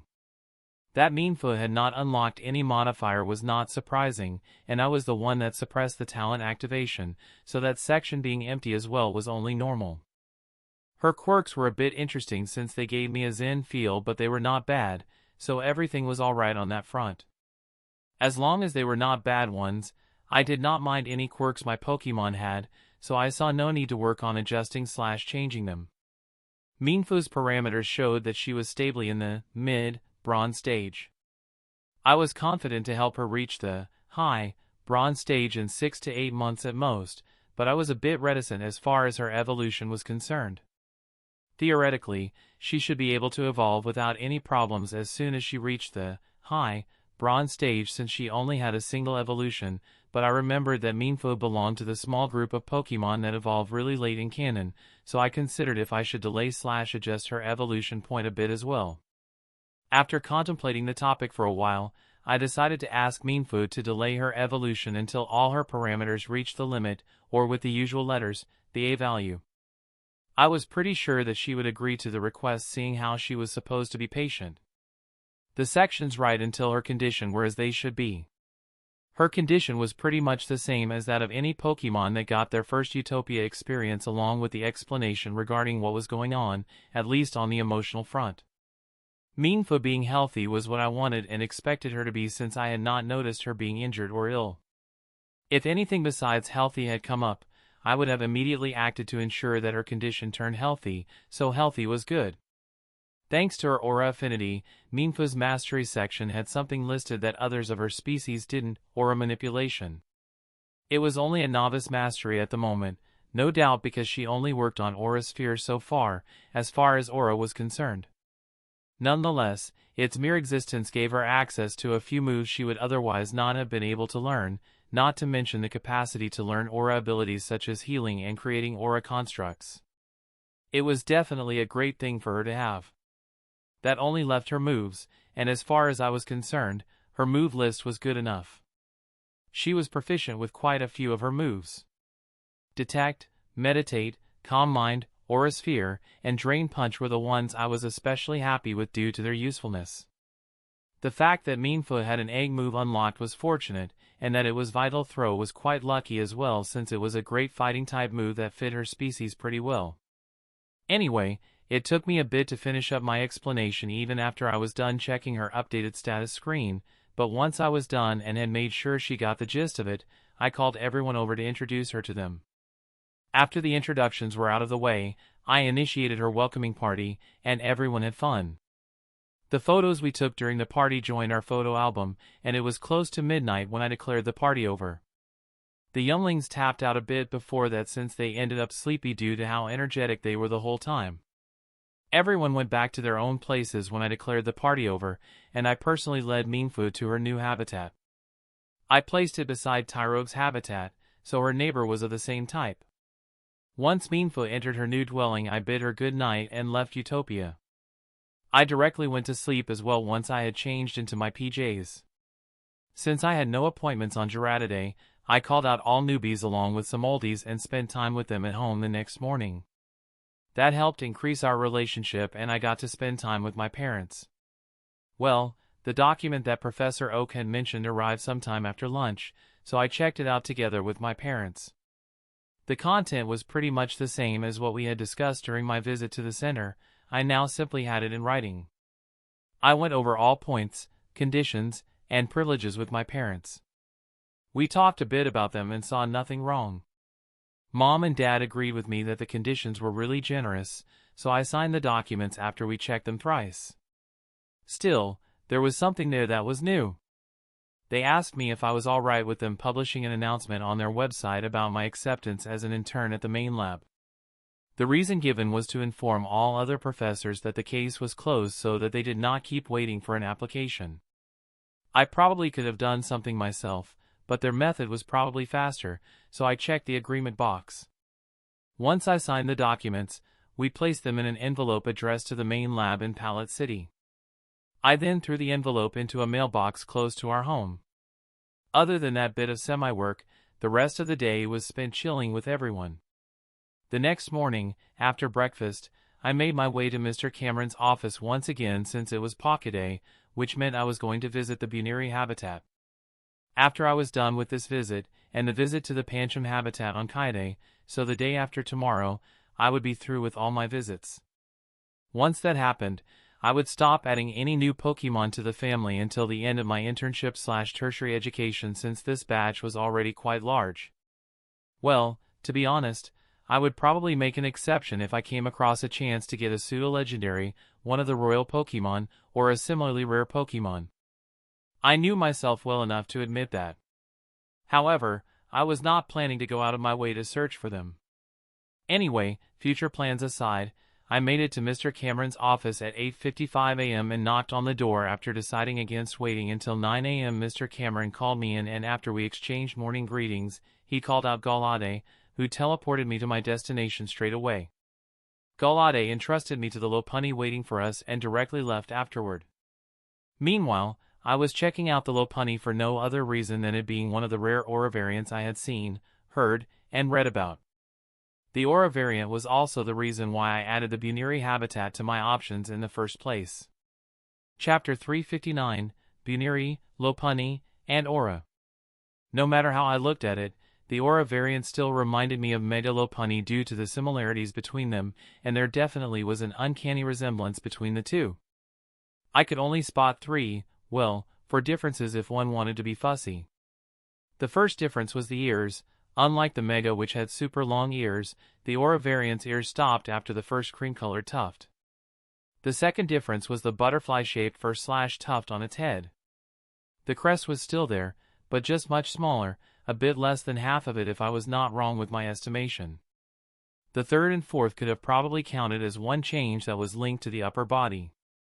The arms, neck/throat, and the area in between the two for the Aura variant were thicker than what I remembered of a Mega Lopunny. Those used to look as thin as noodles, but the Aura variant's parts looked roughly twice as wide, or close to twice as wide as that of the Mega evolution.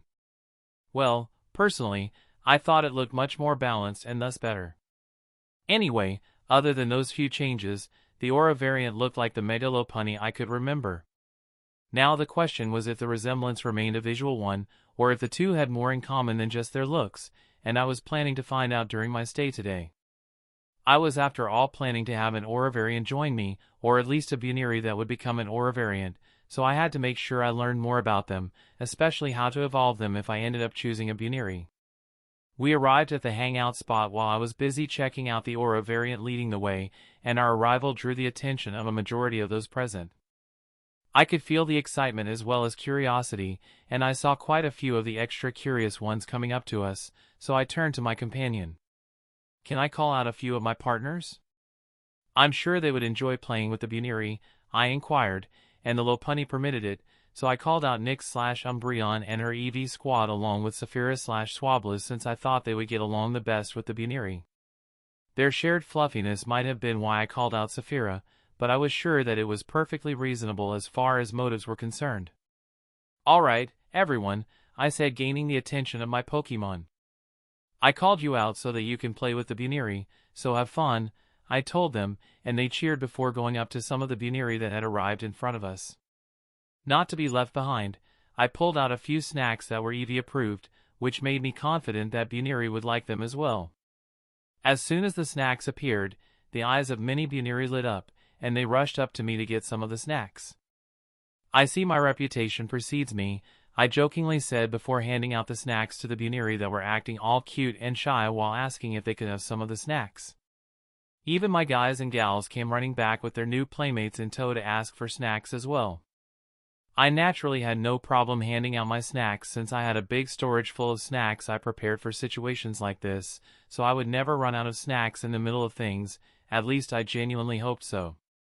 There was no way that I would forget to check all the Buniri I could, and it took only a bit more than half an hour for me to come across a pleasant surprise. Species, Buniri. Gender, male. Type, normal. Potential, blue. Stage, Iron Stage, high. Genetic variation, none. Abilities, Runaway, Limber. Talents, none. Affinities, normal, aura, budding.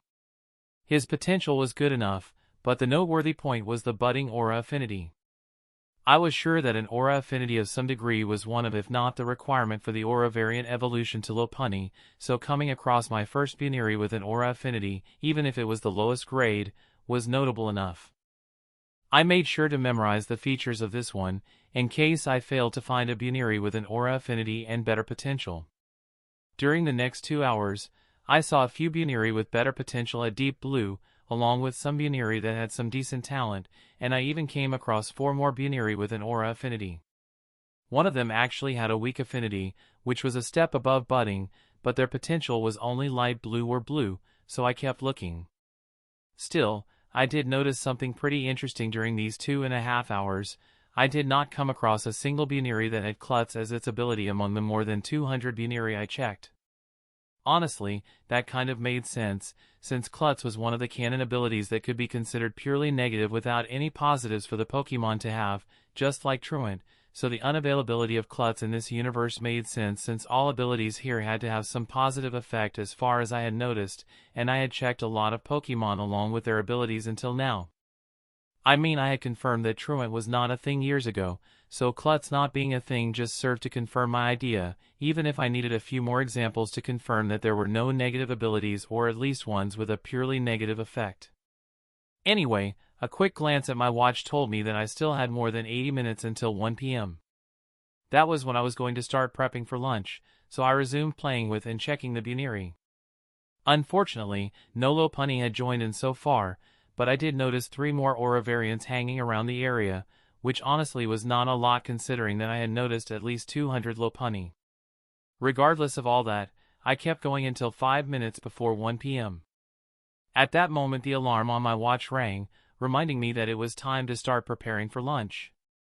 Since I could imagine how the lunch was going to go due to prior experience, I directly went up to the elder aura variant Lopunny and asked if I could call out some more of my partners so that they could help me with preparing lunch. After I received the go-ahead, I called out what I was starting to think of as my cooking crew. "Alright, everyone," I addressed them and thus gained their attention. "Today we are going to prepare lunch for the Buniri and Lopunny, so let's make sure to cook a lot of tasty curry for everyone," I informed them about our job, and they all semi-seriously saluted. I could imagine them screaming yes, chef at that moment and had to chuckle a bit before I began pulling out the stuff we would need to cook. While we were busy with the curry, Our actions and the increasingly fragrant smell of the curries attracted the attention of a lot of the inhabitants. It took us around 45 minutes until we were ready to serve lunch, and as soon as I declared that the food was ready, the lines for the handout began to rapidly form in front of each pot. I made sure to check the status of as many of the inhabitants that I had yet to check as I could, especially so for the Lopunny since I had not checked any of them so far. I also made sure that I personally handed the curry to the aura variants so that I could check their status without attracting any attention. After checking a lot of Lopunny along with the aura variants, I came to the simple conclusion that everyone would / could have made in my place. My conclusion was that a Buniri needed a standard / complete aura affinity to evolve into an aura variant. The reason for my conclusion was that all aura variant Lopunny I checked had a standard affinity for aura, while some of the regular Lopunny that I checked had either a budding or weak aura affinity. Naturally, there could have been another reason for the aura evolution besides the completeness / grade of the aura affinity, but I doubted that to be the case here. This meant that I had to find a Buniri with a standard aura affinity since a budding or weak one would not cut it. Well, I could probably get one of them and try to raise their affinity, but that would cost me a lot of time that I could save by getting a Buniri that already had the regular affinity. Still, I would keep the others in mind in case I failed to find one that fulfilled the condition. I did find a few more Buniri with a budding or weak aura affinity during lunch after all. One even had deep blue potential on top of it, and I made sure I memorized his features just in case. There were a few more things I managed to find out during the lunch fiesta. Namely, that aura variants had the normal / fighting dual typing, which to be honest was not that surprising, seeing how they resembled the Mega Lopunny, who had the same typing. Another thing was that all aura variants had Scrappy as their ability instead of Cute Charm, which was once again the same for the Mega Evolution. Thankfully, focusing on the species name allowed me to see the base racial value of the species / Pokemon. I made sure to do the check for each variant I came across, and until now it had been unchanged, but in this case, I actually found out that the Aura Lopunny had a base racial value of 520 instead of the regular 480. To me, it seemed as if the aura variation, or rather the aura, simply allowed Lopunny to unearth parts of the full capacity of its species, which was what Mega Lopunny or rather Mega Evolution in general was all about. That was also why I set Mega Evolution synonym to unleash potential until now, since that was what it did for the species / Pokemon. Now, back to the aura variant Lopunny. I kept focusing on the 520 BS while thinking that it would be great if I could see how the stats / parameters were distributed. Imagine my surprise when I actually saw the parameter / start distribution. That was the first time I saw the explicit value split, and I kind of felt stupid for not checking if I could see that before this. Well, actually, I did prod the screen a bit in the past to see if I could find the stats spreadsheet, but I did it on the main screen so to say, and not while explicitly focusing on the total racial value, so I had failed to find the spreadsheet before this. I made a mental note to check the base racial value of the Sinister Six since I had always wanted a definite answer on how their variant evolutions had affected their parameter distribution. That had also been the reason why I went around searching for the function in the past. Regardless of past failings, what I was seeing here did hint towards my aura and mega theory, since the distribution did follow the pattern of the Mega Lopunny from canon as far as I could remember. Comparing the stats with that of a regular Lopunny showed that the aura variant Lopunny had 30 strength / attack more along with an extra 10 endurance / defense. This did look similar to the stat sheet I remembered from Mega Lopunny, which was the reason for my belief. It was not as if there was a Mega Lopunny around for me to confirm my theory. Anyway, lunch was once again a big hit, and after it was over the number of Buniri approaching us / me increased by quite a bit. Even Lopunny began to join in, but just as it had been at the Togepi habitat, the elder informed me that I could only choose a Buniri. Apparently, the Lopunny were out due to the same reason as the Togetic, which made me think that all tribes / species with a bond / friendship condition for their evolution thought the same way.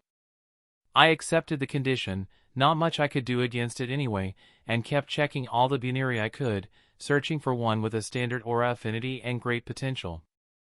Around 4:30 p.m., I found a Buniri with light purple potential, but it had no aura affinity at all.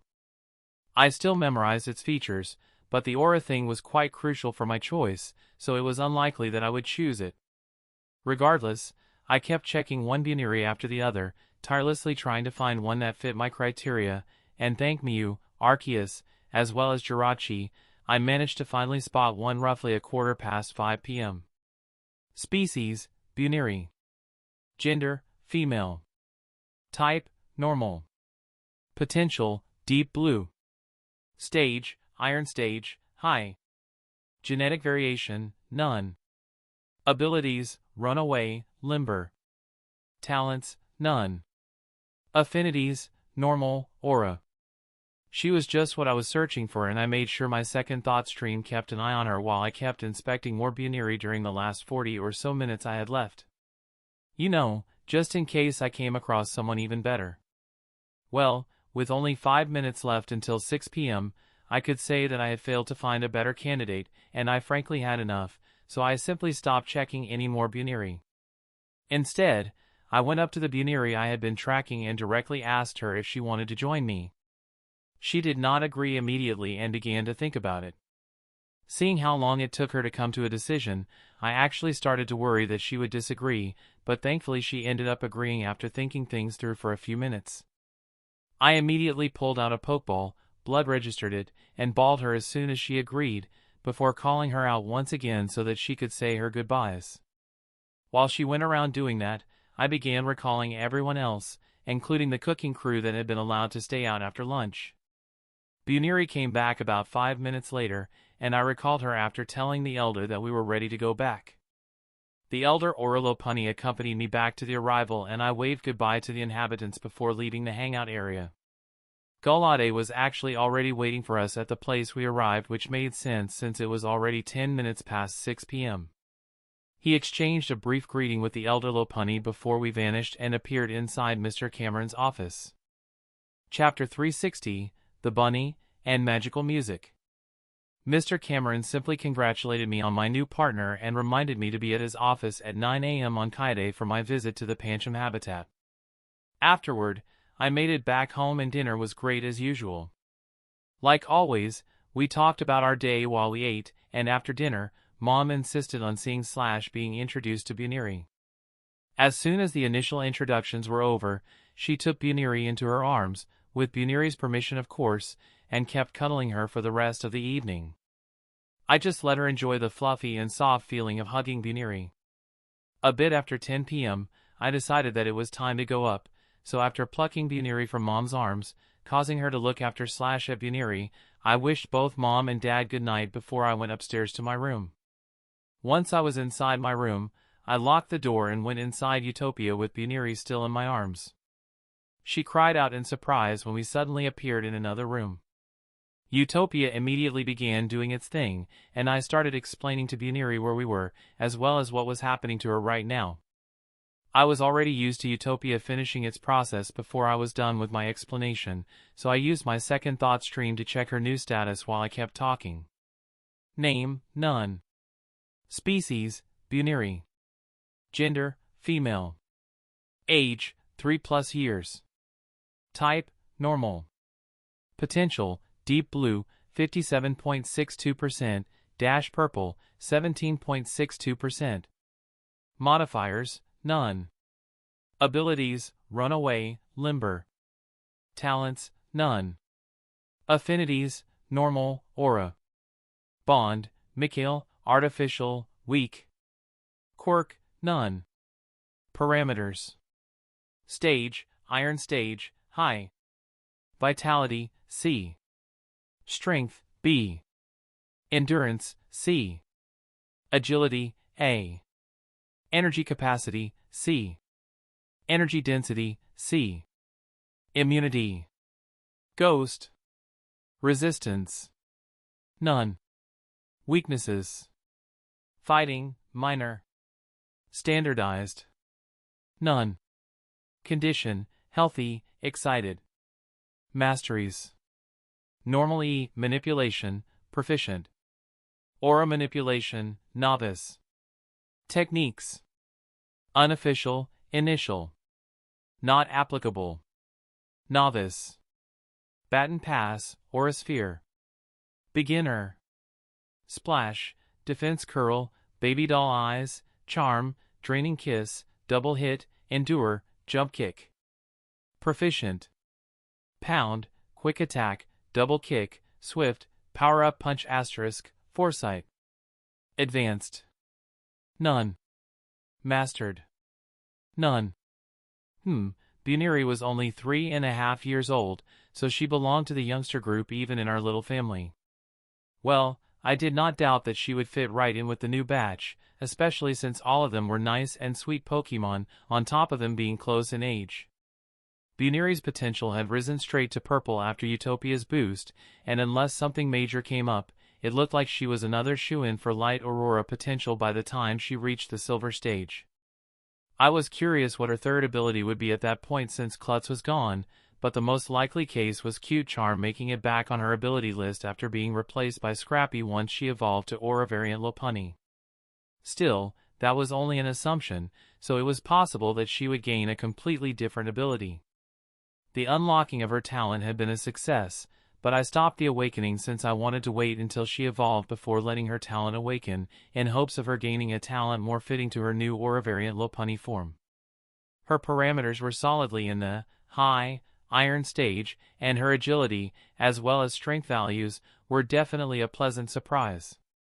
I was quite sure that I would have her start her limit breaking in less than half a year. Moving on, the type reaction/relation section for pure normal types was always interesting to see, with a single immunity along with a lone minor weakness. Regardless of the current scarcity of types on either list, I would have Buniri work on her resistance to the fighting type once our bond got upgraded to a genuine one and she began her limit-breaking training. I was hoping her aura affinity would help her in that regard. Speaking of that, thanks to her aura affinity, Buniri gained aura manipulation, most likely after she learned Aura Sphere. Both were only at novice mastery right now, but it was still a good start. The rest of her moves were decent as well, and she even had an egg move that she trained up to proficiency. Power Up Punch was a good move, so she had gotten lucky with her egg move. Well, I could guarantee that Buniri would become a powerhouse as long as she did not slack off, but I had no such problem with any of my Pokemon so far, so I had no reason to expect the worst. It took me a few more minutes to go through everything I had/wanted to tell Buniri, so I was long done checking her status by the time I finished my explanation. Seeing the awe on Buniri's face, I knew I had sufficiently impressed her, but with the wonder that was Utopia, that was no real surprise. Her reaction also told me that she got the gist of my explanation, which was good since she had yet to reach full sapience. She was on the cusp of it, but still missing the last step. Nonetheless, I was sure that she would reach that point within a few months, at least now that she had joined me. Thankfully, her current situation was enough to understand most if not all my explanation. I would have had to postpone the explanation if that had not been the case, but it worked out just fine. Anyway, once I was done with my speech, I led her to her new habitat, which I squeezed beside the habitat of the EV squad.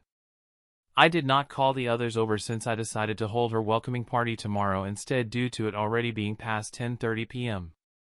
I accompanied Buniri to her new dwelling and wished her a good night before leaving Utopia altogether. Afterward, I directly went to bed since I was planning to wake up early to stock up on everyone's food. So it was at 4:30 a.m., dial day morning before the sun began brightening the day, that I woke up and entered Utopia. I went to the kitchen and started preparing the ingredient before I began cooking large amounts of all three meals for Mothra/Butterfree, followed by the meals for Optimus/Butterfree. While I was cooking, I also thought about what I was going to do today since I had no plans to go out. I began to entertain the idea of creating sculptures for the newbies. The EV squad already had gotten theirs, but none of the others that had joined me after our return to Rhoda had received their sculpture yet.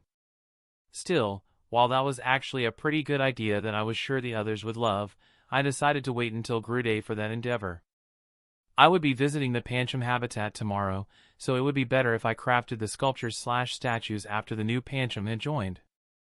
I would also have to make another statue for those that had evolved since their old ones were no longer up to date. Since the sculpting idea was postponed, I decided that I would be playing my ocarina instead. I was planning to see if I could match the tune with my aura to amplify the emotion/sentiment caused by my songs. I was hoping that would help me/allow me to buff my Pokemon with my ocarina. Theoretically, if I got it to work, I should also be able to debuff others through my tunes, but I was going to focus on buffing them first. I knew some people could do these things just through the greatness of their music, but I was a long way from reaching that point, so this was my idea to emulate that effect. I began cleaning up the kitchen at 8:45 a.m., and by that time, I had managed to cook a good bit of food for Mothra, Optimus, Parvati/Beedrill, Prime/Beedrill, Horus/Satu, and Hera/Pidgeot. Before I left Utopia, I made sure to hand out everyone's breakfast. Afterward, I made myself presentable since cooking was a demanding job, especially when one was doing it for nearly 4.5 hours. After a quick shower and a change of fresh clothes, I went downstairs, actually coming face to face with my mom at the bottom of the stairs. She said that she had been about to call me down for breakfast. We joined Dad at the table and began to talk about our plans for the day.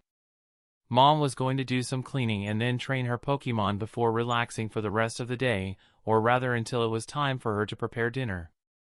Meanwhile, Dad was going on another trip back to Kanto, specifically to Hope Town, and he would only be back around dinner time.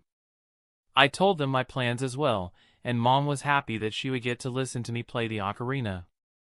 Dad was a bit sad that he would miss it, but I told him that he could always listen to it the next time. After breakfast, Dad left for milk, I meant Kanto, and Mom began cleaning up the table. I naturally helped her before I went back to my room and entered Utopia for Buniri's welcoming party. I made my way to her habitat and brought her back to my area before I called everyone over.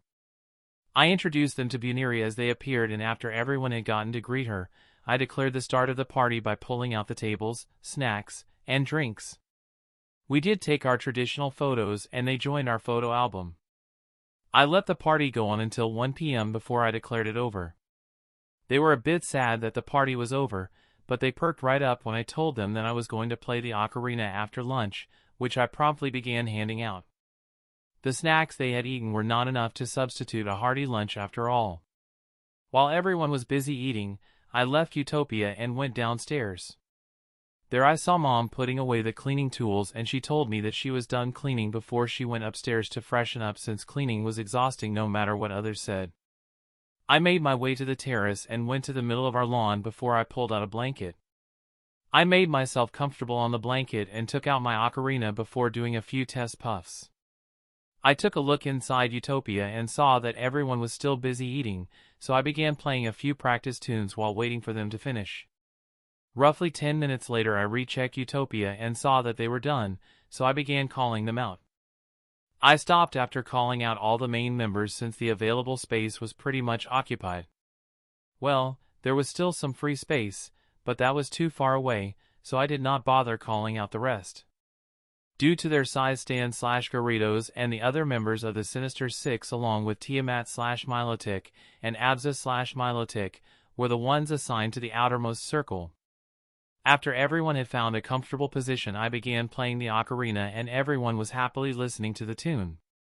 I did not try to add any aura for now and simply played 2 songs first. Mom joined us after the second tune, and she stayed until I finished the 5th tune before she left, presumably for the training session she mentioned during breakfast. I took a break after finishing the 12th tune to eat some sandwiches for lunch, before resuming my performance.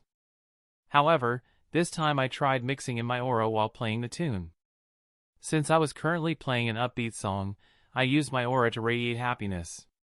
Still, that was simply dual casting instead of integrating my aura into the tune, so I tried to infuse my aura into my breath while attempting to imbue happiness into my aura at the same time. I kept trying to do that throughout the rest of the day, but I only achieved marginal success. I had no problem playing the ocarina while using aura, but the integration of the two was still out of my reach beside the occasional moment that worked. Mom and Dad both managed to catch the last few tunes before I stopped playing because it was time for dinner. I did not bother recalling everyone and simply began handing out their dinner instead. While I was doing that, Mom was setting the table on the terrace so that we could eat our dinner outside together with the other. It was a joyful dinner and I only began recalling everyone after they were all done eating. Chapter 361, The Future Gangster Bear. The next morning I knocked on Mr. Cameron's office door at exactly 9 a.m., at least according to my watch.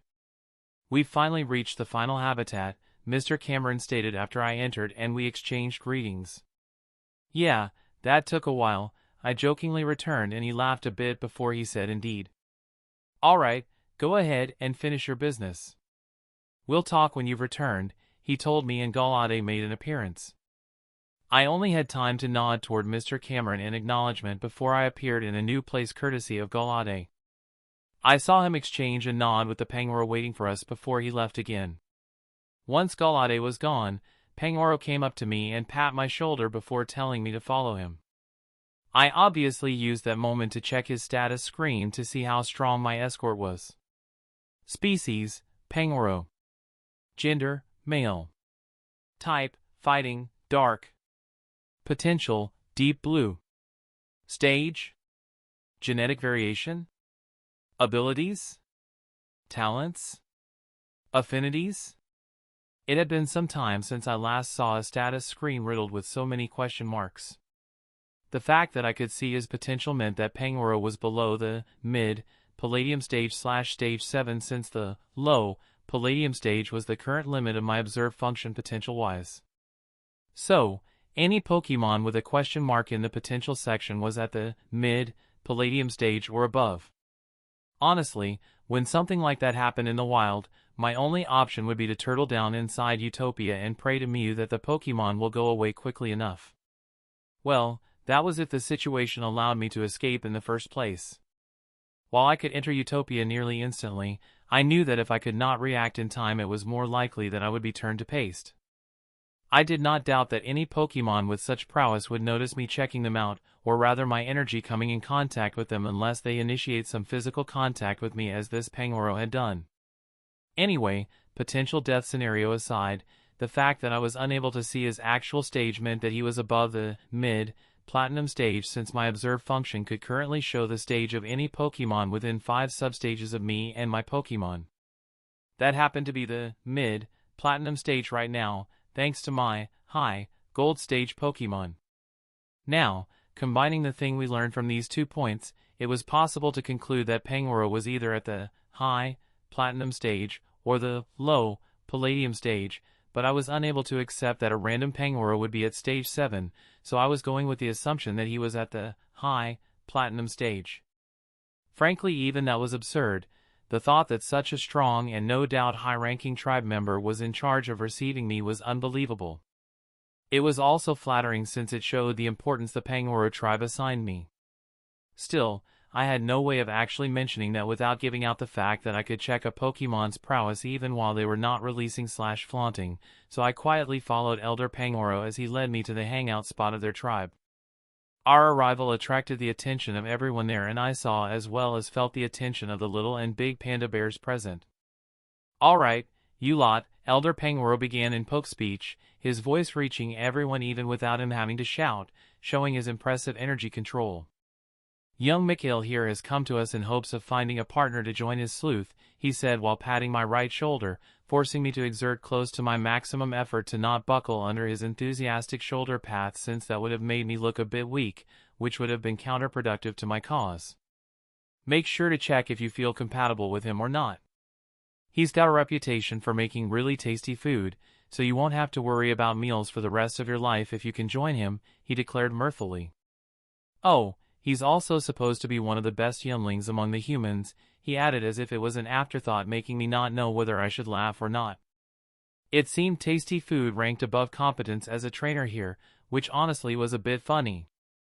Well, to be fair, they had to know that one has to be at least competent to be allowed to visit their place, so they were probably not worried about that aspect, so the tasty food probably did motivate/interest them more. Anyway, following Big Boss Pangoro's declaration, the Pancham and Pangoro around the place began coming up to me. Well, I decided to keep the tradition going and pulled out a lot of snacks to hand out while mingling with everyone. I gave Tyrogue-approved snacks to the Pancham while giving a mix of Tyrogue-approved snacks and Nyx/Umbreon-approved snacks to the Pangoro, since I had yet to make any snacks suitable for fighting/dark dual types. I also did notice the subtle request for a curry lunch from the boss Pangoro, but that did not change my plans, since I was planning to prepare curry for everyone anyway. Regardless, I came across the first major hit roughly an hour later, with one of the Pangoro that I checked while handing over the snacks before our talk. Species, Pangoro. Gender, male. Type, fighting, dark. Potential, deep blue. Stage, silver stage, high. Genetic variation, none.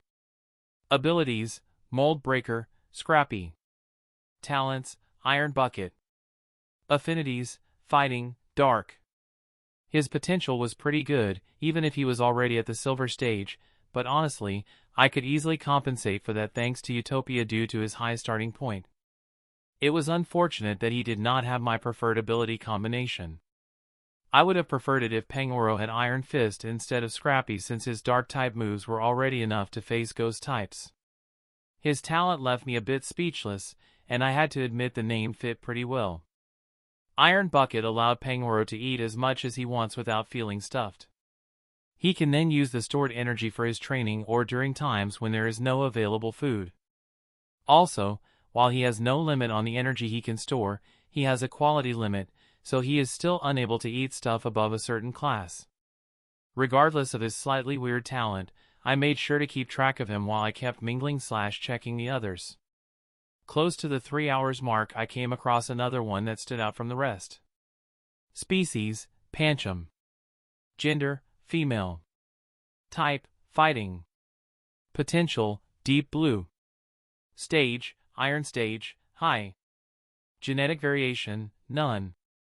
Abilities, Iron Fist, Scrappy. Talents, none. Affinities, fighting. Unfortunately, she ended up having Scrappy as well. For a hidden ability according to canon, which meant that it was supposed to be rarer, it certainly kept showing up in the Pokemon that aroused my interest. Still, having deep blue potential at the Iron stage meant that she had the potential to reach Light Aurora by the time she reached the Silver stage. However, I was still hoping that I would come across another Pancham just as talented as her but with my ideal ability combination, so I kept going. Another hour went by and the time to prepare for lunch had come. I went up to the boss Pangoro, who had been keeping an eye on us all this while, and asked him if I could call out some of my Pokemon so that they could assist me with lunch. After he gave his approval, I called out the mass cooking squad and together we began preparing the food/curry. Thanks to my assistance we managed to finish up lunch by 3 p.m., despite the huge surge of Pancham as well as Pangoro coming for the curry. We fed at least 1,000 of them, and I'm pretty sure some of them ate 2 or even 3 portions. Yes, I'm looking at you Iron Bucket. Still, as always the effect of tasty food showed itself, and the pandas were even more enthusiastic in their approach. I did obviously check as many pandas as I could while handing out the curry, and I saw some good ones among them, including a Pancham with deep blue potential and my ideal ability combination. I made sure that my second thought stream kept an eye on that one. After dinner, the mingling/scouting resumed, and the curry effect showed itself splendidly. There were even some dark gold stage Pangoro that came up to me, but they were kicked away by the elder who said no dark gold ones. It was around 5 p.m. that I came across this little guy. Species, Pancham. Gender, male. Type, fighting. Potential, light purple. Stage, bronze stage, high. Genetic variation, none. Abilities, Iron Fist, Mold Breaker. Talents, none. Affinities, fighting, dark. This was not the first panda I saw with light purple potential, but those either had the wrong ability combo or were at the silver or even gold stage. In some cases, they had both the wrong abilities and were at a high stage. Yet, this guy had light purple potential and my ideal ability combination, while also being only at the bronze stage, which meant he only missed one limit-breaking opportunity. That he was also at the high bronze stage was the cherry on top since that helped me save enough time to make up for not being at the iron stage. I was not worried about his foundation since he was pretty close to evolution and I could use that, together with the Utopia optimization to make up for nearly everything he had lost by missing the iron stage. Due to only missing one round it was easier to make up for it, so it took less time to do so. I just wish Gwen/Gardevoir's case was this easy, but there was no use to cry over the situation. I knew that I could still deal with her problem, it was just going to take much longer to do so. Anyway, not only did Pancham fulfill my criteria, but he even had a full-fledged dark affinity before his evolution to Pangoro, which was another plus point. I determined that this was the one for me and decided that there was no need to prolong the search any longer. I went up to Pancham to ask him if he wanted to join my family, and he agreed, so I balled him in a fighting ball.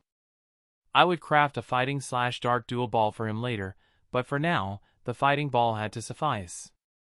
I let him out directly afterward and gave him some time to say his goodbyes. In the meantime, I went up to Boss Pangoro and told him that I was done and that we could leave after Pancham finished saying his farewells.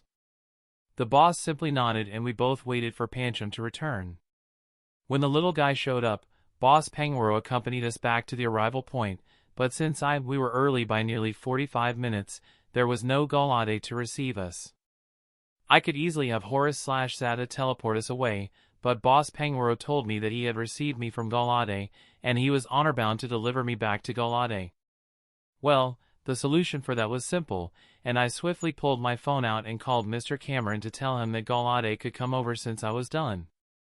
Even while I was still talking to Mr. Cameron, Galade showed up and exchanged a nod with Boss Pangoro. He then directly teleported us back to the office, which meant I ended up talking into the phone for some more while actually standing across from Mr. Cameron.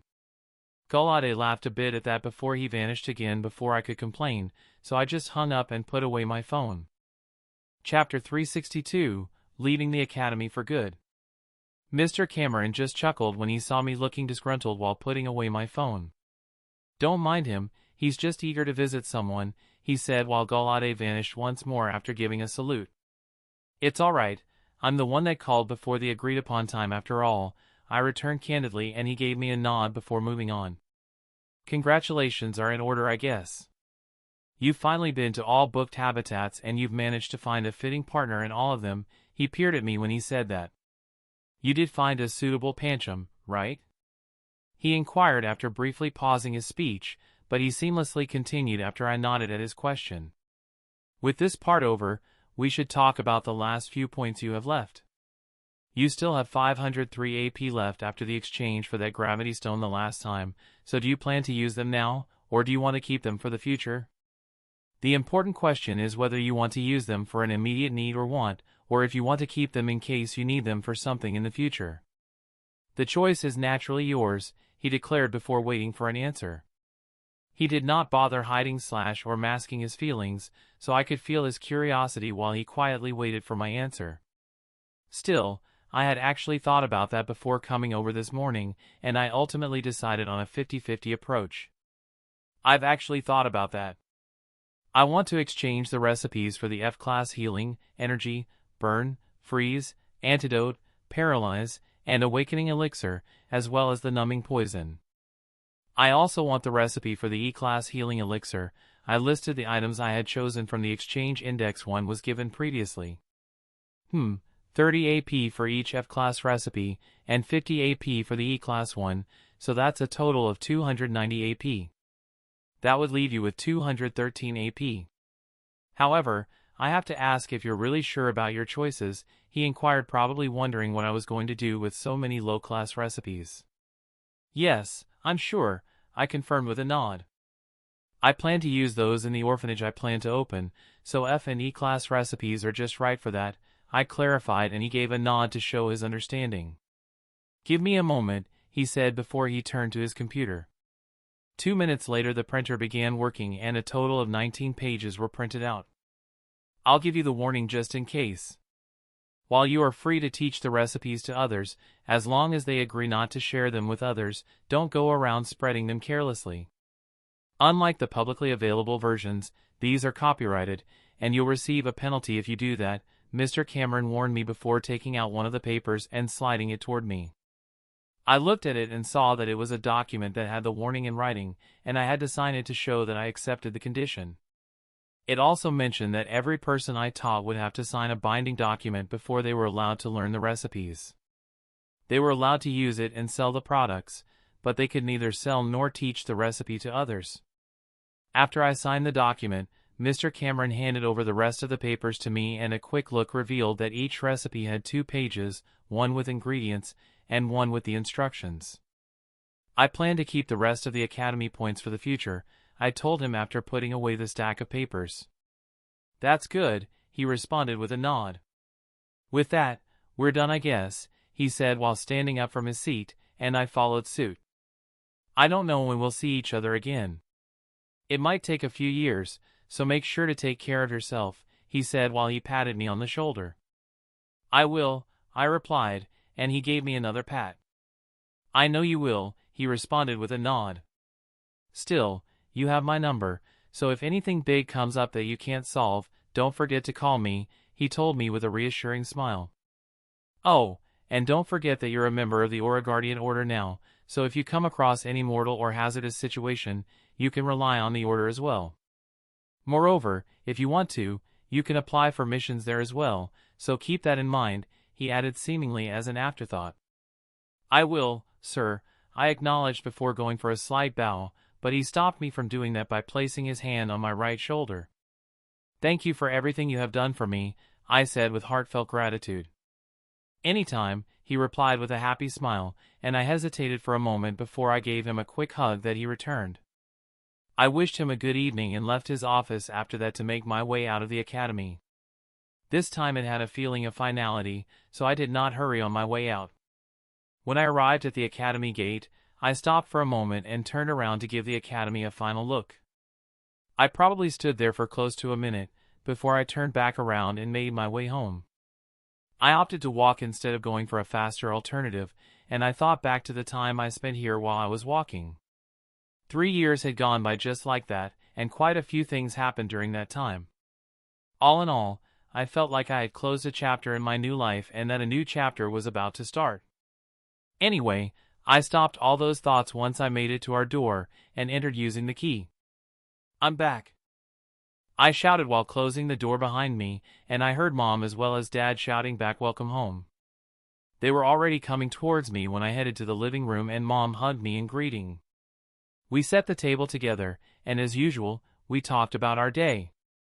I told them how my visit went and about the recipes I exchanged. They spoke about the things they did, which were doing house chores as well as training for Mom, and paperwork as well as training for Dad.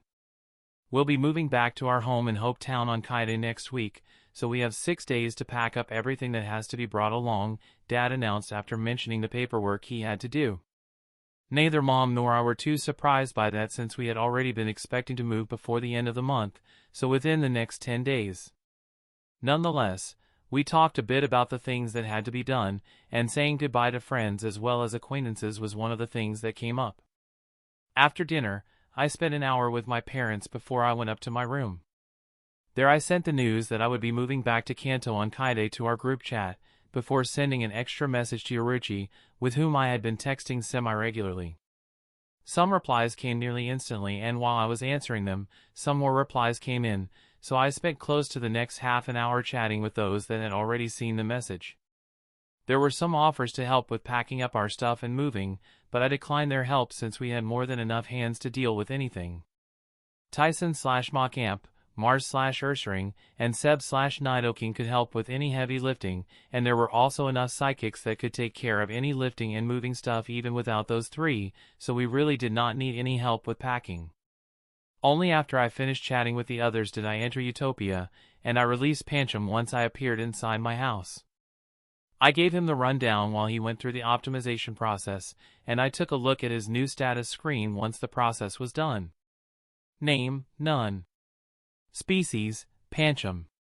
Gender, male. Age, 5+ years. Type, fighting.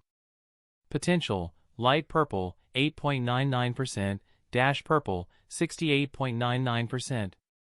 Genetic variation, none.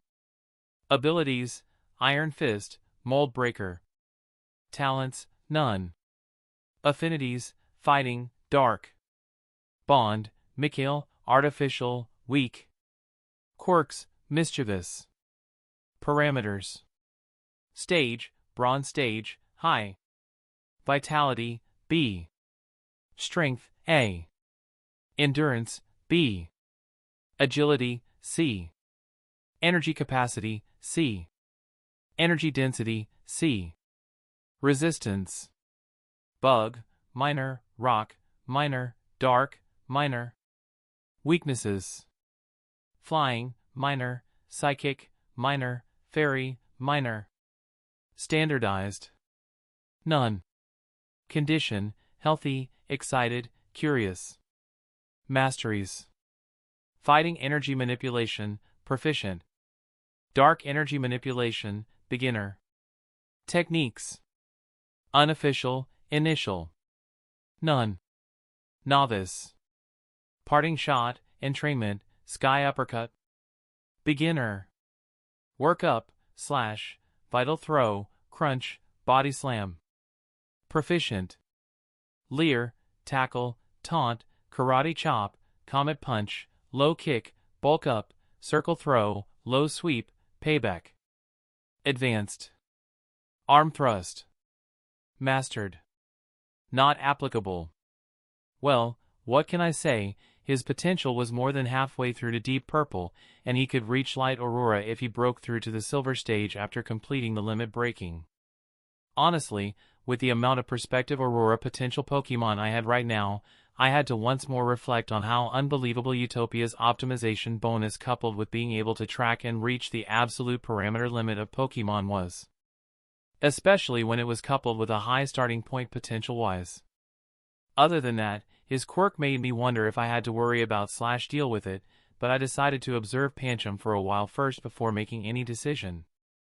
If his mischievousness was of the harmless variety, then I would leave it be, but if it was not harmless, then I would definitely have to deal with it before his evolution because I did not want to deal with a genuine dark type with a malicious mischief streak. His high parameters meant less work for me, so I was happy about that, and I was not surprised to see his dark energy manipulation mastery since he had a full / standard dark affinity along with multiple dark type moves. I was however positively surprised that he had raised one of his moves to advanced mastery, and the number of moves he knew was pretty good as well. Honestly, Pancham could be considered ready for his evolution to Pangoro, but I would have to talk to him about it first to see what he wanted to do. It would ultimately depend on what he said, but I felt that waiting until all his parameters reached would give us time to work together and get to know each other better, which would definitely be good before he gained his dark typing. While I did not have any problems with any of my Pokemon that gained an additional dark typing so far, that was because our bond and relationship were pretty developed by the time that happened. From what I read and heard, Pokemon that gained the dark typing tended to be a lot more rebellious and difficult to deal with if the relationship with the trainer was not good enough. As I said, I had no reason to worry about it until now, but I felt as if taking such precautions with Pancham was prudent since he was a new arrival.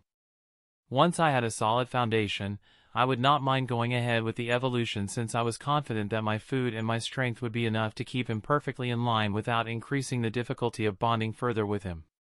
Anyway, once I was done with the rundown, I led Pancham outside and called the others over for his welcoming party while he was observing the surroundings in awe. I decided to go through with the party today since it was only 8:30 p.m. right now. Chapter 363, Until the next time, Rhoda. The next morning, the first thing I did was tidy up my room, storing everything that was not going to be left behind inside my SilPH.co backpack. I mean, we were going to keep the house, so there was no reason to dismantle the furniture, so all we had to do was pack up the things we were going to bring back to Hope Town. At around 9 a.m., I made my way downstairs. I saw Mom being busy in the kitchen and went over to help her with preparing breakfast as well as setting the table. Dad had not come downstairs yet. Gruday was the only day I knew where he occasionally let himself sleep in for a bit, but even then he came down at 9:30 a.m. I told Mom and Dad during breakfast that I was already done packing up the stuff in my room and that we only had to cover the furniture before we left. You know, to prevent it from accumulating dust and grime. I got praised by Mom and she said she was going to clean up their bedroom today. Dad mentioned that he and I would be taking care of the study after lunch, and that was pretty much it for the day, so I was free to do what I wanted with the rest of the time. Well, not really, since we would be going to visit the Field family for dinner due to Rose's birthday party. Actually, her birthday had been yesterday, but she postponed it for my sake since I had been to the Pancham habitat. Until it was time to go, I decided to go through with my plan from Dial Day to make the sculptures for the newcomers that did not have one yet, as well as the new ones for those that had evolved or changed. Out of the 12 newbies that had joined me during the last few weeks, the 4 EV already had their sculpture made, so only 8 newbies needed a sculpture. Then there were Tyson/Mockamp and Stan/Garridos who needed a new sculpture as well. While Stan's change was a pretty minor one, it was still a change, so he was still entitled to a new sculpture. I called out the sculpting squad and informed them that we had a new batch of sculptures to make, and they were pretty enthusiastic about it. I decided to go in order of joining, so I called out Gwen/Gardevoir first. I let her choose the pose she wanted and made her colored glass sculpture according to the pose she took. I had sand of all colors, and thanks to Ingi/Arcanine I could turn all that sand into colored glass. Still, if not for Horus/Satu, Osiris/Marowak, and Manami/Lapras working together on ensuring that the extremely high heat/temperature produced by Ingi to melt the sand was contained, we would have ruined the lawn in the process of melting the sand. Nonetheless, this was not our first rodeo, and within less than 40 minutes a perfect glass sculpture of Gwen was done and cooled down. Following Gwen, we also made a glass sculpture for Gible, Tyrogue, and Togepi. The trio also insisted on getting a group sculpture made, like the one I made for the EV squad, and I did not mind it, so we made a group sculpture of them as well. While doing their sculpture, I remembered the joke I made before, so I made a mental note to make a private sculpture later on with Togepi wearing a straw hat, Tyrogue wearing a black top hat, and Gible wearing an orange cowboy hat. Anyway, we finished the trio's group sculpture just in time for lunch, so we took a lunch break, and Mom and Dad joined us for lunch. Mom brought out the food she made for us, and I took out some of the pre-prepared lunch for my Pokémon. After lunch we resumed our sculpting, and since Charmander was still an egg, he got skipped, so Mienfoo was up next. Buniri came after her, and Pancham finished off the newbies. Still, taking a page out of the book from their fellow newbies, they decided to form their own trio, so I made them a group sculpture as well after they asked for one. Once I was done with that one, I called out Tyson and had him choose the pose he wanted, and he chose to do somewhat of a flex pose. I had to laugh a bit at that, but I naturally let him do that if that was what he wanted. Stan was next and chose to take a coiled position for his sculpture. The change in position was probably a good idea since it made the new sculpture look different compared to the previous one. I mean, a color change of his crest was not that much of a visual difference, so the new pose made sense. By the time we were done with everyone, there was only an hour left until dinner time, so I thanked everyone before I recalled them. Then I let them back out inside Utopia. While I was doing that, I remembered that I wanted to check the Slithering 6 status screen to see how exactly their type variation had affected their base stat/racial value distribution, so I sat down cross-legged, and to everyone else, it looked as if I was meditating, while I was focusing on Utopia. More specifically, I was using my master privilege to check up on the Sinister 6, and I had to say it was interesting to see that each of their parameters/values were slightly different from one another. They all still had 540 BS/RV, except for Stan, who enjoyed a 25% bonus thanks to his royal gene, but the way those 540 BS/RV were distributed was different for each one of them. Still, while the distribution was different from that of a regular Gyarados, they all had the same total of 540, unlike good old Stan, who shot right past a regular pseudo-legendary thanks to his royal gene, which raised his BS/RV total to 675. After going over the Slithering 6, I also checked out a few others such as Quinn/Azurade, Bruce/Zubat, as well as Horus before I stopped. Before we left for the party, Mom declared that she was done with their room. Apparently, she only left the stuff she knew they would need until Dial Day, and packed away everything else. At 5:45 p.m. we left for Rose's birthday party, and we made it there a bit after 6 p.m. The party went well, and Rose liked her gifts. She was especially happy about the handcrafted custom balls I gave her for her Pokémon. We made our way back home at 9 p.m., and Dad called me to the study so that we could pack everything into the boxes he began to pull out. I saw him pulling out the books one by one, and decided that I did not want to waste that much time on this, so I called out Ollie/Curlia as well as Gwen, and together we moved the books in batches into the boxes. Dad just chuckled and began pointing out which objects were supposed to go into which box. In the end, it took us only a bit more than half an hour to empty the whole study, and Dad put away the boxes before he decided that we were so fast that we could deal with the workshop/workroom right now instead of leaving it to tomorrow. Finishing up that one took a bit longer, but we still managed to clean out the room within an hour, and Dad looked pretty happy with our efficiency. I thanked Ollie as well as Gwen for their help and recalled them before I wished Dad a good night. I made a stop downstairs and saw Mom watching a movie, so I quickly bid her good night as well, before I retreated to my room. Still, it was only 11:15 p.m., so I decided to work on something I had been planning to do for some time, at least until it was time for me to sleep. I took a meditation position and focused on the yellow-brown energy that was free-floating in the air. There was not a lot of that, which was not surprising since that was ground energy. The fact that there was ground energy floating in the air instead of staying on the ground was the thing that was surprising in the first place. However, I had come to a logical conclusion about their existence after thinking about it for a bit. The dust that rose from the ground and was floating in the air/atmosphere was most likely responsible for the existence of the small amount of ground energy I could find despite being away from the ground itself. Looking at it like that, trying to do this in my room instead of outside, or even inside Utopia had not been the smartest idea, but even I was prone to the occasional less-than-stellar idea. Nonetheless, my previous experience during the competition helped me sense the ground energy around me even if the amount was greatly reduced, which made the whole thing harder than it would have been if I had done this on the ground, surrounded by the element I was trying to sense. Thankfully, I could do this step even in hard mode, so I began with the next step, which was trying to move around the ground energy floating around me. I was going to focus on this step until I could move a large enough amount of the yellow-brown energy in any way I wanted. Besides, the added difficulty would only yield better results in the long run. Only after I had accomplished that would I try the final step, which was moving some of the energy inside my body to open up my energyscape, where it would be stored just like I had done with my mindscape and aurascape. I had actually researched this point beforehand, and I had found out that the position the elemental energies are stored, or rather the position of the energyscape, was located in the gut/belly area.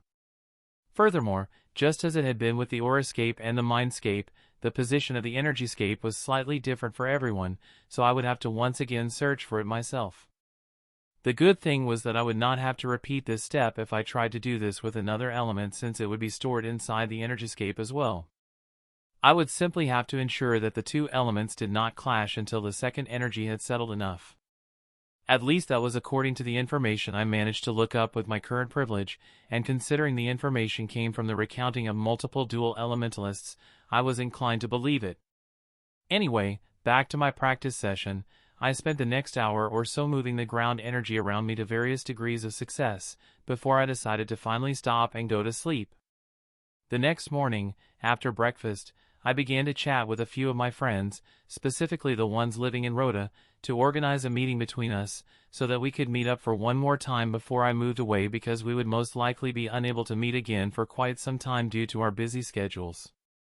I arranged a meeting with Urza tomorrow, on Mu Day, and we would be meeting at lunchtime in front of the Coliseum. I would be meeting Sorrel and Marlene, my main students, along with Danielle and Henry, the add-on students, on Girata Day for lunch at Aldini's Delightful Meals. Lastly, Yoruchi had insisted on meeting up as well, and I would be meeting her on Pocket Day a bit before dinner time in front of the cinema. After I was done with arranging those meetings, Mom had me help her cover the furniture inside the cleared-out study and workshop with some white sheets. Once we were done with those two rooms, we moved on to the guest room, and after Mom quickly put away the stuff we would be taking with us, we covered the furniture in this room as well. Mom also made sure to close the blinds while we left each room. She said she was doing it because it helped against the dust. I just nodded. It was not as if we were afraid someone would try to break in while we were gone, since we had anti-theft measures in place. We went downstairs after finishing up with all three rooms, and once we were back on the ground floor, I saw Dad clearing out the storage room, so I went up to help him out. Chapter 364, Until the Next Time, Rhoda Part 2. Once we were done cleaning out the storage room, I decided to finally check out the small parcel that got delivered while we were busy with the storage room. Looking at the sender, I learned that it had been sent by Professor Oak's lab assistant, and I saw a paper along with something that looked like a catalog inside. I quickly read the paper, and in it was written that my registration process was formally complete and that they had done a public announcement regarding my acceptance on their site this morning. The letter also stated that the catalog was a list of recommended trainer schools that the assistants had put together for me. They mentioned that all trainer schools listed there would be willing to coordinate with their lab. The letter explicitly mentioned that once I had decided on the trainer school I wanted to attend, I was supposed to inform the lab, so that they could handle the registration and formalities. They would be handling the whole process so that they could ensure that I could get away with attending only a select few classes as well as the exams while spending the majority of the time at the lab. Anyway, before I began shuffling through the catalog, I sent the news to my group chat to inform all my friends that the deal was sealed. Well, I got distracted for a bit when the congratulatory messages arrived, and I got sucked into a conversation with everyone. I spent close to an hour writing with my friends. We first talked about my internship, then the topic moved on to potential trainer schools before it moved on to the upcoming completion of Jessica's nursing training. Jessie would be a full-fledged nurse starting next month, and her training would officially be done this Kai-Day, so we talked about organizing a graduation party for her during Gru Day or the next weekend. In the end, we decided to hold the party next Kai-Day since that was the day most of our circle could attend, but I privately decided to visit her this Gru Day to congratulate her in advance. I already had prepared the perfect graduation present for her, and I could not wait to surprise her. I had honestly invested a lot of time and effort to prepare her gift, and I genuinely hoped that she would like it. When I told my parents that I would be attending Jessie's party next Kai-Day, Mom got the idea to mix the successful internship party they were planning to hold for me with Jessie's party. I tried to stop her since I felt as if that would detract from Jessie's success, but Mom waved off my concern, saying that it would do no such thing. When I argued that the party was supposed to be between our friend circle, she simply smiled and said to leave the organization to her, before she pulled out her phone and started a video conference with Jessie, Weiss's mom, Ace's mom, Aunt Lily, and a few others. Saying a prayer to me for Jessica, I decided to wash off my hands from the whole thing, finding solace in the fact that I would be surprising Jessie this Gru Day, so leaving the other party to Mom's mercy was okay. At least that was what I comforted myself with. Well, while Mom was busy taking over the party next week, I showed Dad the trainer school catalog sent by the Oak Lab, and we looked through it together, so that I could get a second opinion on the choices. There were over 24 trainer schools listed in the catalog, but after going over the options, again and again, we managed to narrow the options down to 6 trainer schools. One in Viridian City, one in Ash Gray City, another one in Palette City itself, one in Celadon City, another one in Jade City, and finally the last one in Coral City. Still, call me superstitious or too cautious, but I felt uneasy at the thought of spending prolonged periods in Viridian City, so I ended up eliminating that one first. Palette City was no doubt the most convenient one out of all options, since none of us doubted for one moment that it was the trainer school Professor Oak had the most influence in, so it would definitely make things really easy for my internship. Besides, the trainer school in Palette City was together with the one in Ash Gray City the only ones that did not have a preference Pokemon/typing-wise, so that was also something to consider. The fact that these two were the only 2 trainer schools that allowed their top students to pick a regional royal starter was also somewhat of a major plus point. Everyone else had to rank at the top in the regional rankings with their final results to get a pick from the regional royal starters. Still, the other trainer schools/cities also had their plus points.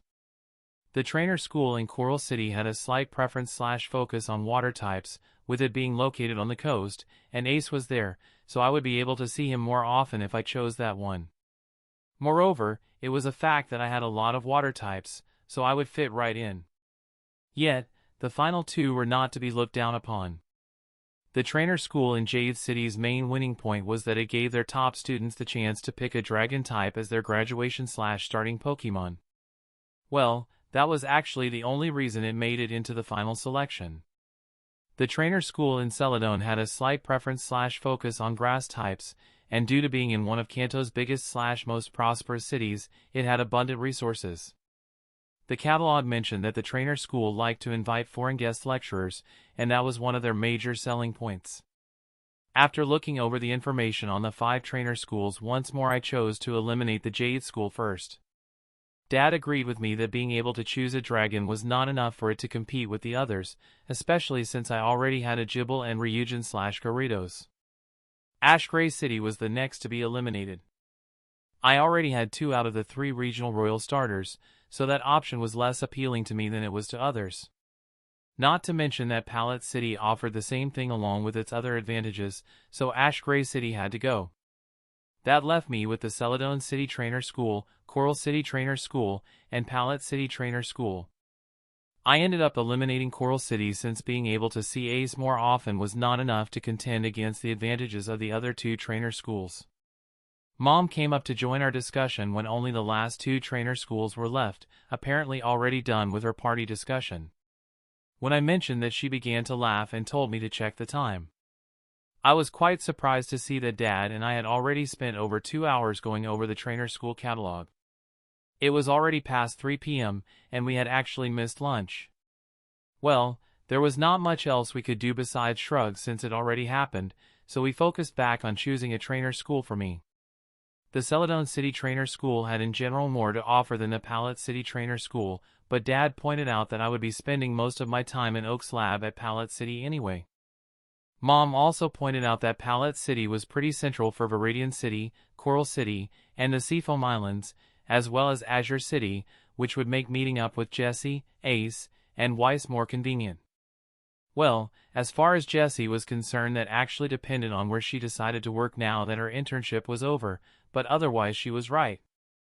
Still, it was not that strong of an argument, but I got where she was coming from. We ended up discussing the good and bad points of each place while comparing them, but we ultimately ended up agreeing that signing up at the trainer school in Pallet City would be more convenient for me, so we finally settled on that one. The letter had mentioned that I could send my choice directly to the assistant, and he added his work mail address, so I wrote him a mail with my pick. Once I had done that, I began taking pictures of the catalog's pages and sent them to the group chat so that the ones that had to apply for a trainer school as well could take a look at them. The reason I sent the picture to the group chat instead of sending them to them privately was that they could get advice from the others this way. Having done my good deed of the day, I put the catalog away and asked Mom if we were going to prepare a late lunch, or if we were skipping it since dinner time was in about 3 hours. Well, while we ended up skipping lunch, I could not do the same for my Pokemon since they required more energy than we did since they actually trained or played around. Both of those things burned energy, which had to be replenished, hence I began handing out lunch to everyone inside Utopia. Some had helped themselves to berries already, but none refused some extra food. My parents and I spent the time until dinner relaxing, and while we were chatting I hesitated a bit before bringing up Sunny and Lona's graves. I was wondering what we were going to do regarding those since I knew that Mom took care of them at least once every 2 to 3 months, if not monthly, as long as she could help it. Dad was the same, so it seemed inconvenient to leave them here. However, I did not know what they thought about excavating their graves, hence my hesitation. They told me that they had already talked about that and they decided to bring along both graves, or rather the coffins, to Hope Town and bury them on our property there. Still, they were planning to wait until the last day to do so, so we would only be excavating them either on Dial Day night or Kai Day morning. I just nodded, respecting their decision since it pertained to their lost Pokemon. Regardless, I changed the topic after that since the mood had become a bit low, and thankfully they were back to usual by dinner time. The next morning, I spent the time after breakfast helping my parents with some more packing, and I alternated between helping Mom and Dad until noon.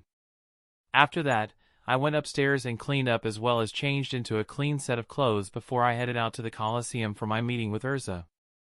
I made it to the Coliseum with 15 minutes to spare, but then I realized that we had not said where exactly we were going to meet up. The Coliseum was pretty big and actually had multiple entrances, so it was possible that we would miss each other if we ended up waiting at the wrong entrance.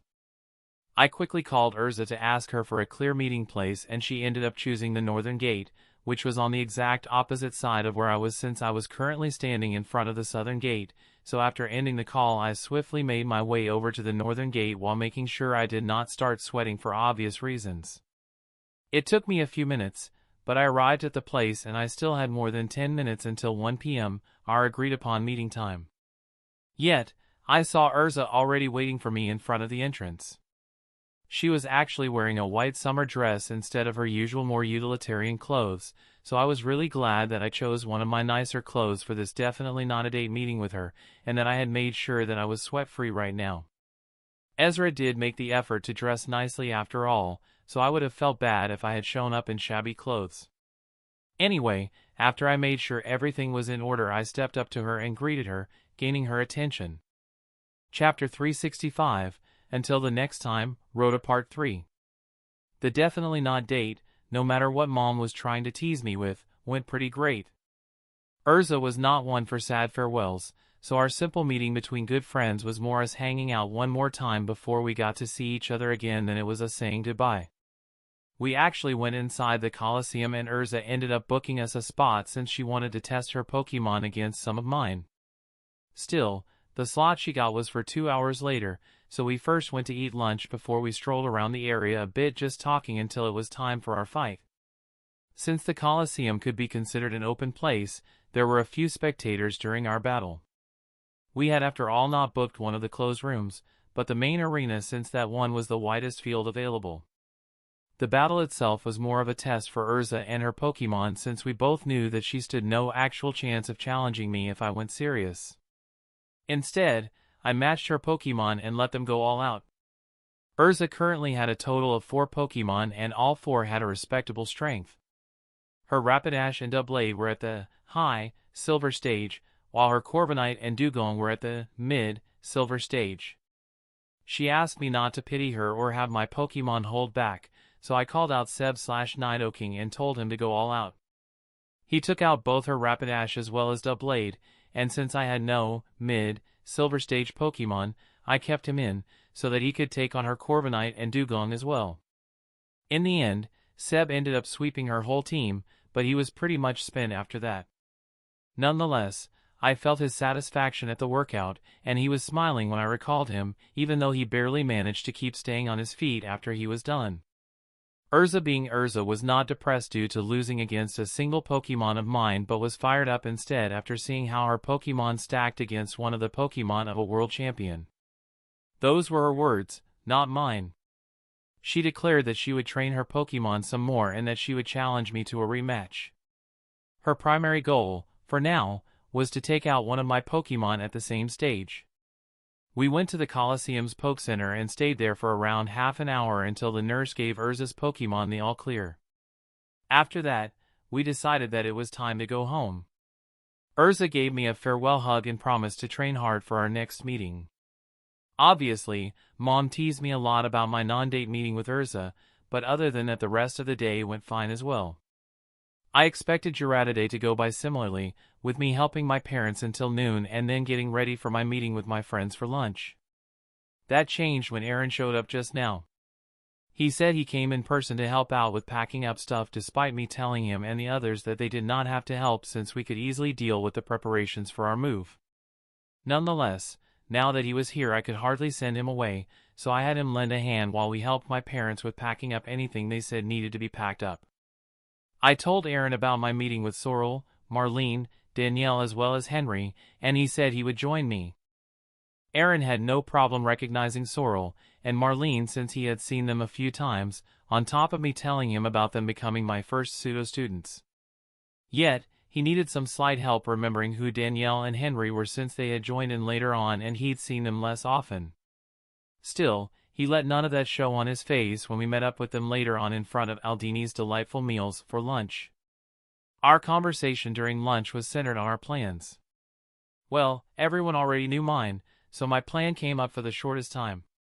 Apparently, all 4 of them had decided to apply to a trainer school in Rhoda, with Sorrel and Marlene moving on to Aaron Aura Academy's tertiary division.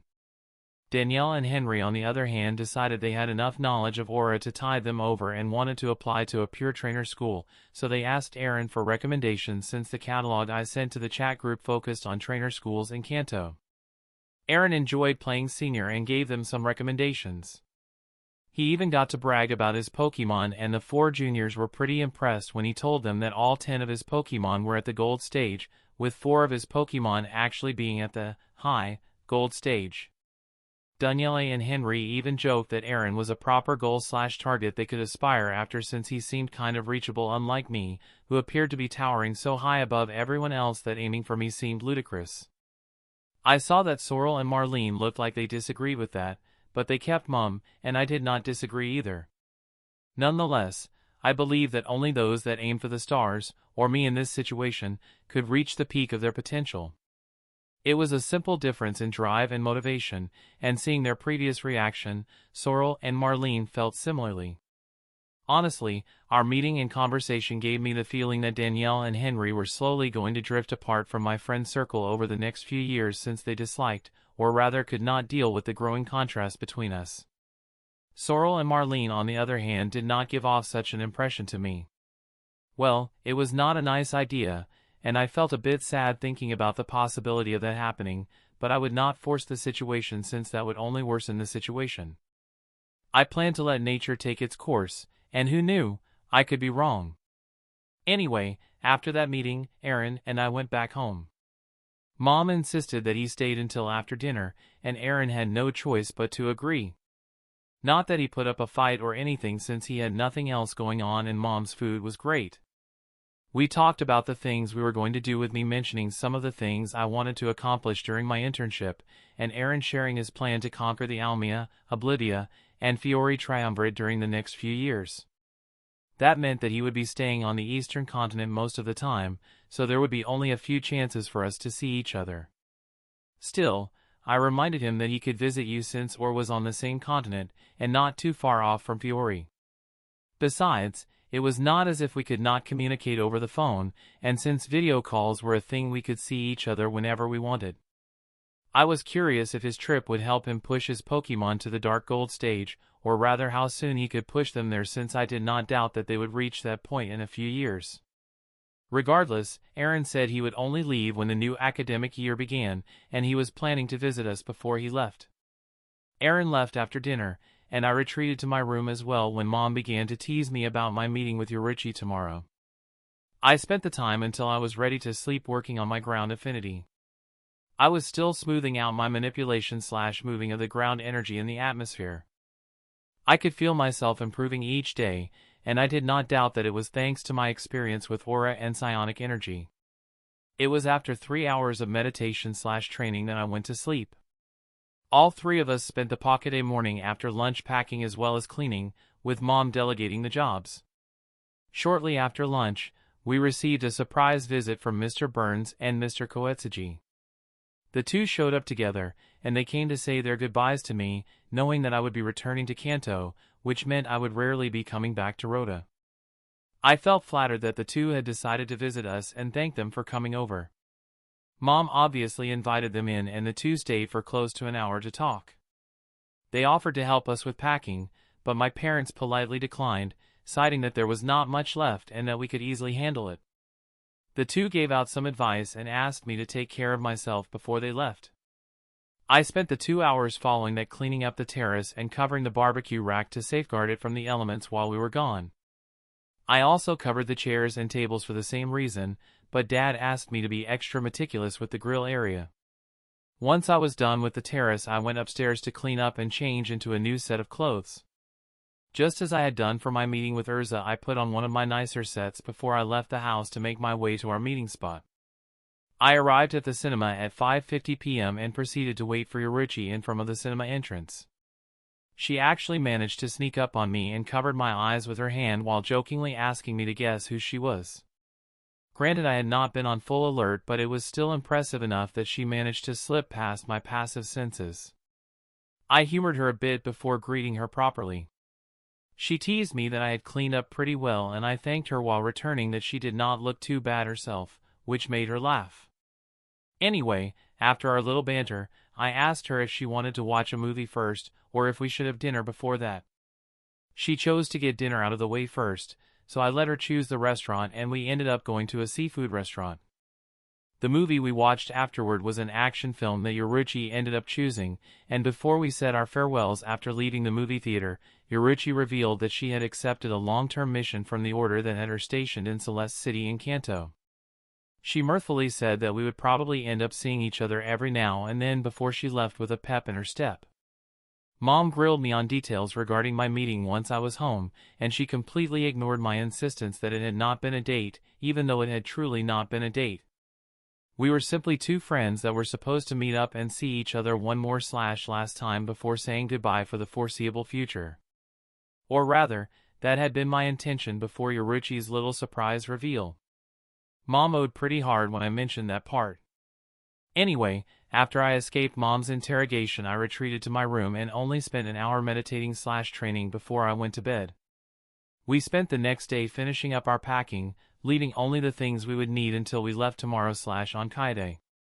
Well, that and Sunny as well as Lono's graves, but that would be handled tomorrow as well. We were done a bit after lunch, so we decided to relax for the rest of the day. At 4 p.m. we received a surprise visit from Mr. Cameron, and he was not alone.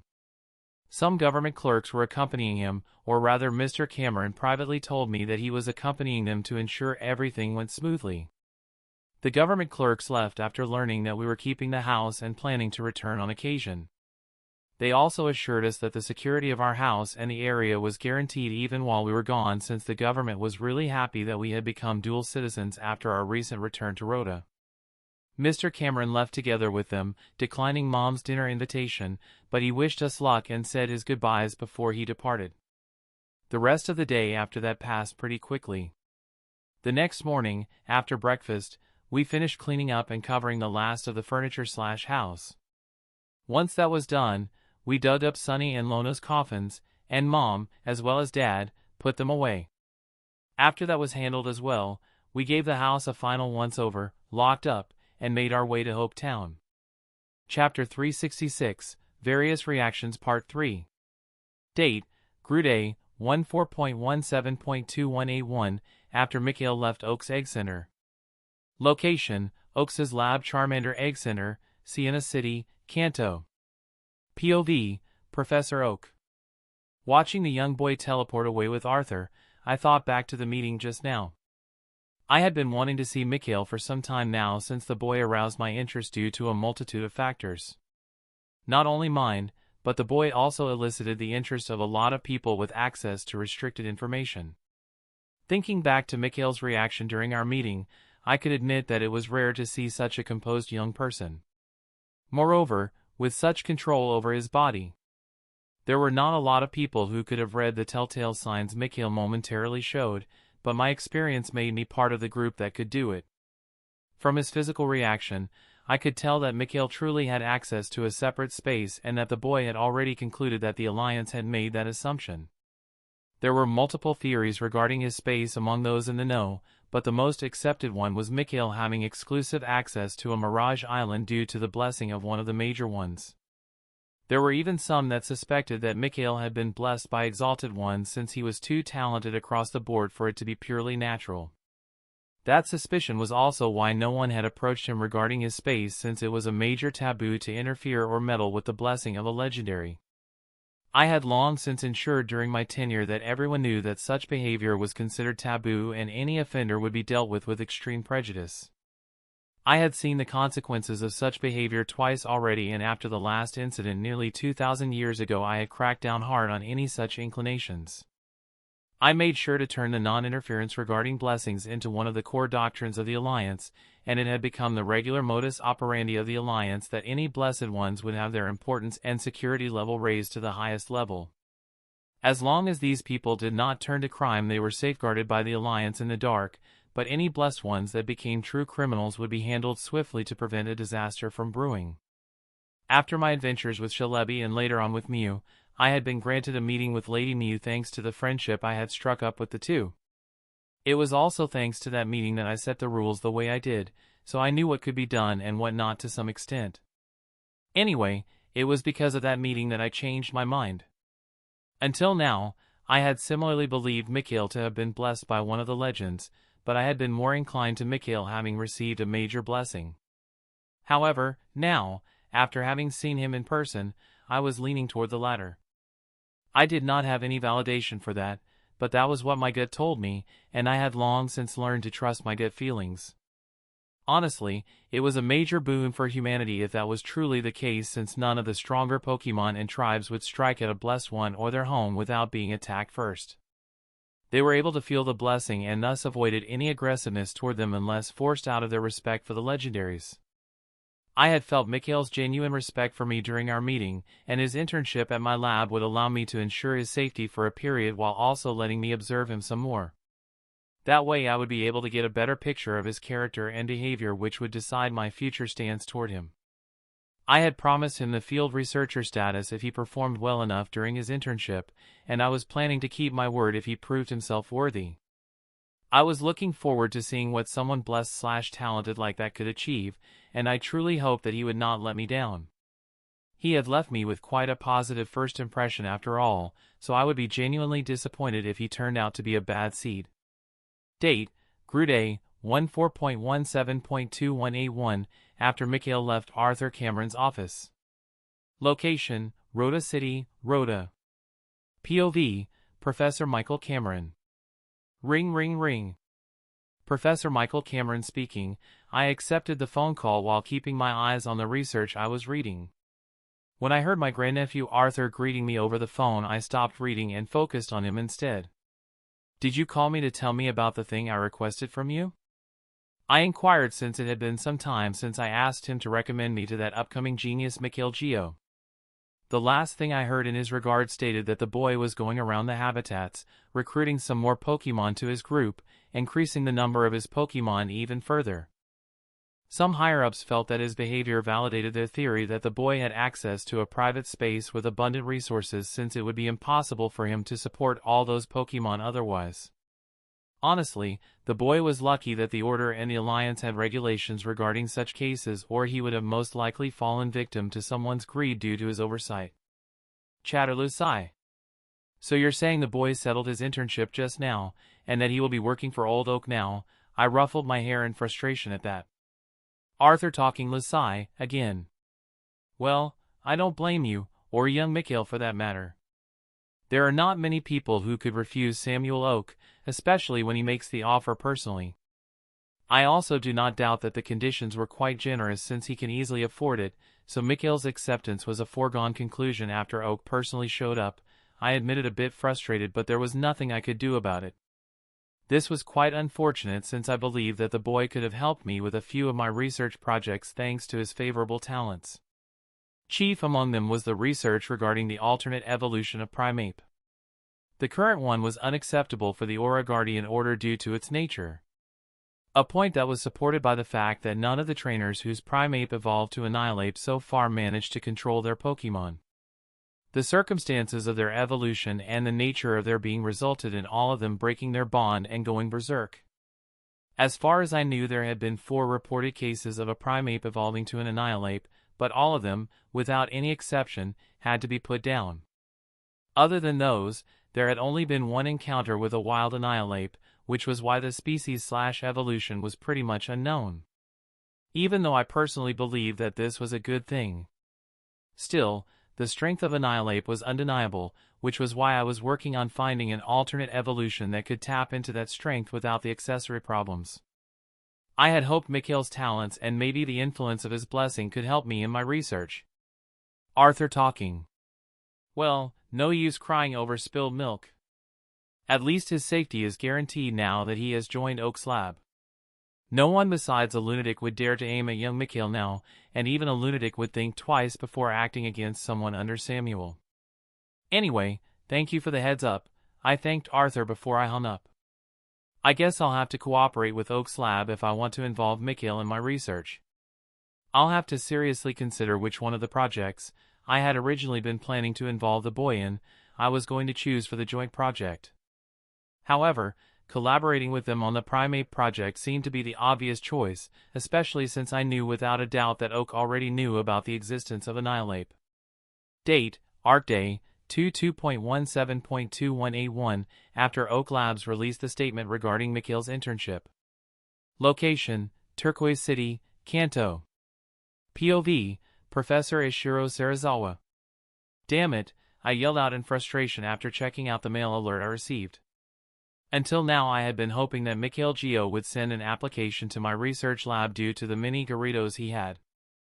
I had been banking on his interest in Garridos since one could not have that many different Garridos variants without an interest in the species. While the current theory among the researchers in the know was that Mikhail's blessing was the reason for his luck with his variants, I did not doubt that Mikhail's interest and active efforts played a significant role as well, even though I agreed that the blessing was probably to the main factor. I had even been planning to poach him away in case he ended up with another researcher, but there was no way I could do that with Oak. I'd rather prod at King Garridos than risk provoking that old monster. Sigh. I had been hoping to check out his variants and make use of his luck/blessing in quite a few of my researches. I guess I have no choice but to apply for a joint project with Oak's lab if I want to get in personal contact with the boy. I was pretty confident that the information on how to teach a Garridos to swim/fly through the air was enough to get the boy to cooperate with me, but I would have to carefully select a project that would be accepted by Oak's lab. It had to be good enough to at least get the attention of the main lab, or I would have done the whole thing in vain since I doubted that Oak would let me request just for the boy. The research into Magikarp's ancient ancestor, which was said to have been relatively strong unlike its modern descendants, could work. The stronger Magikarp could qualify as potential useful starters depending on the results of the research and whether the resultant Garridos were controllable or not. Something like that was right up Oak's alley, so that topic might interest the main lab. It would have been much easier if Oak did not think of me as obsessed with the Garridos line, which made our priorities differ by quite a bit.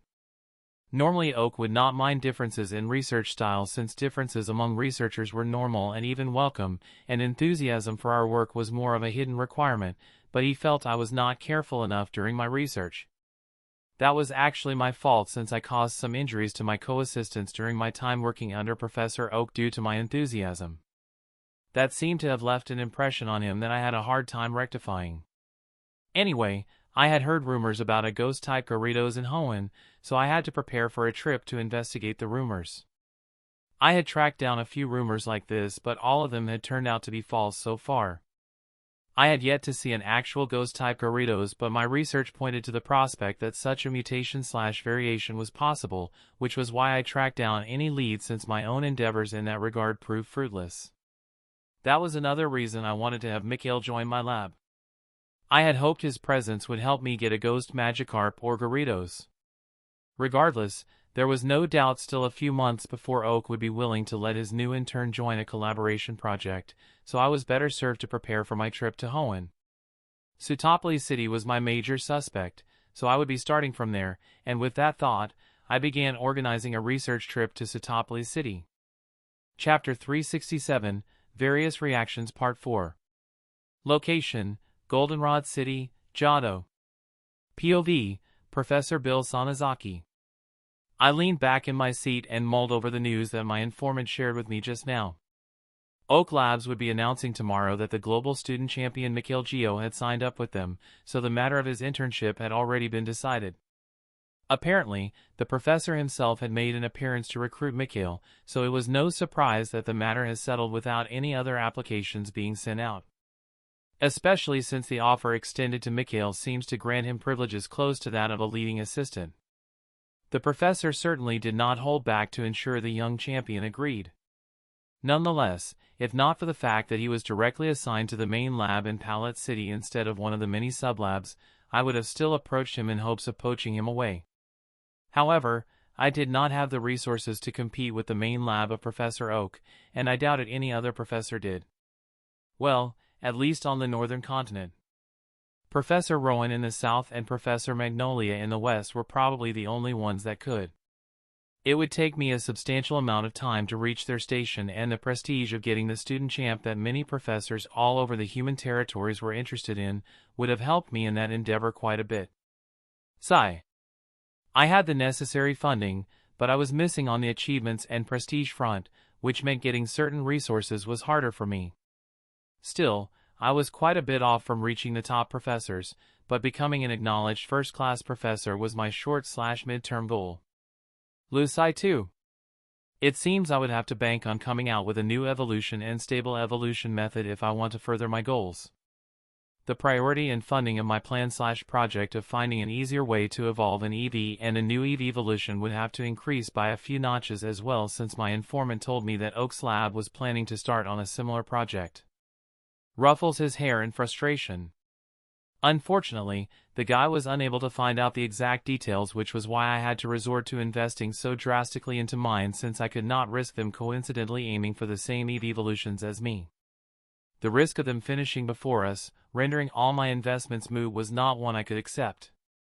Finding out more about the goals of Oak Lab's new project had now moved up to one of my top priorities, so I would have to invest more into gaining that information. Compared to the success of my projects, trying to poach Mikhail was not as important, so I decided to discard any concern regarding the young champ. There was not much help he could have provided me anyway aside from the prestige bonus. Date, Art Day, 22.17.2181, after Oak Labs released the statement regarding Mikhail's internship. Location, Siena City, Kanto. POV, Kevin George, head of the George family. Once more the boy made it to the headlines with some grand news, I thought while rubbing my temples, after finishing the call with the team leader of the information group I had instructed to keep track of Mikhail. Joining Oak Lab was already an honor, but this estranged relative boy of mine had to straightaway join the main lab. The only greater honor/news I could think of would have been if he had been invited by the professor himself, since that would show the importance he assigned him. I suddenly felt as if that thought did not seem as outlandish as I first believed. Oh, holy Mew, that was exactly what happened, wasn't it? However, Grant did not mention any news in that regard, so it probably did not get mentioned in any of the information he found. Well, that was good for me as well. This meant that not many besides me would know about it, since Oak personally recruiting Mikhail was quite significant. There had to be more to my young relative than I initially thought if he could get the professor to personally approach him for recruitment before the boy even sent out his applications. As for the extra safety Mikhail's signing onto Oak's ship would provide him, that was of no consequence to me or the family. I used my authority as family head, and made it undeniably clear to all family members regardless of age as well as position, that any actions against Mikhail Geo and his parents were strictly prohibited.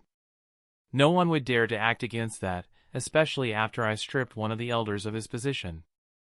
The idiot was indirectly brewing some plans against the boy by targeting his father to blackmail him after he won the global competition. Groan. How anyone this dumb managed to become a family elder I don't know, but I publicly, at least within the family, exposed him and stripped him of his position to warn everyone that I was serious with my previous orders. Still, no one dared to complain, at least outwardly, after I revealed to them that the boy had already joined the Aura Guardian Order as a full-fledged member. Now that he had also joined Oak's main lab, he was practically untouchable, so I was going to have the news spread among the family as soon as possible. That should bury any thoughts still brewing among any of the family stupid or daring enough to act against my orders. Well, this piece of news also confirmed that Edward and his family were moving back to Kanto, which was good for my plans of having James and Layla befriend Mikhail. The two had been back for some time now and had been asking me for details. Now that I knew that the Geo family was coming back to Kanto and that Mikhail would spend a significant amount of his time in Pallet City, I could prepare accordingly. I would have James and Layla move to either Ash Gray City or directly to Pallet City so that they would have an easier way to come across Mikhail to befriend him. I guess Ash Gray City would be better for them, since it would allow them to keep up their own business as well, since the city was better connected than Pallet City. I did not want to harm the progress of my grandchildren after all. Regardless, it was probably a better idea to let them choose where they were going to live for the next 3 or so years. I'm sure they would choose whichever city in that area fit their plans outside of befriending Mikhail the best. The two were currently the most promising youngsters in our family, which was why I chose them in the first place, since geniuses would have an easier time befriending another genius. At least that was what I was hoping would happen. Date, Art Day, 22.17.2181, after Oak Labs released the statement regarding Mikhail's internship. Location, Rhoda City, Rhoda. POV, Professor Maria Varon. So, it has been confirmed. I thought after reading the announcement released by Oak's lab Michael had been hinting at this happening, but I had wanted to see the official statement before giving up, since that was the only thing I could do in this case. I mean, I was not delusional. I knew that I could not compete with Professor Oak. I had hoped that my research into aura and its effect on Pokemon would tempt the boys since I had learned that he had shown interest in the topic, but it seemed that his interest lost out compared to joining Oak's lab. Still, I had been prepared to be disappointed due to Michael's warning, so I had already thought about some alternatives before this. It was obvious that I would need to do a collaboration project with Oak's lab if I wanted to involve the boy in my research. I was not sure if it was his talents, affinities, the blessing he had, or a combination of all threes, but the boy had uncanny luck with variations, which could prove beneficial to any researcher. That he had a mind fit for research was a point in his favor as well, so he would be learning something in the process too. Anyway, seeing how he had chosen a Buneary as one of his new partners/Pokemon, I ended up deciding to suggest the evolution into the Aura variant Lopunny as the co-project. Finding out how to reliably allow any Buneary to evolve into the Aura variant would be an outstanding contribution due to the evolution being stronger than its counterpart. That it would give access to all trainers to a bona fide Aura Pokemon was a big plus as well, since that was something mostly reserved for Aura users at this point due to such Pokemon preferring them, which would not be a problem with Buneary. I was going to put Mikhail's participation as a condition, so I would have to wait for him to settle with the team first, but that was okay. I could wait a few months. Regardless, it was better to make the offer in advance so that my collaboration offer arrived before that of anyone else. I knew that Michael was interested in doing the same, and he was probably not the only one. At least those that knew or had an inkling about Mikhail being a blessed one would be interested in working with him, so any advantage I could get was welcome. Date, Art Day, 22.17.2181, after Oak Labs released the statement regarding Mikhail's internship. Location, Purity City, or POV, Professor Crane. Lusai. I had known that my chances were slim to none after he had declared that he was planning to stay on the northern continent, but there had been the idea that just maybe he would end up changing his mind. I had asked his friend to extend my offer for this reason as well, so that he had the knowledge that I was interested in inviting him to my laboratory at the back of his mind. I was informed by Ryuto that you had even mentioned that I had expressed my interest to the champion, but it seemed that it was not enough. My plan to call him with my offer next week also fell through with this announcement. I saw no feasible reason why Mikhail would breach a contract with Samuel Oak of all people to join my lab, so I had to reluctantly give up the idea of recruiting him. Working on a project with Oak Lab was the only way to get access to young Mikhail, at least for the next 3 to 4 years, so it was either that or wait until the internship was over. The suspicion that he was blessed by one of the legendaries was mostly why I wanted to work with young Mikhail, and the information I managed to gather on him made me believe that the suspicion was true. Still, blessing or not, none of the research/projects I wanted to involve him in was something I wanted to involve another research team in, so I would have to wait until Mikhail was done with his internship. I was not in a hurry anyway, since none of my projects could be rushed, so while the current development was a bit unfortunate, it did not affect me all that much. I would have been working on them either way even if Mikhail had never shown up on the scene, so I would simply continue as usual. Still, true or not, I would keep an eye on the development of Mikhail, since any blessed one was a boon to humanity as a whole. Even if he ended up not being blessed, the talent he had shown so far indicated that he would end up becoming a pillar of humanity either way, as long as he did not perish prematurely, so there was no harm in keeping track of his future. Chapter 368, Welcome back to Hope Town. Home, sweet home, I said after we appeared in front of the door of our home in Hope Town before I turned to Horus/Satu and Mothra/Butterfree. Thank you, you too. I thanked them for alternately teleporting us here from Rhoda. We greatly reduced the waiting time by having both of them alternate between teleportations.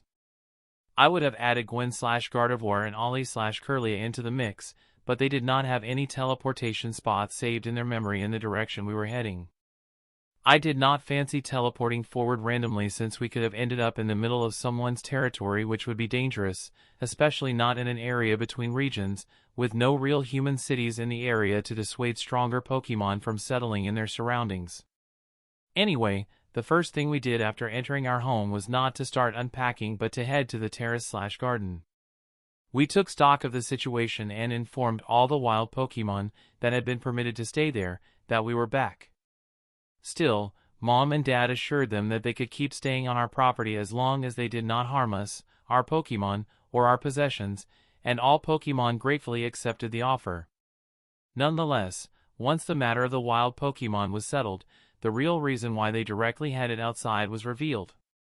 They began discussing where they should bury Sunny/Vileplume and Lono/Lombra's coffins. I think besides my flower field and the pond would be a good resting place, Mom proposed, but Dad shook his head. That's too central. Everyone keeps trampling through that place while walking around the garden. It would be better if we placed them on the outer part, but we can choose a place beside the other end of the pond, and you can just plant a new flower field there if you want, he contradicted her before giving an alternative. That's a great idea, Mom acknowledged his suggestion before she began listing plants she would plant in the new field to make sure the area beside Sunny and Lono looked pleasant. I'll make sure to use flowers that bloom all year round like the tickseed, bush mallow, verbena, and periwinkle. She finished her short rambling about her plans. After that we walked to the end of the pond and Mom chose an area for the new graveyard. Once she had chosen the place, they let me weed the area before Dad pulled out 2 shovels from his bag, and the two began digging the holes for the coffins of their respective Pokemon.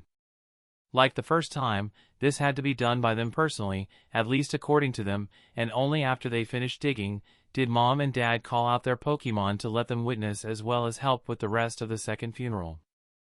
Their Pokemon helped lower the coffins into the holes and then refilled them with the previously dug up earth. Afterward, Mom and Dad personally placed the tombstones at the head of the grave, while Titan/Nidoking as well as Titania/Nidoqueen set the statues of Sunny and Lono that I made at the foot of the graves. We stayed there for another 15 minutes to pay our respects to the 2 Pokemon that gave up their lives to protect my parents before the 3 of us went back inside. Meanwhile, my parents' Pokemon stayed outside and went to check up on their homes on our property, at least for those that already had one.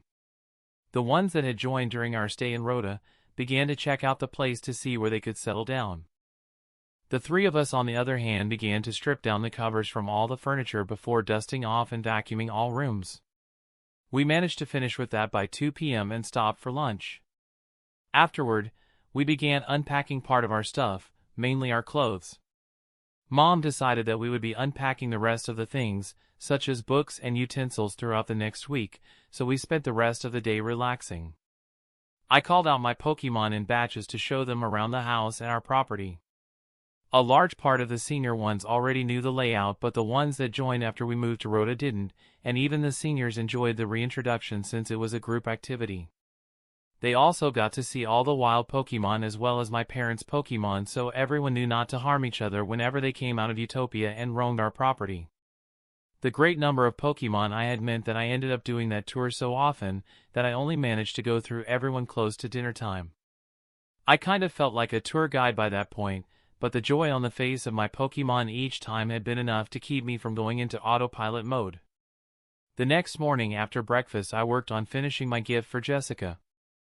I was nearly done, but I still had to prepare the salve for Chansey's evolution.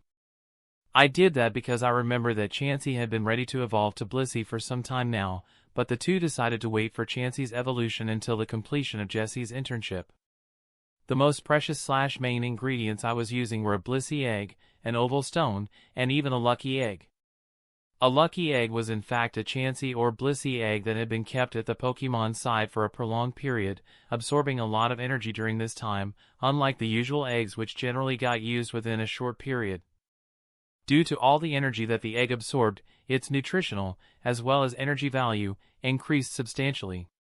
While it did not have the exaggerated effect that it had in the games, it was really beneficial for those that got to consume it. This particular lucky egg was from a Blissey as well, so it was even more precious than one from a Chansey. The 3 main ingredients were C-class while the rest of the ingredients were D-class. It took me more than an hour of focused work, but I successfully concocted the Blissey salve. Once I was done with the salve, I bottled it and placed it in the gift box I prepared, along with the other gifts. After that, I informed my parents that I was going out to visit Jessica, and left before they could tease me. I called out Horace/Satu and asked him to bring me to Jesse's dorm in Viridian City. Once we arrived there I thanked and recalled him before I made my way up to her room after greeting the dorm guard. I gave them a berry basket to thank them for their hard work keeping everyone safe while mentioning that I was just going up to the third floor to visit Jessica. I made it to her door and knocked after taking out the gift box. It took a few moments for her to open the door, but the moment she did, I said surprise while giving her a bright smile. Seeing her shock and then happiness at me showing up in front of her door was worth the effort of visiting her in advance. She composed herself quickly enough and I saw her eyes briefly flicker to the box I was carrying before she focused back on my face. "What a surprise, Mikhail. I had not expected to see you," she said while opening the door further to let me inside. She closed the door behind us once I stepped inside the room. We headed for her couch after I took off my shoes and wore the house slippers. I placed the box on the couch table before I sat down, and Jessie sat down beside me. I know that we were going to meet up on Kai-Day for the party, but I wanted to personally congratulate you for successfully finishing your internship and becoming a full-fledged nurse, I told her while giving her a brief side hug. "That was thoughtful of you," Jessie returned with a smile, and I could feel her happiness at my thoughtfulness. "I brought you a gift," I motioned to the gift box on the table, causing her gaze to land there. "That's really nice of you, but you didn't have to get me any gifts," she replied. "You visiting me like this is more than enough for me," she added, and I shook my head in denial. "I knew you would say that, but I wanted to get you something. Besides, I'm sure you'll really like these gifts of mine, and I sincerely hope that you won't try to reject them since that would make me sad," I asserted, and she looked just a tad bit torn at my words. "Seeing you covering your bases like this, it's probably something really expensive, isn't it?" she asked with a shake of her head. "Mikhail, you know how I feel about receiving expensive gifts," she followed up on her question, sounding slightly troubled, but I pat the back of her hand to calm her.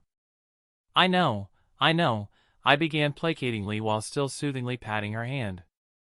"However, I really wanted to do something for you," I admitted in a genuine tone. "I've been preparing these gifts for you for quite some time now, so I would be genuinely disappointed if you rejected them. I'm sure you'll love them, so just accept them as me expressing my care for you as a close friend," I told her while taking the box from the table and placing it on her lap. "Mikhail, you, really," she tried to say something, but there was not much she could say without hurting my feelings since I went out of my way to say all that stuff.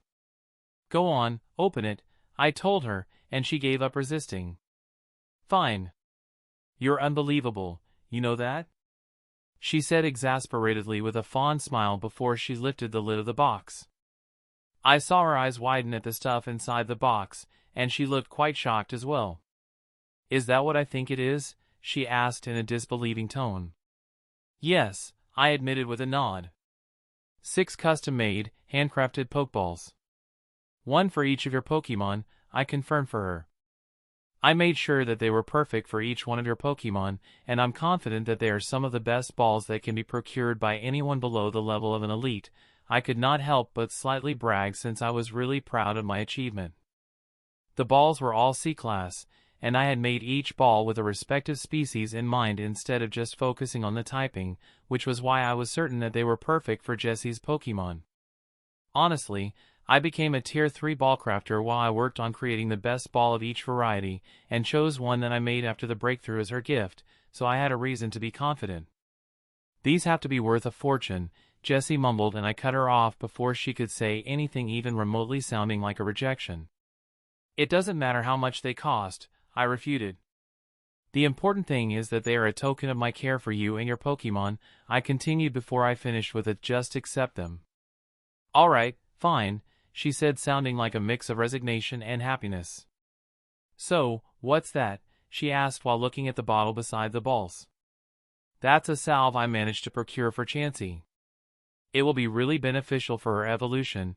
You simply have to apply it on her skin before she evolves," I answered her, and she just gratefully accepted this time since she knew that it would help Chansey. "Thank you," she said before she put the box aside and gave me a side hug. "You're welcome," I told her while rubbing her back, sensing that she felt a bit overwhelmed at the moment. She let go once she had sufficiently calmed down, and I told her to go ahead and transfer her Pokemon from their old balls to the new ones, so she called out all her Pokemon before she began the transfer process. She first had to tell them what she was going to do, to avoid them feeling surprised when their link/connection to their previous Pokeball snapped. While Jessie already had a genuine bond with her Pokemon, which meant that she did not have to worry about their bond snapping, the connection between Pokemon and Pokeball was an extra that the Pokemon could feel snapping. Anyway, after informing her Pokemon, Jessie first broke the connection of the previous ball, effectively releasing them from it, before establishing another connection with their new balls, practically recapturing them, despite them not becoming wild Pokemon due to the existence of the genuine bond. After she was done with the transfer, we went out to stroll around the city center. We stopped at one of the fast food restaurants for lunch before Jessie led us to a secluded region in one of the city parks. Apparently, she wanted to go through with Chansey's evolution there, but I tried to stop her since I knew that the evolution of one's Chansey was a really private and personal moment in her paternal family, so she usually should be going through it in private. Well, she used my previous arguments against me, saying something along the lines of, if you can spend a veritable fortune on gifts for me, then I can let you witness Chansey's evolution with me. After she said that, I did not keep insisting, and I watched the evolution with her. Jessie made use of the salve I had prepared, and it ended up being useful since I noticed that Blissy's potential had improved from blue to deep blue after her evolution. I congratulated both on the successful evolution. We only left the park after spending close to an hour there. During that time Jessie helped Blissey get used to her new body, and I simply observed them on the side, providing help whenever needed. Blissey did share that she felt as if she could break through at any moment after her evolution. However, I recommended that they train for an additional half a year or a full year before going through with the breakthrough. I claimed that this would allow Blissey to get used to her new form and unearth any additional strength her evolution could provide. While that was true, it was mainly because Blissey was already at the high, silver stage for some time now. Waiting for that period while she kept training would allow her to come closer to reaching the point where she could break through without any detriment. They decided to listen to my suggestion, and as I said, we left the park after an hour. Jessie had a skip in her step for the next few hours as we strolled around Viridian City. When it became 6 p.m., we went to Aldini's for dinner, and I invited her to the cinema after that. I let Jessie choose the movie, and only after we left the movie theater did I accompany Jessie back to her dorm room. It was already 8:45 p.m. at that point, so I did not get inside with her but wished her a good night at the door. Right before she closed the door, Jessie told me that she was going to apply for a job in Pallet City, which meant we would be able to hang out more often once I started my internship. I told her that I was looking forward to it before I left. I wished the guards a good evening and called out Horace for the return trip. This had been no doubt another successful/great meeting between two close friends. Chapter 369, Welcome Back to Hopetown Part 2. The next few days after my visit to Jessie passed with us finishing up the unpacking of our stuff and getting reacquainted with the area. That included greeting our neighbors and showing our presence to the wild Pokemon of our locale. I got recognized by a few of our neighbors, but thankfully none of them made a big fuss about it. The most that happened was someone asking for a photo and/or a signature.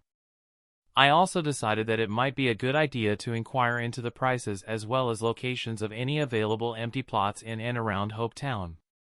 Not only could I use any property I bought for my plans in regard to opening my own orphanage, but I could also create an official habitat/sanctuary for my Pokemon. Furthermore, I could create a proper haven for the Pokemon I was planning to hand out to the orphans of my future orphanage. Well, I was planning to include the kids living in unfortunate circumstances as well in the starter Pokemon initiative I was planning, but I was unsure how exactly I was going to determine who qualified for that and who didn't. Regardless, I talked with my parents about it, and after I managed to persuade them that I only wanted to use my own funds for it, they recommended a realtor to me, citing that he was the best one in Hopetown. I called the number they gave me and organized a meeting for this dial day at 3 p.m., which was in 2 days. The next morning I decided to finally work on fulfilling my self-made promise now that we were done with everything relocation related, so I made my way to Hope Park to track down the water variant Sentret, or rather Furret, since I did not doubt that it had evolved by now. It had been around 9 years since our initial meeting after all. Anyway, the park was pretty big, so it was hard to look for a single Pokemon, especially when it was part of a rather common species. It might have been a water variant, but I had not seen too much of a difference compared to the regular one besides the color.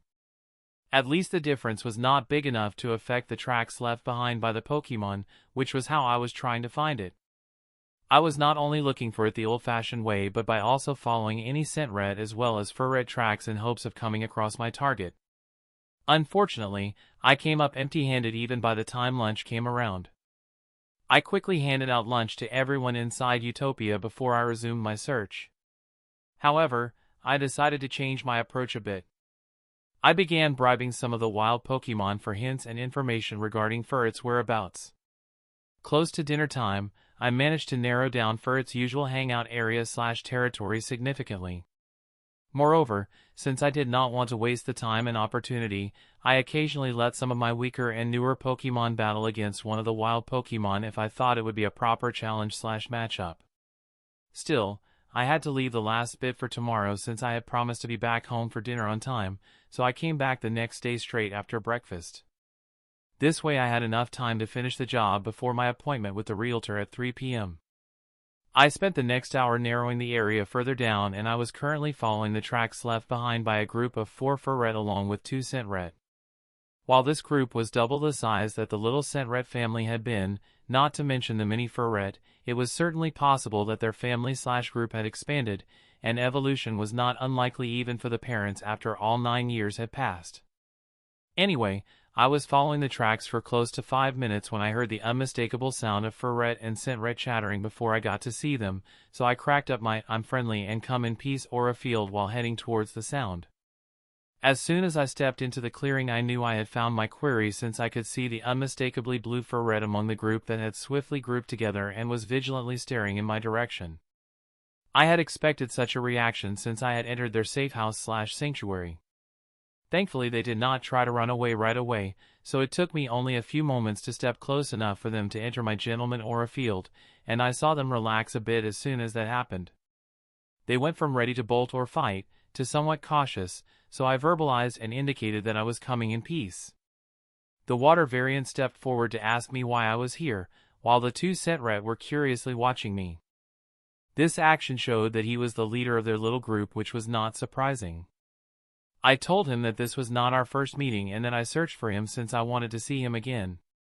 While this seemed to confuse him a bit, I saw another Furret step forward and sniff a bit in my direction before saying that I did smell familiar. Since the voice was feminine I was sure it was the mother, and all I could say if she really managed to remember my smell after all these years was that she was quite impressive. What followed was me revealing the purpose of my visit while tempting them with promises of peace, an abundance of food, and an energy-rich environment. I obviously kept up my aura field while also projecting my honesty since the claims sounded a bit too good to be true. I also used the opportunity to check both of them. Species, Furret. Gender, female. Type, normal. Potential, light yellow. Stage, bronze stage, high. Genetic, modifiers, none. Abilities, runaway, keen eye. Talents, none. Affinities, normal, water, budding. Honestly, the only surprise in her status was her budding water affinity, but considering that she had birthed a full-fledged water variant, even if a lot of luck was involved, it made sense. I seem to remember her being already at the low, bronze stage during our first meeting, so reaching the high, bronze stage in all this time was to be expected. Her potential on the other hand had not changed at all and I was sure she gave any great materials they found to their kid. Not that I thought they could find many of those in this place. Nonetheless, I decided to plant some water-type plants in their future habitat for her and her kids to eat, while adding some water-type snacks since I was hopeful that their little group would turn into a full-blown water-type Scentret/Furret tribe inside Utopia in time. I was not worried about relations between 3rd or 4th degree relatives since Utopia could take care of any possible defects. Moreover, Pokemon DNA was more resistant/robust than human DNA, so the probability of defects appearing was lower from the start. Anyway, I was hoping that adding the water variant, along with his blessing, into the mix would help the descendants get a water affinity and later on the variation. Species, Furret. Gender, male. Type, normal, water. Potential, light green. Stage, bronze stage, high. Genetic, modifiers, type variant, blessed by water. Abilities, swift swim, keen eye. Talents, none. Affinities, normal, water. His screen was a bit more impressive considering that he had been stageless during our first meeting, so reaching the high, bronze stage was pretty good. That his potential had stepped into the green range was also impressive enough for a wild Pokemon. I was not sure if I should say as expected of a blessed one or not. His modifiers remained unchanged, but attaining light green potential unlocked a second ability. I guess Keen Eye could be useful underwater and during the rain, so it was not too bad that he kept the ability of a regular Furret in this case. Moving on from their status screens, I even brought out Mothra/Butterfree and one of the Spinda that were freeloading inside Utopia to verify my claims regarding their future accommodations, and the Pokemon Assurance proved to be quite helpful in increasing their confidence in my words. While we were negotiating their entry to Utopia, the others joining him had been his first condition. The little ones finally could not stand hanging back any longer and curiously came up to me to check me out. I gave them some snacks, to their joy, and they made happy sounds while munching away. Seeing their reaction, the mother-son duo asked for some as well, and after tasting the snack they asked for a steady supply of them if they joined, and I told them that I would give them a 3 kg/large bag each week. I did not mind doing that since it was something I was already doing for the others anyway. I literally had tons of these snacks in the storage by now, so I have been handing them out regularly. They seemed happy after that and agreed to join me after I gave that promise, so I temporarily caught them in some of the unregistered balls that I then stored inside Utopia. I felt much better after that, having finally fulfilled the promise I had made to myself all those years ago. I found him and I caught him, along with his parents, his little sister, his girlfriend, and her little brother. He ended up coming with quite the extra. After I had stored the Pokeballs, I thanked Spinda and Mothra for their help before I moved Spinda back to Utopia. I also gave their little group an extra bag of snacks for his help. I left Mothra out so that she could teleport me home, and I let her stay outside once we were back since she said she wants to hang out around the garden. I took care of showing the Furret to their new home and I placed their habitat beside the Spinda one. I planted a few water plants in their habitat, just like I had decided beforehand, and spent the rest of the time until 2:30 p.m. mingling with the newbie groups. I left so early since this was the first time I was going to the office of the realtor, so I was not sure how long it would take me to find it.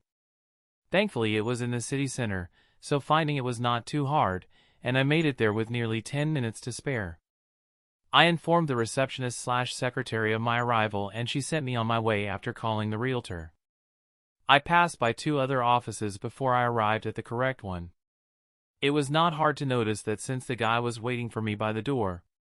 He greeted me enthusiastically while reintroducing himself now that we were talking face to face. Seeing his enthusiasm/behavior, I did not doubt that he would have been waiting for me in the reception area if I had not come earlier than we had agreed upon. He guided me inside his office and asked me to take a seat before he asked if I wanted to drink something. After I declined, he pulled out a few folders that he placed on his desk while saying that he had screened their list of available properties according to my wishes. He informed me that the left folder contained empty properties on the outskirts of Hope Town. The next one had properties on the outskirts that already had buildings/facilities on them. The one beside that had properties close to the town center, but nearly all of them already had buildings/facilities on them, so he did not separate them into 2 separate folders.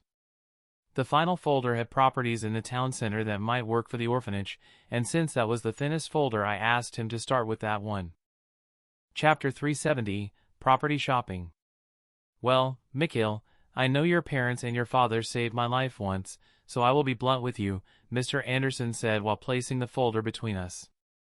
While I have indeed listed all our fitting properties within the town center area in this, I don't recommend you buying any of them since their price is quite high due to their location.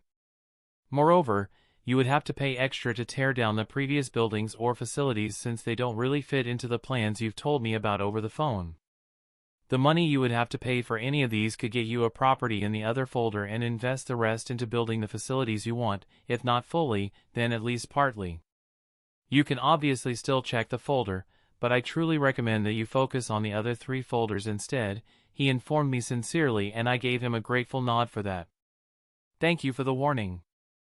I know that you earn more if the price is higher, so I appreciate your willingness to give this kind of advice," I said truthfully, since not everyone was willing to go against their personal interests as he did. "Nonetheless, I would like to take a look at the properties. If they are worth it, then I am willing to pay for them even if it costs a lot of money," I admitted to him, and that was truly what I was thinking. While the Pokemon habitats/sanctuaries were better off being outside the town center, I felt that it would be better if the orphanage was in or at least close to the town center. I believe that it would be safer that way for the children, at least for now. That might change in the future. For example, if I ever got some really strong Pokemon that I was willing to permanently station in Hope Town to protect the children and properties. However, until then I felt that being close to the town center was the safer option in case of a tide or Pokemon rampage.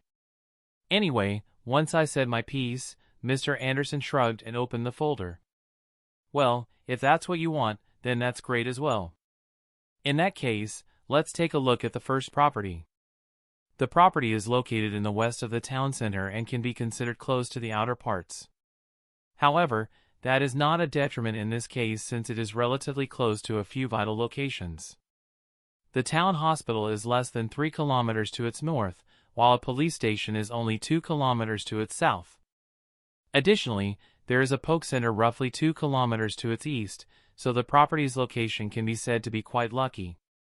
Not too close to get bothered by the noise such places generally cause, but close enough to be able to get there quickly in case of an emergency, he shared, and I was honestly impressed. It was the ideal location as far as security and personal safety were concerned. In fact, I was confused why anyone would want to sell a place in such a prime location unless there was some big negative attached to it. Why would anyone want to sell a property in such an area? I mean, I doubt it is because of missing necessities such as grocery stores or proper roads since it is in the town center, outer part or not, I called into question, and Mr. Anderson shook his head in denial. "Nothing like that. There is or rather used to be a small electronic appliance store on the property, but it was forced to close down after a bigger one opened not too far away from the place, stealing all its customers. The owner wants to make up for his loss and earn some money, which is why he is selling the place," he disclosed, and I had to nod. That explained a lot, but that also meant that I could expect quite a high price. The property has a width of 34 m and a length of 45 m, which totals up to 1,530 square meters. Getting a place this large is practically impossible in the more central areas. At least not without bleeding really excessive amounts of money the closer one gets to the middle of the town center.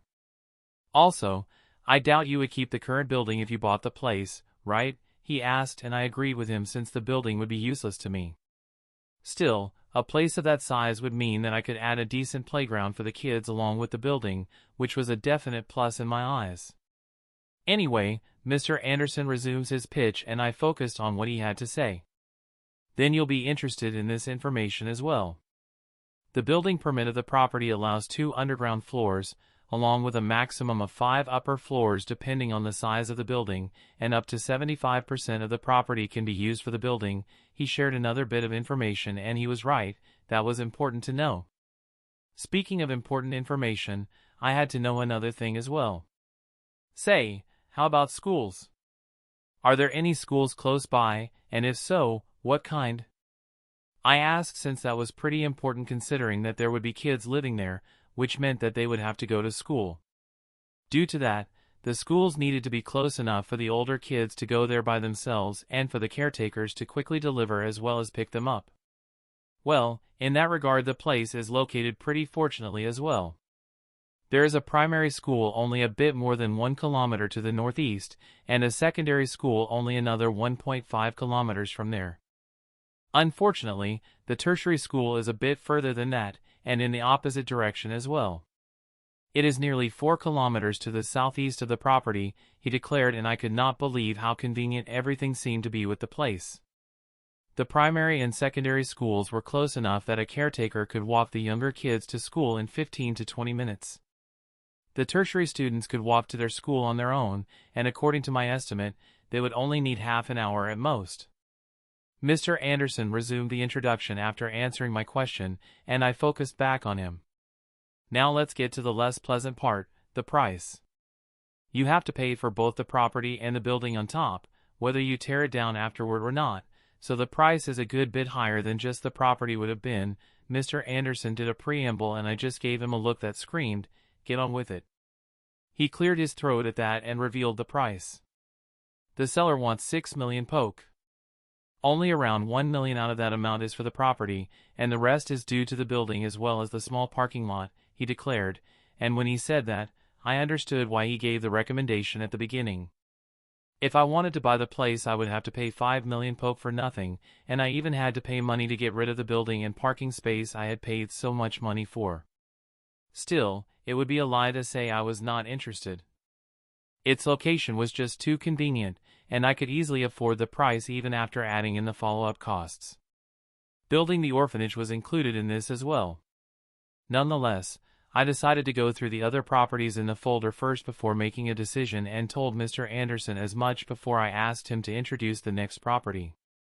However, once we had gone through the 6 other properties, I could confidently say that none of them were as good for my plans as the first one. Some were cheaper, and some were closer to the town center, but they all lost out to the convenience the first location afforded my plans. Alright, I can say that I am definitely interested in the first property. Is there a construction company that you could recommend to me, and do I have to hire someone to tear down the current building, or can I do that myself? I questioned after admitting my interest in buying the first property. Yes, certainly, he replied with a nod. There are a few companies that I can recommend. I'll give you the business card of the 3 best ones, and you can choose for yourself which one you want to work with, he offered graciously, and I accepted after thanking him. As for the demolition of the old building, you have to hire someone to do the job, since there are laws stipulating that any such job has to be handled by professionals in all populated areas above a certain people density. Luckily, the demolition of that building should not be too complex, so any one of the construction companies I recommend could probably handle it, he finished before fishing out 3 business cards from beneath his office desk. That's great, I said after accepting the business cards. Anyway, let's bookmark the property I want, and move on to the other folders. I need some more properties for my plans, I told him while putting the cards away. After that, we went through the folder with properties close to the town center, and there were nearly 20 of them. I focused on the ones that were the closest to the first property since I wanted the second property for the orphanage Pokemon, so it made sense for the property to be somewhat close to the orphanage. There were 3 that were pretty good, but I ended up eliminating one because it had a building which meant I would have to pay for something just to get rid of it. In the end, I chose the larger property among the last 2. The winner was around 5 kilometers west of the first property. It was 250 meters in width and 200 m in length, which meant it was 50.000 square meters in total. That was big enough for my plans. I was planning to divide the property so that it could accommodate at least 4 species, with the Rattata having 4 subvariants, so each one of the other potential species would have at least 5,000 square meters, while the Rattata would get the rest. The price of the second property was higher than the first at 9 million poke, but this time it was due to its size. I asked Mr. Anderson to bookmark that property as well before we went through the last 2 folders as well. This time around I was looking for a good place for my own Pokemon. Unfortunately, none of the properties in either folder really fit the bill. All of them were missing something, so I once again listed my requirements for this property to Mr. Anderson, this time going more into detail, before asking him to keep looking. I did tell him that I was not in a hurry for this one and he accepted the job. After that little exchange, we went through the formalities for the 2 properties I bookmarked. Thankfully, I did not need my parents' signature or consent thanks to my expert class privileges, so I managed to finish the paperwork without having to call them over. After signing everything, I wired the 15 million poke over to the account number he gave me, leaving me with only a measly 35 million poke at the moment. I'd probably get stoned if anyone heard me joking like that, but I definitely had enough money left for my plans, so there was no need for me to go out of my way to earn more. Once all that was done, I thanked Mr. Anderson for his help before I left the real estate agency. I called all 3 construction companies and asked them for a quote for the demolition of the building on the first property after giving them the address. I was planning to choose the one with the best offer for the whole construction project I had in mind. They told me they would give me the quote within 3 days, and after settling that as well, I went home. That's the end of this tale for now. Thank you for watching, and I'll see you in part 14. Peace.